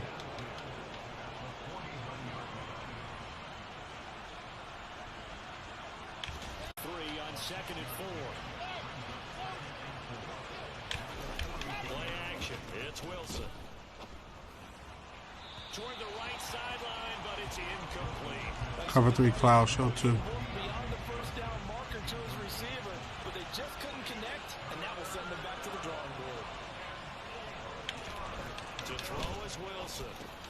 Throw left side, going to be taken in by Harris. Stop them short. This won't be enough. That's what I'm talking about. Just stop. Just stop. Way to rally, y'all. Way to rally. And make sure you don't give up enough space that they can make a move on you in the open field. Try as he might, he wasn't able to get to the first down marker. Excellent defense, good tackling.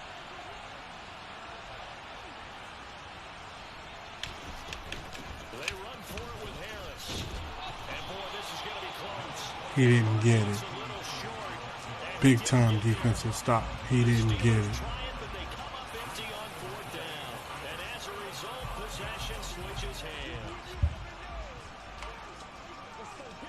So from the 39 now, they'll come up on a 1st and 10. Go. They go back to the air here after the INT on the last drive. He's got Brown on the out route complete. So the completion good for 7 there. And that will bring up 2nd down.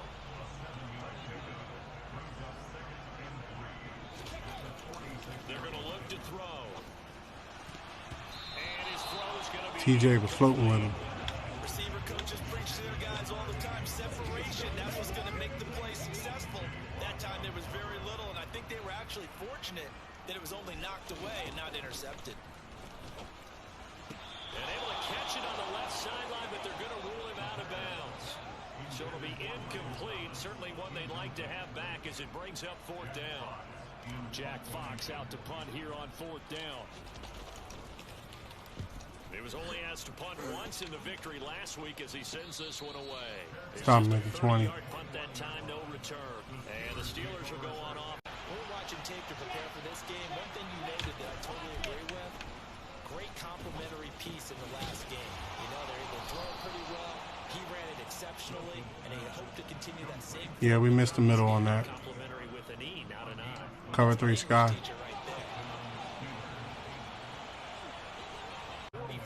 Damn it. 23 yards, the final tally. Cover 4 show 2. Oh, that was a nice job there. Quarterback and receiver reading the pressure that was brought. They both knew it was going to open up the middle of the field.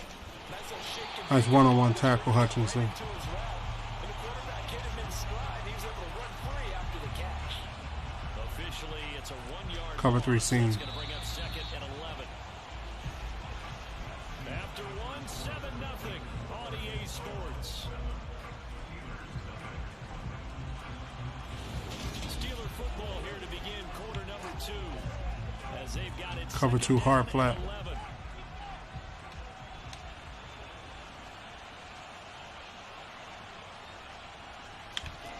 Now it's Wilson. And now a fumble. We'll take that. And this will be scooped up by the defense. And his guys will take over. They're scrambling us, brother. That's what happens. Well, that's unfortunate because he had a nice run going, but give credit to the defense. They got a hand in the cookie jar there, CD. You have to think about vision, finding a place to get down after you know you've gotten all you can. From the 30. On the ground, it's Jacobs to start the drive. And he'll scratch out only about a yard after the Slot 32. cross. The run only got a yard. Here's 2nd and 9. Now back to throw. He's going. That's an interception. Oh, it's not. Holy shit.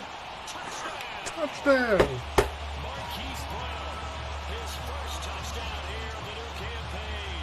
And the Snowhawks are able to strike quickly to add on to their lead. Well, you know he can be explosive, and he's ultra explosive there on the fly route. And you know how many times we've talked to coaches and we have quoted back to us, well, you know something? When you execute really well, it doesn't matter. That was an amazing route. Amazing route. Athleticism beat you as well. He just took off and went. That's almost like one of your Turkey Bowl games, isn't it?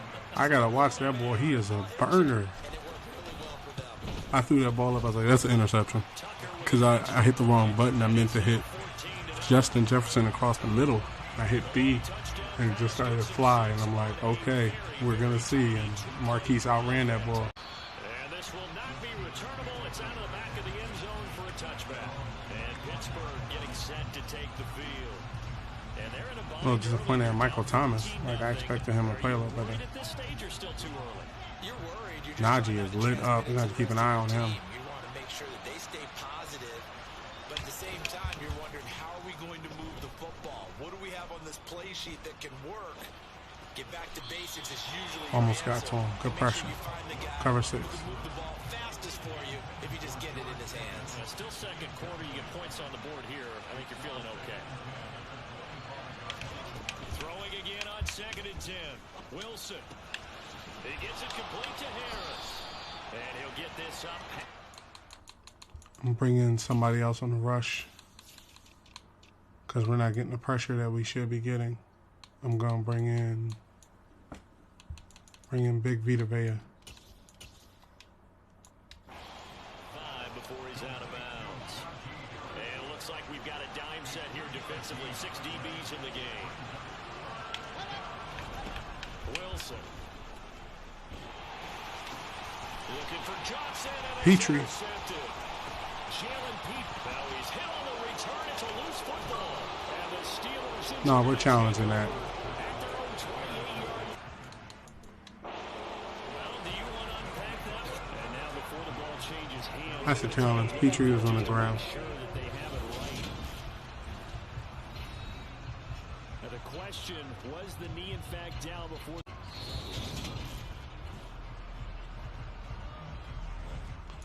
That's our ball. Okay, so I changed my mind with the rush defensive tackle. Fletcher Cox is doing his thing. They just got a good line. After review of the play, ruling on the field and conversion.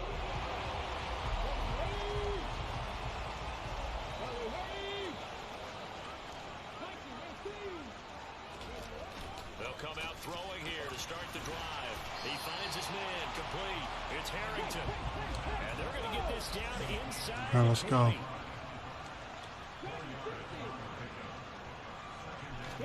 2nd and 6. Ooh, that line closed up fast. All in all, no gain on the play, and it'll bring up 3rd. They haven't made much of this great starting field position they had. Here's 3rd and 6. On play action, they'll throw. On the sideline, did he keep his feet in bounds? They say yes. Great job, both feet in. I'm talking about Marquise. That'll put him over 100 yards receiving now here in this first half of action. Everything's going right here in this first half, and they've got a good lead. And part of that Great catch, could be great attributed catch. to their success on 3rd downs. This is another conversion here, and they can look to really open things up now with this 1st and goal.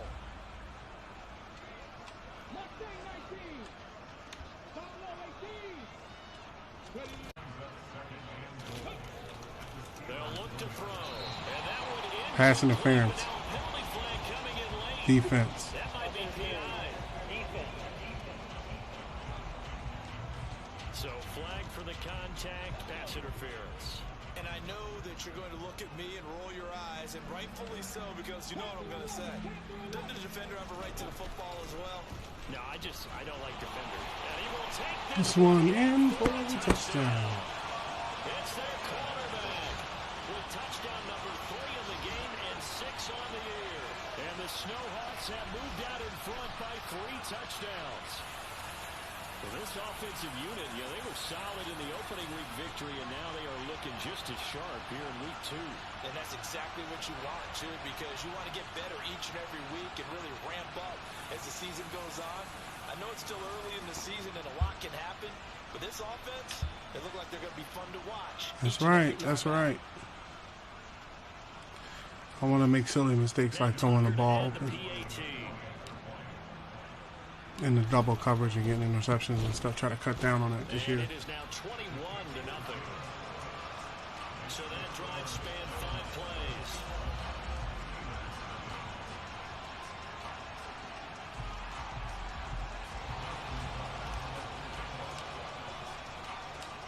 Kick this one deep. Oh man, a little short. Take it in at the 3.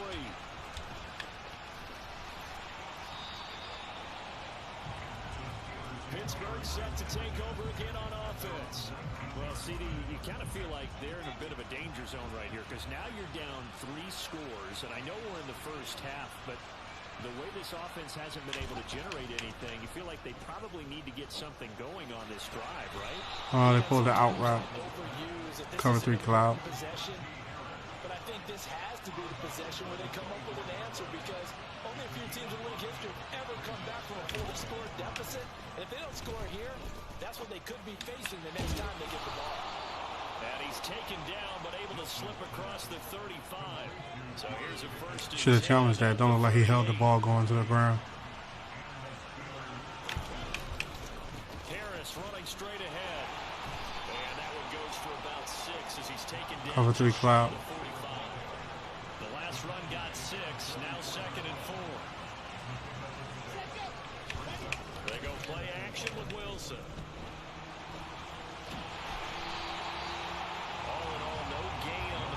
Cover 3 card flat. And we've hit the 2-minute mark in this first half of action. Cover 6. In search of 4 yards here to pick up the first down. Here's Wilson. Throw over the middle, caught by the tight end Gray. And he will have a Steelers first down. They needed 4. He doubled that. He wound up getting 8. Cover 4 quarters. Now Wilson on Get to him. down. Get around that. Brought in by Harris. And they'll get Attack. this down to the 42-yard Cover 3 line. cloud. 2nd and 4. Wilson. And this is going to be caught, but they'll say out of bounds. So it's incomplete. Cover 3 cloud. This will be the 8th play of the drive here. 3rd and 4. There's Wilson to throw. Got his man complete over the middle. That's Gray. And he will have Cover 3 his seam. first down as they're able to get the 3rd down conversion. Now a timeout called for by the offense as they'll stop it with just over a minute to go before halftime. Let's go cover 4 press. This offense finding its legs now. Here's another 1st and 10. Now Wilson. And an incomplete pass. Cover 4 quarters. With just under a minute to play in half number 1. Again on 2nd and 10, it's Wilson. He finds his man complete. That's Harris. The Steelers Nice hit. for the 2nd of their timeouts as they get the stoppage with a little over 50 seconds to go in the first half. Cover 6. They'll need 5 on this play to move the sticks. Here's Wilson. That's going to be knocked away. Oh, I'm injured. No. I'm down, y'all. Hope I'm not down too long. So on 4th down, the Steelers call on the number of Chris Boswell for the field goal try. From the right hash, this from 45 yards away. Boswell's kick is good, and the deficit drops now from 21 down to 18. Well, still trailing here, but they do get the late field goal. Now Okay, what's my injury look like? Keep this score right where it is heading into the locker room. Yeah, and trailing into break, you obviously don't want to go in off of a negative play. Give them credit for that one. Finding a way to put points on the board. Give them any type of a spark, anything to build off of as they try to play a comeback. Here comes Mr. Hollywood, Marquise Brown leading out this offense. He's up Hollywood, Marquise Brown. has the touchdown. Shoulder strain will return soon. Nope, my day is over with. That's going to be the end of my day. I think I got a sack today. We're going to go ahead and take that as a victory. Going to put Vita Vea in. Put Big Jordan Davis along with him. Put Fletcher Cox ahead of me. Put the rookie ahead of me. And then bring Yannick as the backup for the rush defensive tackle. We're going to send at them. We're going to send Fletcher Cox, Vita Vea, and we're going to send Jordan Davis as the backup. So Vita Vea first, Fletcher Cox second. My day has concluded. So the question becomes, how do you limit him going forward? Well, you know the guys trying to cover him, they haven't had a whole lot of success thus far, and while they will still accept the challenge, maybe you have to change your focus. You have to get after the quarterback a little bit, disrupt his timing. Because right now it feels Great catch, Brown. Getting this inside the 30. Great catch, Brown. The offense going to use the first of their timeouts, as it'll come with 15 seconds to play in the first half. So now then, the big play has him all the way inside the 30. As he's going to be taken down. Now a timeout taken. Perhaps a chance for one more quick play and then another timeout if they hurry. We'll see. The sack cost him Thomas over there. Second and 11. He'll look to throw. And he's got his big tight end here. And with just 4 seconds left in this first half, a timeout. Put the field goal up.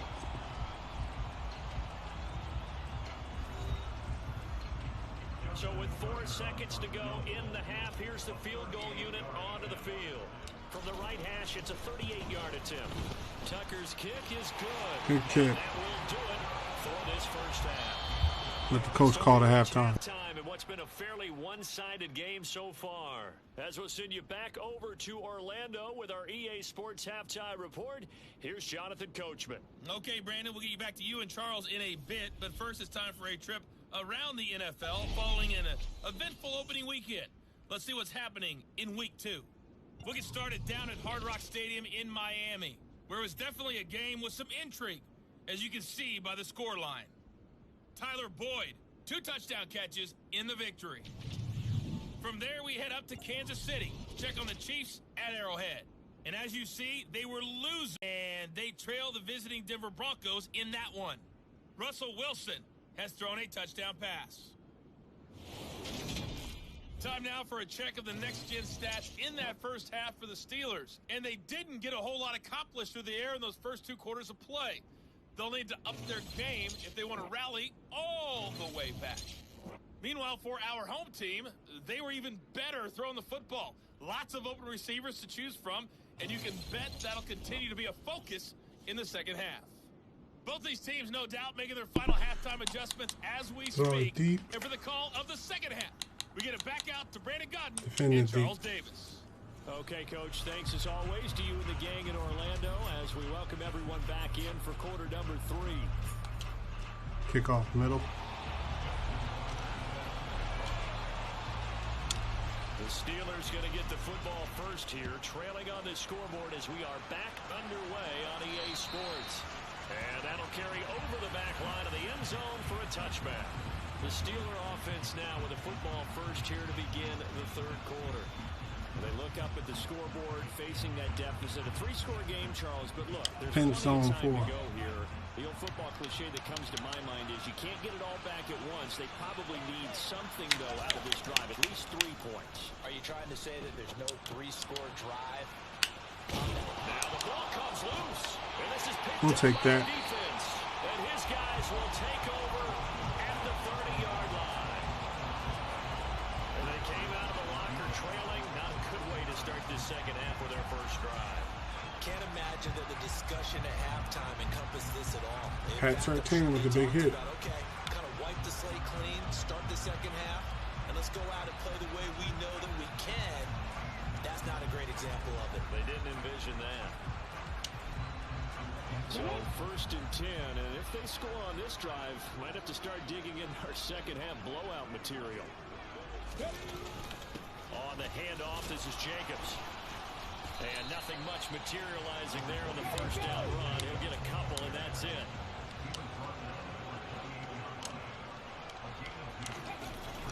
Off the play fake, he'll look to throw.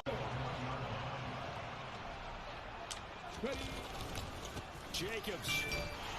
Touchdown. Well, I'll tell you what, Charles, I know that you don't put a ton of stock into power rankings and things of that nature, but another score here. And 2 weeks into the season, this is maybe the most impressive team in the NFL. Would you agree? Well, they've certainly sold me as they've sold you, and I agree with you. No, for the extra point.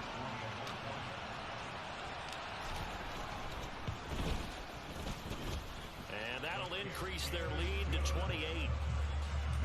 That's right. So they only needed 3 plays on that drive. And it was capped off by a touchdown run from Josh Jacobs. Tucker now to kick it away following the touchdown. And this will be a touchback as that sails over the end line. And Pittsburgh getting set to take the field. It's a game that they would rather probably forget about, at least to this point, Charles. And one reason is turnovers. Too hard flat. Last drive, they had the issue in the first half as well, and that's really, unfortunately for them, helped to put this game out of reach. And you know they won't admit it to themselves, but we know that winning the game is pretty much out of the picture now. Cover 6. So their bottom line is, how do they play a clean game the rest of this one, right? Take care of the football, no more turnovers, and see how that works. Right. Jeffrey Simmons. Greg Rosario. Greg Rosario. Chalk that up as their first sack in this game, and they tallied 4 a week ago. And probably not as much exultation in that sack as what took us so long. Because when you get 4 the previous week, you're counting on continuing that momentum. They didn't get that done in the first half of the game. Let's see now if they start to bring even more exotic pressure towards the quarterback. That's right, Big Vita. Cover 3 buzz press. Don't need it all back at once, but you figure they're going to need something here. 17 yards to go on second down. Another try last play, and that means they'll need to come up with something here on third down. Now it's Wilson. Pressure comes and down. That's right, Jeffrey Simmons. It's Jeffrey Simmons that time who got in to record the sack. It's been a tough one all game long for this offensive line. They're already down big, and now you know they're just going to come after the quarterback in a big way, don't you? Well, they just can't get out of their own way right now. It's created an avalanche, and an avalanche is coming right on top of it. Great defensive play, Jeffrey.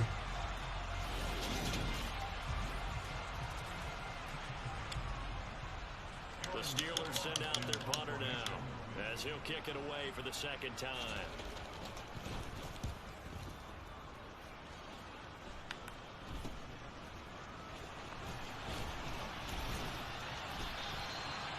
Yards is the distance on the punt there. And this offense, Had a good run back. field position. They take over with a first and 10. Shout out to everybody that's coming through so far and been chilling and watching. You are greatly appreciated. Thank you for coming through.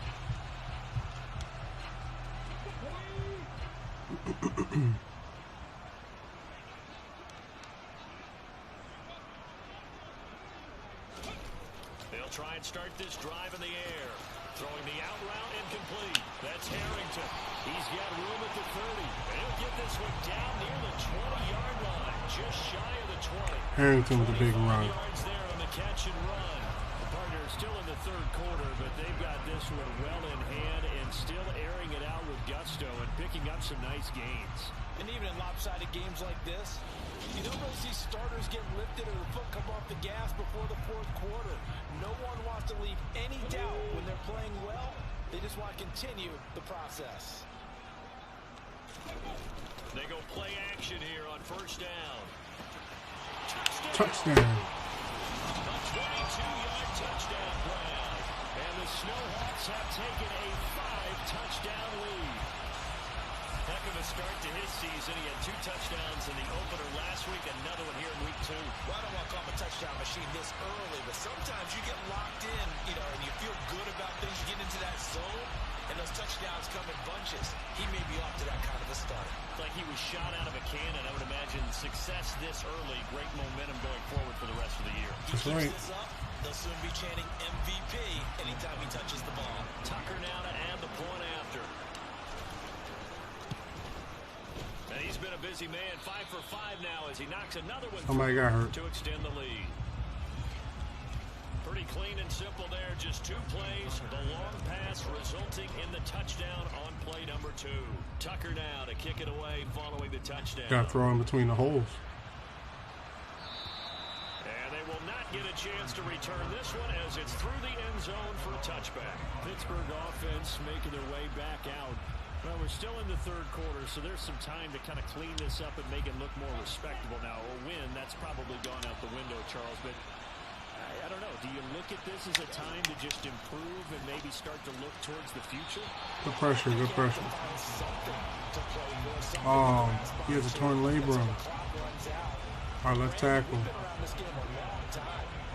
This is an outlier. You don't get many blowouts like this no matter how the game looks on paper going in. This one has turned out to be everyone's worst nightmare realized. And he's upended after a gain of 2 out to the 27. Cover 3 Sky.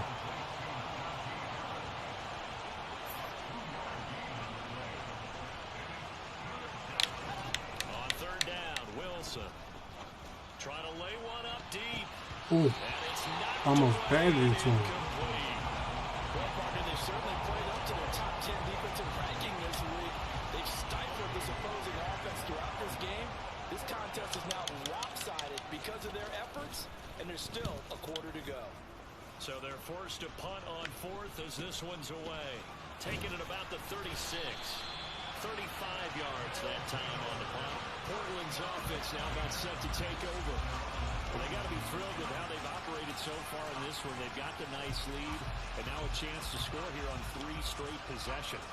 Yeah, and the way that they are rolling, I just don't know how they get slowed down, because they certainly are operating at peak efficiency right now. They might want to think about giving some of their backups a little bit of work, though. Let some other guys get on the field and do their thing and save some of this for the next time out. Alex Highsmith making the nice play and getting the sack. The play action fake. They'll look to throw. Ooh. They're looking for Jefferson, but this is intercepted. Jeremy Ching picks it up. I made a dumb pick. He's gonna take this one back. That was a dumb throw. 7-yard line. Line of scrimmage, the Got cocky on him. Threw a bad throw. It happens. After the interception, here's Wilson. He's going to air one out. Great defense, boys. Oh, that looked like a sure 6 points, but he could not get that to stick, and that is a golden opportunity wasted there. Play action. Now Wilson.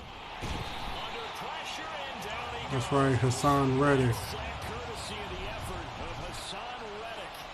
Well, the number 1 mission of any offensive line, you got to protect that quarterback. Oh, I'm talking about Hassan. This time, the rush got to him in a hurry. And this came from the edge, and those pass rushers, they have so many tricks of the trade to get around blockers. They have a lot of tools in their kit. This was pure speed and athleticism on this play, though. And they could barely get a glove up and couldn't do anything with it after 3 plays. Way to hold him for me, boys. Good defense. That's a disappointing end to excellent field position. When that drive started, they had 6 points that they were thinking about. Got it up to the 20. That time on the return. Portland's offense now about set to take over. So now, Charles, this drive maybe a touch more important, trying to erase the memory of that interception they had the last time out. Yeah, and everyone goes through this because even the best in the game, you're going to have games where it just doesn't go right for you, and interceptions result. So, frankly, to me, it's all about how you respond, not just the types of plays that you call, but how you carry yourself, how you show your team that you're still with it, and how you continue to lead.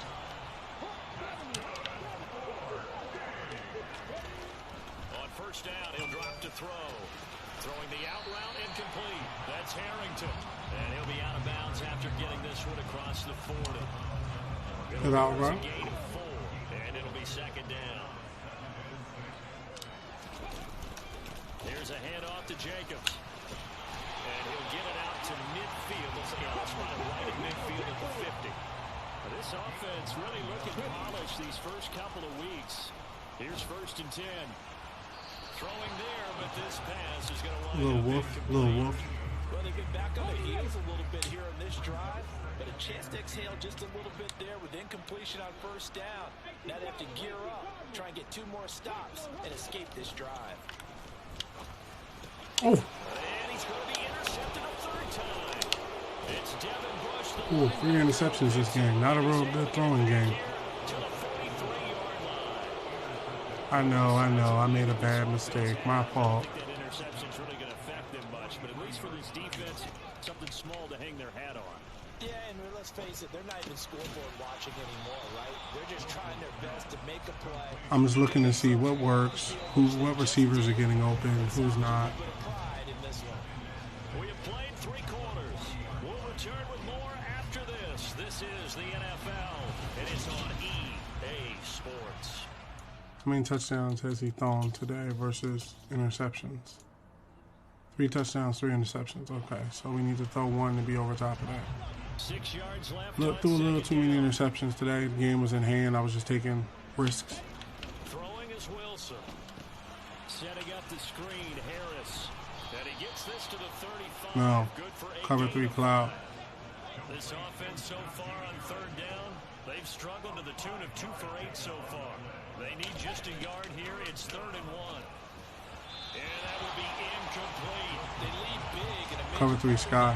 It's been how they've taken their play to a whole new level this second half. No points allowed since the break, and you can add another incompletion to the total number that they forced in this runaway contest. That's right. Turnover on down. That's right. And as a result, possession switches hands.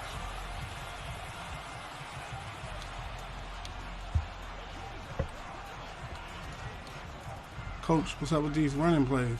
They've got good starting field position as they come up here 1st and 10 at their 36-yard line. They'll begin on the ground with Jacobs. And some space here. And he gets us to the other side of midfield across the 45 before going out. That's right. 64 yards rushing now on 8 carries for him so far. Here's Jacobs on 1st and 10. And he's going to take this ahead for right around 3 yards, but no more than that. 2nd down. The last run got 3. Now here's 2nd and 7. They'll set up to throw. Flush to his right. And he's got this to Jefferson. And they're going to have themselves another 1st down as the tackle's made at the Steelers' 14. He's been slinging in this one. I think he should be ticketed for a baseball cap and a set of headphones for the next drive. He's been absolutely sensational. The one thing we've both learned about quarterbacks in this league, they often stay on the field longer than you expect. And it's caught. Touchdown. A great effort there for the 2nd touchdown of the game, 4th of the year. And the Snowhawks are looking to make it 2 straight as they add on to this 4th quarter lead. When coaches come into a game preaching total team effort, CD, I think this is the type of ball game that they're dreaming of. It was pretty apparent early on that they were clicking in all 3 phases. It's been fun to watch. Yeah, sometimes in the NFL you end up with matchups like we've been watching here. And when you go back to the early drives, you can just see that one squad was on a different level in this game. Safe to say, we have been disappointed in watching their execution throughout this contest. Tucker able to connect on the extra point. And this one was over a while ago as they just add on to that big lead. Tucker now to kick it away following the touchdown. Fielded just outside the goal line. And makes it across the 20. Got him with a big hit. That's what I'm talking about, Kaiser. And now out come the Steelers. We said it at halftime that they would need a nearly perfect second half to erase that deficit that they were facing, CD. But unfortunately, the second half has pretty much been a carbon copy of the first. Yeah, that early lead was almost insurmountable the way their opponent was playing. And partner, they do have some good news, though. This one is getting close to being over, and they can try and hit the reset button starting tomorrow. Again, it's Johnson. And they're going to have this across midfield. I had you playing man. It's my fault. Back-to-back good plays have them on the move on 1st down. To throw is Wilson. Now they set up the screen. That's complete. And he's dropped right at the 40. Gain of 3. Coming up on 2nd and 7. Wilson will throw again. And he's going to have Right. this one is down he goes. Gregory Rousseau. There's a loss of about 8 as he gets in there to drop him. Stopping his opposing offense, and they've done so with ease. Cover 4 quarters. Tall task ahead of him here, needing a full 15 yards to move the chains. 3rd and long. It's Wilson. We'll take that. Johnson, and it's intercepted. Jalen Petrie picks it off. And the return here is stopped at the 35-yard Petrie with the interception. Let's go. Another great play defensively. They've been sharp on both sides of the ball, Charles, but that interception means that this defense... That's what I'm talking about. Big time. Down to single digits on the scoreboard. Big time. And that's certainly something to smile about, isn't it, partner, if you're on defense? Because your goal every game is to pitch a shutout, but you and I both know that's pretty unrealistic. But to hold a team below double figures in a game, in an NFL game, that's certainly something to take pride in. Good starting field position for them as they come up 1st and 10 at their 35-yard line. They'll come out throwing here to start the drive. Quick slant to Brown. And able to get this one across the 45 before he's brought down. Now a play fake here on 1st down. That's complete to the fullback, Ricard.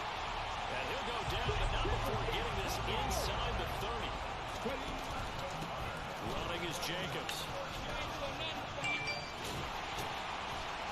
And they'll work it inside. That was a great run, Josh. Great run, Josh. So it's our home team here in possession of the football as we come back. And they have just about put this one on ice as they've got it here 1st and 10.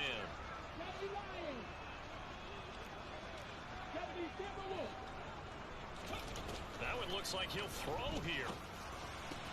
Out route, and it's complete to Brown.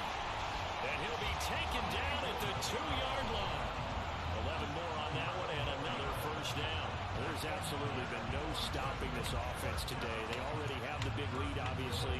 Here in the 4th quarter, they could coast to the end, but right now they're not passing up any chances to put up some garbage time yardage. And, partner, why would they? Because who knows the next time you'll be playing as well as you have today. When you're in that zone, you go ahead and take full advantage of it. You don't worry about your opponent. You just worry about what you're doing. One more time with Jacobs. Right. And he will get into the end zone. Touchdown. This thing is ugly. So he's had a nose for the end zone here in the early part of this season. 2 touchdowns for him now in this one to go along with the one he had in the opener as well. Yeah, he certainly finds where the goal line is and finds a way to get across it. But you know who else senses it? The guys that block for him. Because he has that instinct, I think they hold their blocks just a little bit longer.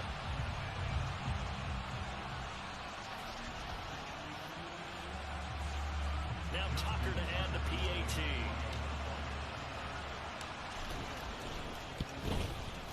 Now this one was over a while ago as they just add on to the big lead. That time a 6-play drive. And it was capped off by a touchdown run from Josh Jacobs.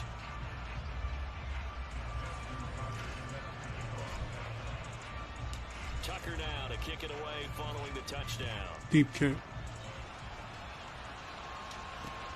Fielded just outside the goal line. And he brings us out past the 20 to the 24. And Pittsburgh getting set to take the field. Where we stand right now in the 4th quarter, this one pretty much out of reach. And Charles, I know they're going to be disappointed about several things with this ball game, but the self-inflicted wounds, they've had several turnovers. You would have to think that's going to be something they're going to discuss heavily in the film session in the coming days. You're absolutely right about that, partner, because Cover 3 Sky. sit in that film room and watch every error that they made and figure out how to not do it in the future. And mentally, I think a lot of the guys are already starting to think about, okay, how do we put this behind us and get better for the next time out? This Cover 6. uses motivation for the rest of the time that they play to hopefully never be in this type of situation again. 3rd and 2, now Wilson. And it's a short one here, complete to his tight end. And he gets this up across Cover the 4 quarters. before he's out of bounds. So here's a 1st and 10 at the 38. To throw again is Wilson. Now a desperation throw deep downfield. And he knocks the ball away and it falls incomplete. That's coverage you'd expect to see in a tie game late. Not in a lopsided game like this. They are not letting up. To throw on 2nd and 10. Wilson. That's caught left side by the tight end Gray. And they'll get him down on the other side of midfield. One last shot for Wilson. Escaping the pressure right.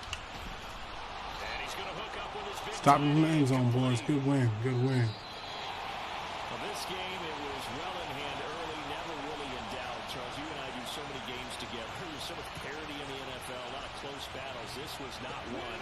Tip your cap to them for a really impressive effort. Yeah, and you know, as the game went on, I think the defense kind of got together and said, you see our guys on offense, they're just putting up point after point. We need to leave our mark somehow, too, and they did it, pitching a second-half shutout.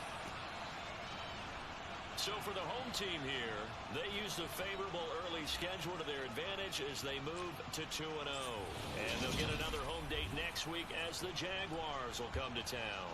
Meanwhile, for the Steelers, they'll drop to 0-2. And they'll be back home next week for a date with the New York Jets. 1 second.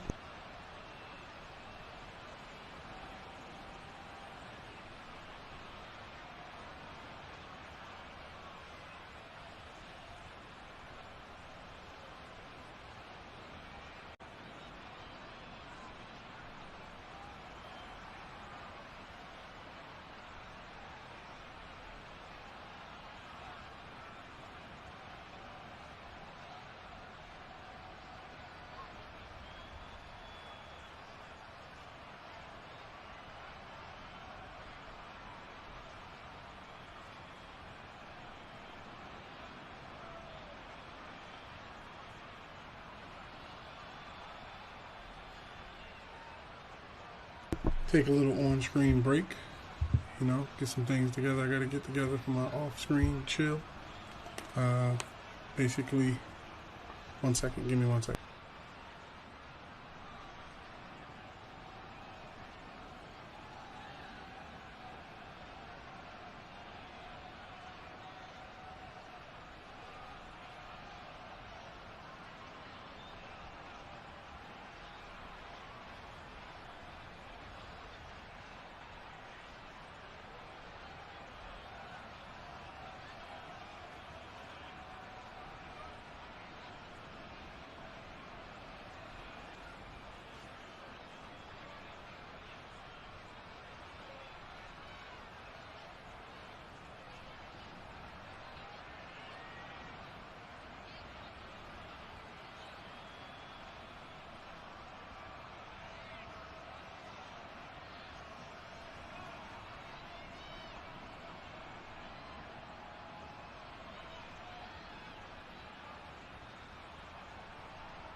So yeah, just taking a small chill break and going for about, been playing games straight for about the past 5 hours.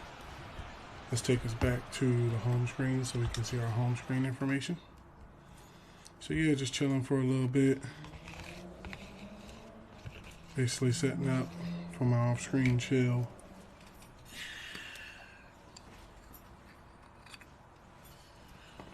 Stuff of that nature. Chris gets an upgrade. What is he as? He's still a superstar? Still a superstar. Let's put this on strong arm because we're playing down the field nowadays. Let's get past that. Get us back to the main screen. Yeah, so the game is incredible. I know a lot of people, sometimes they get hung up on, how you're playing. I think everybody's experience is different. Like, I'm playing with injuries on, I'm playing with salary cap off, so that gives me the ability. It's kind of a more controlled world. I see that come sometimes. Like, I'm already able to play like 5 and 6 seasons of a different kind of NFL. NFL that's not really there for other users of other modes. Like, I know Madden Ultimate Team, that's what you do on Ultimate Team, is trying to create a team for your franchise, but mainly what ends up happening is guys, I hear a lot about having to use, I've never done it myself as of yet, but I've heard a lot about having to use real life money and things like that to open packs. And I don't think that that's a problem. I think everybody should be able to play how they want to play. If you want to play, I know some people that play, basketball and football games on Rookie. I know some people that play it on All Madden. I know some people that believe in All Pro. It's one of those things where, one second while I tap this.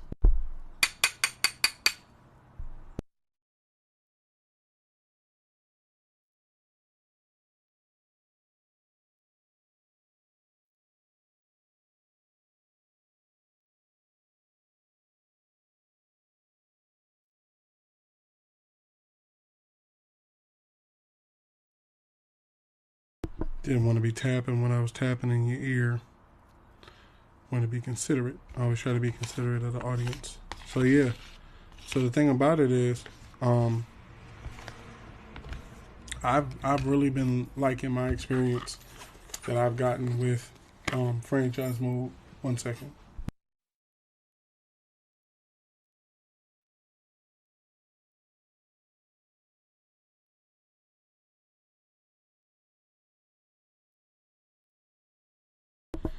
So yeah, I think that myself personally, like, I've been noticing things that are different versus previous years. Like, basically, the defense doesn't play the same way they played like in previous years. In previous years, you could go down the daggone field on the defense, and they would be the superstars, and the stars would be tough. But the regular guys, you could just get away with, throwing over their head because they don't have awareness or whatever you want to call it to be able to do the same thing as the other players.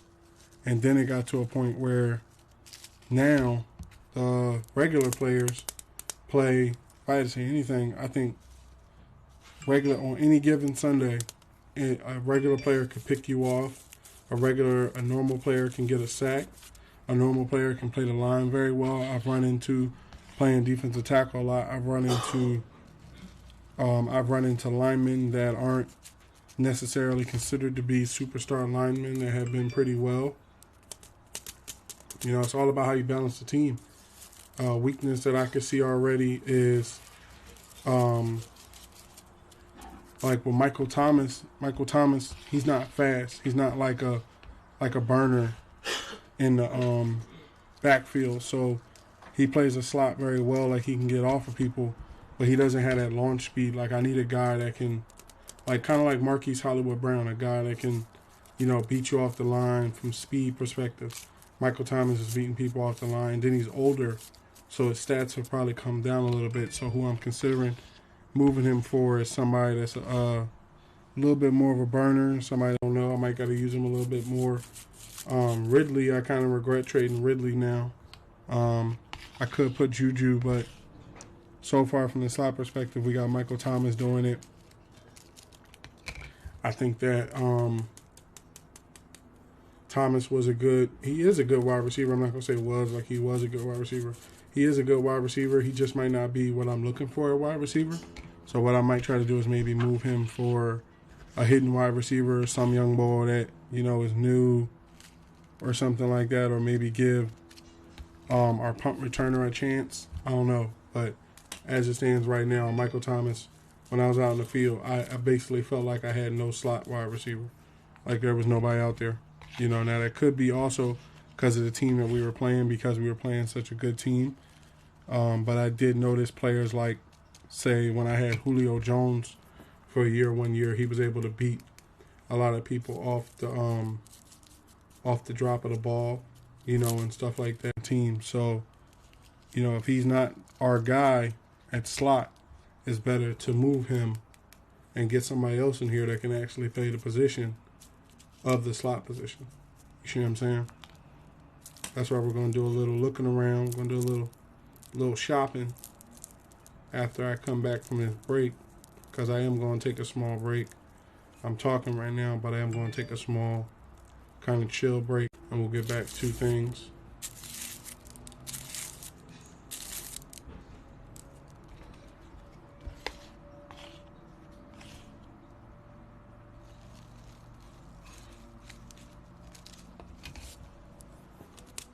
But yeah, I like Jordan Davis. Jordan Davis is playing well.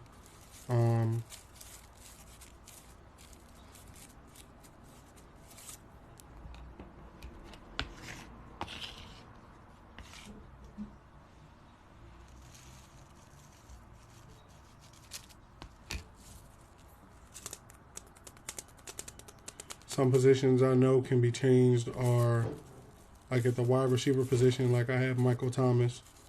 But what I'm thinking about is like a burner.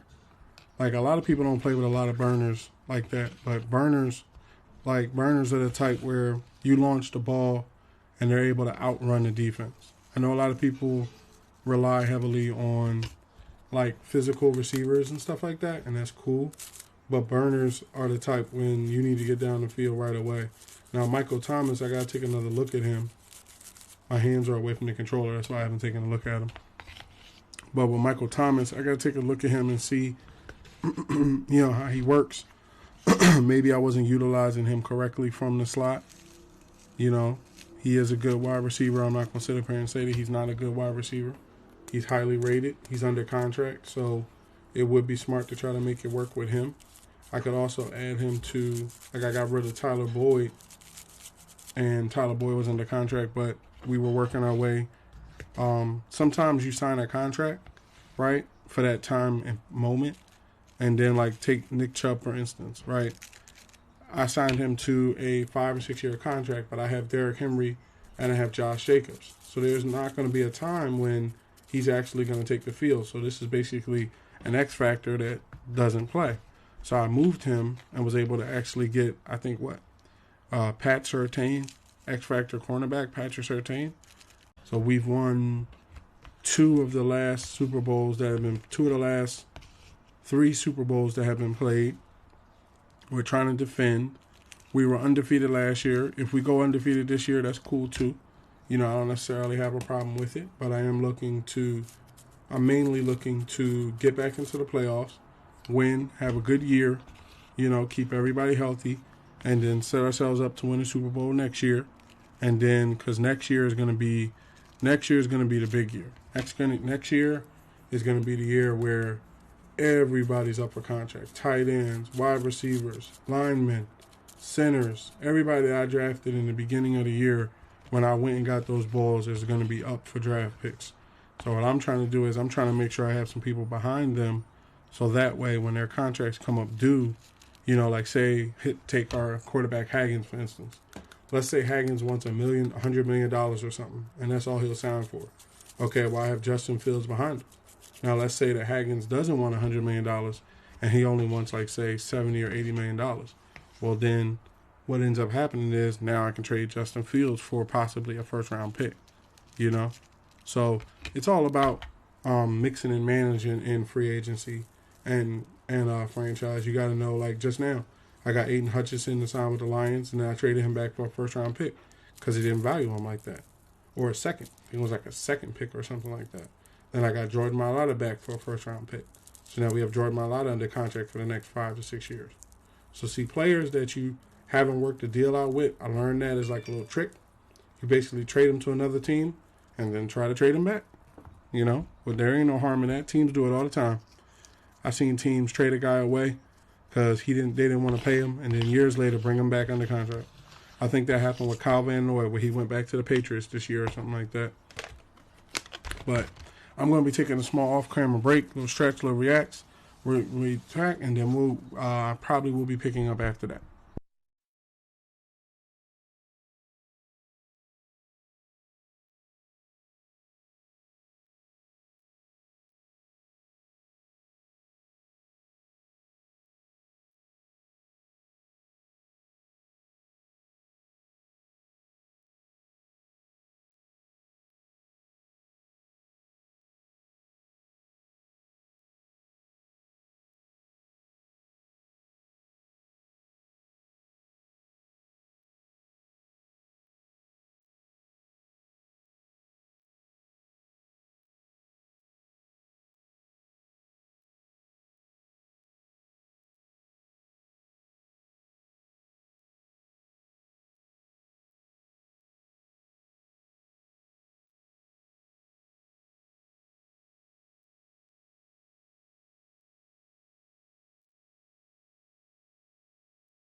All right, I'm back. So let's figure things out so we have a stopping point. We played 2 games. We went through the NFL season, did a couple free agency signings. We made some trades. We got a couple first-round picks.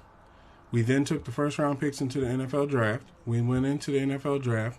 We drafted, I think, at least one hidden player. We then moved from the NFL draft into cuts. We wrapped up cuts. We got the roster down to 53. We made more trades, of course, more trades and cuts. We then made the regular season. We skipped over the preseason, simulated that, didn't play any of those games to get closer to the season. We started the season off against the Colts. We beat them 35-10. It was a very back and forth game, all done today. And then we had a game against the Steelers, caught the Steelers still learning their playbook, I guess, for this new quarterback, got them 52-3. Okay? And the reason why I stop here and I don't actually simulate into the next week is because if you launch one of those X Factor things where they're like, do this in this game, and then let's say I don't play Madden next time, because I have to let you know the SR51 Media brand has Nintendo on deck, Xbox on deck, and PlayStation on deck. Now, just to clarify, okay, just got the PlayStation, all right? So I will be activating all the services and stuff like that because I want to run it. I want to run my PS5 just like I run my Xbox, where at bare minimum I have, the services that come with it, so you can have access to all the games that maybe I haven't played yet. Because I know my profile, I haven't beaten no Spider-Man, Miles Morales. I know I haven't beaten that, and that's one game I definitely want to play and see the graphics on that for myself, and see what was all the hype about and stuff like that. And then there's other games I'm looking at as well. 2K. I don't know which console is going to get that. Maybe we give 2K to PS5, or maybe we give it a different game. Who knows? But at the same time, let's see here. We are at the end of this game. Staff points is at about 27. Let's put those in there so that way we don't just do random staff points. Okay, Lovey's locked down one side, completely done. Offense still needs a little more. What's this? Pass block for tight ends. No, let's do... Defense was on point. Let's do...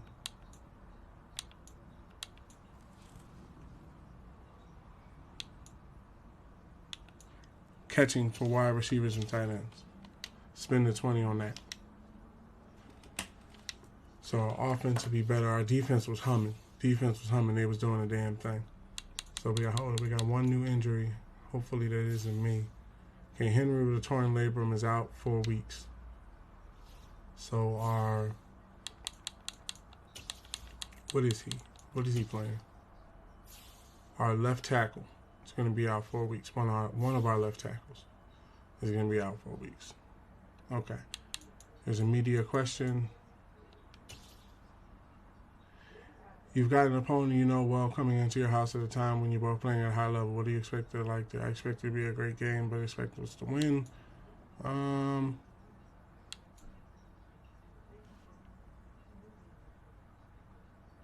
1 second.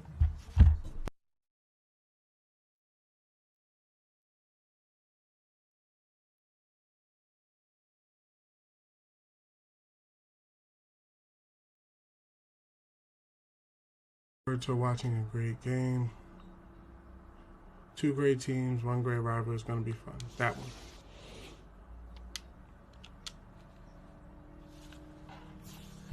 one. Okay, so I want to thank everybody for coming in today, everybody that followed. I'll see you next time. Have a great rest of your night. Peace.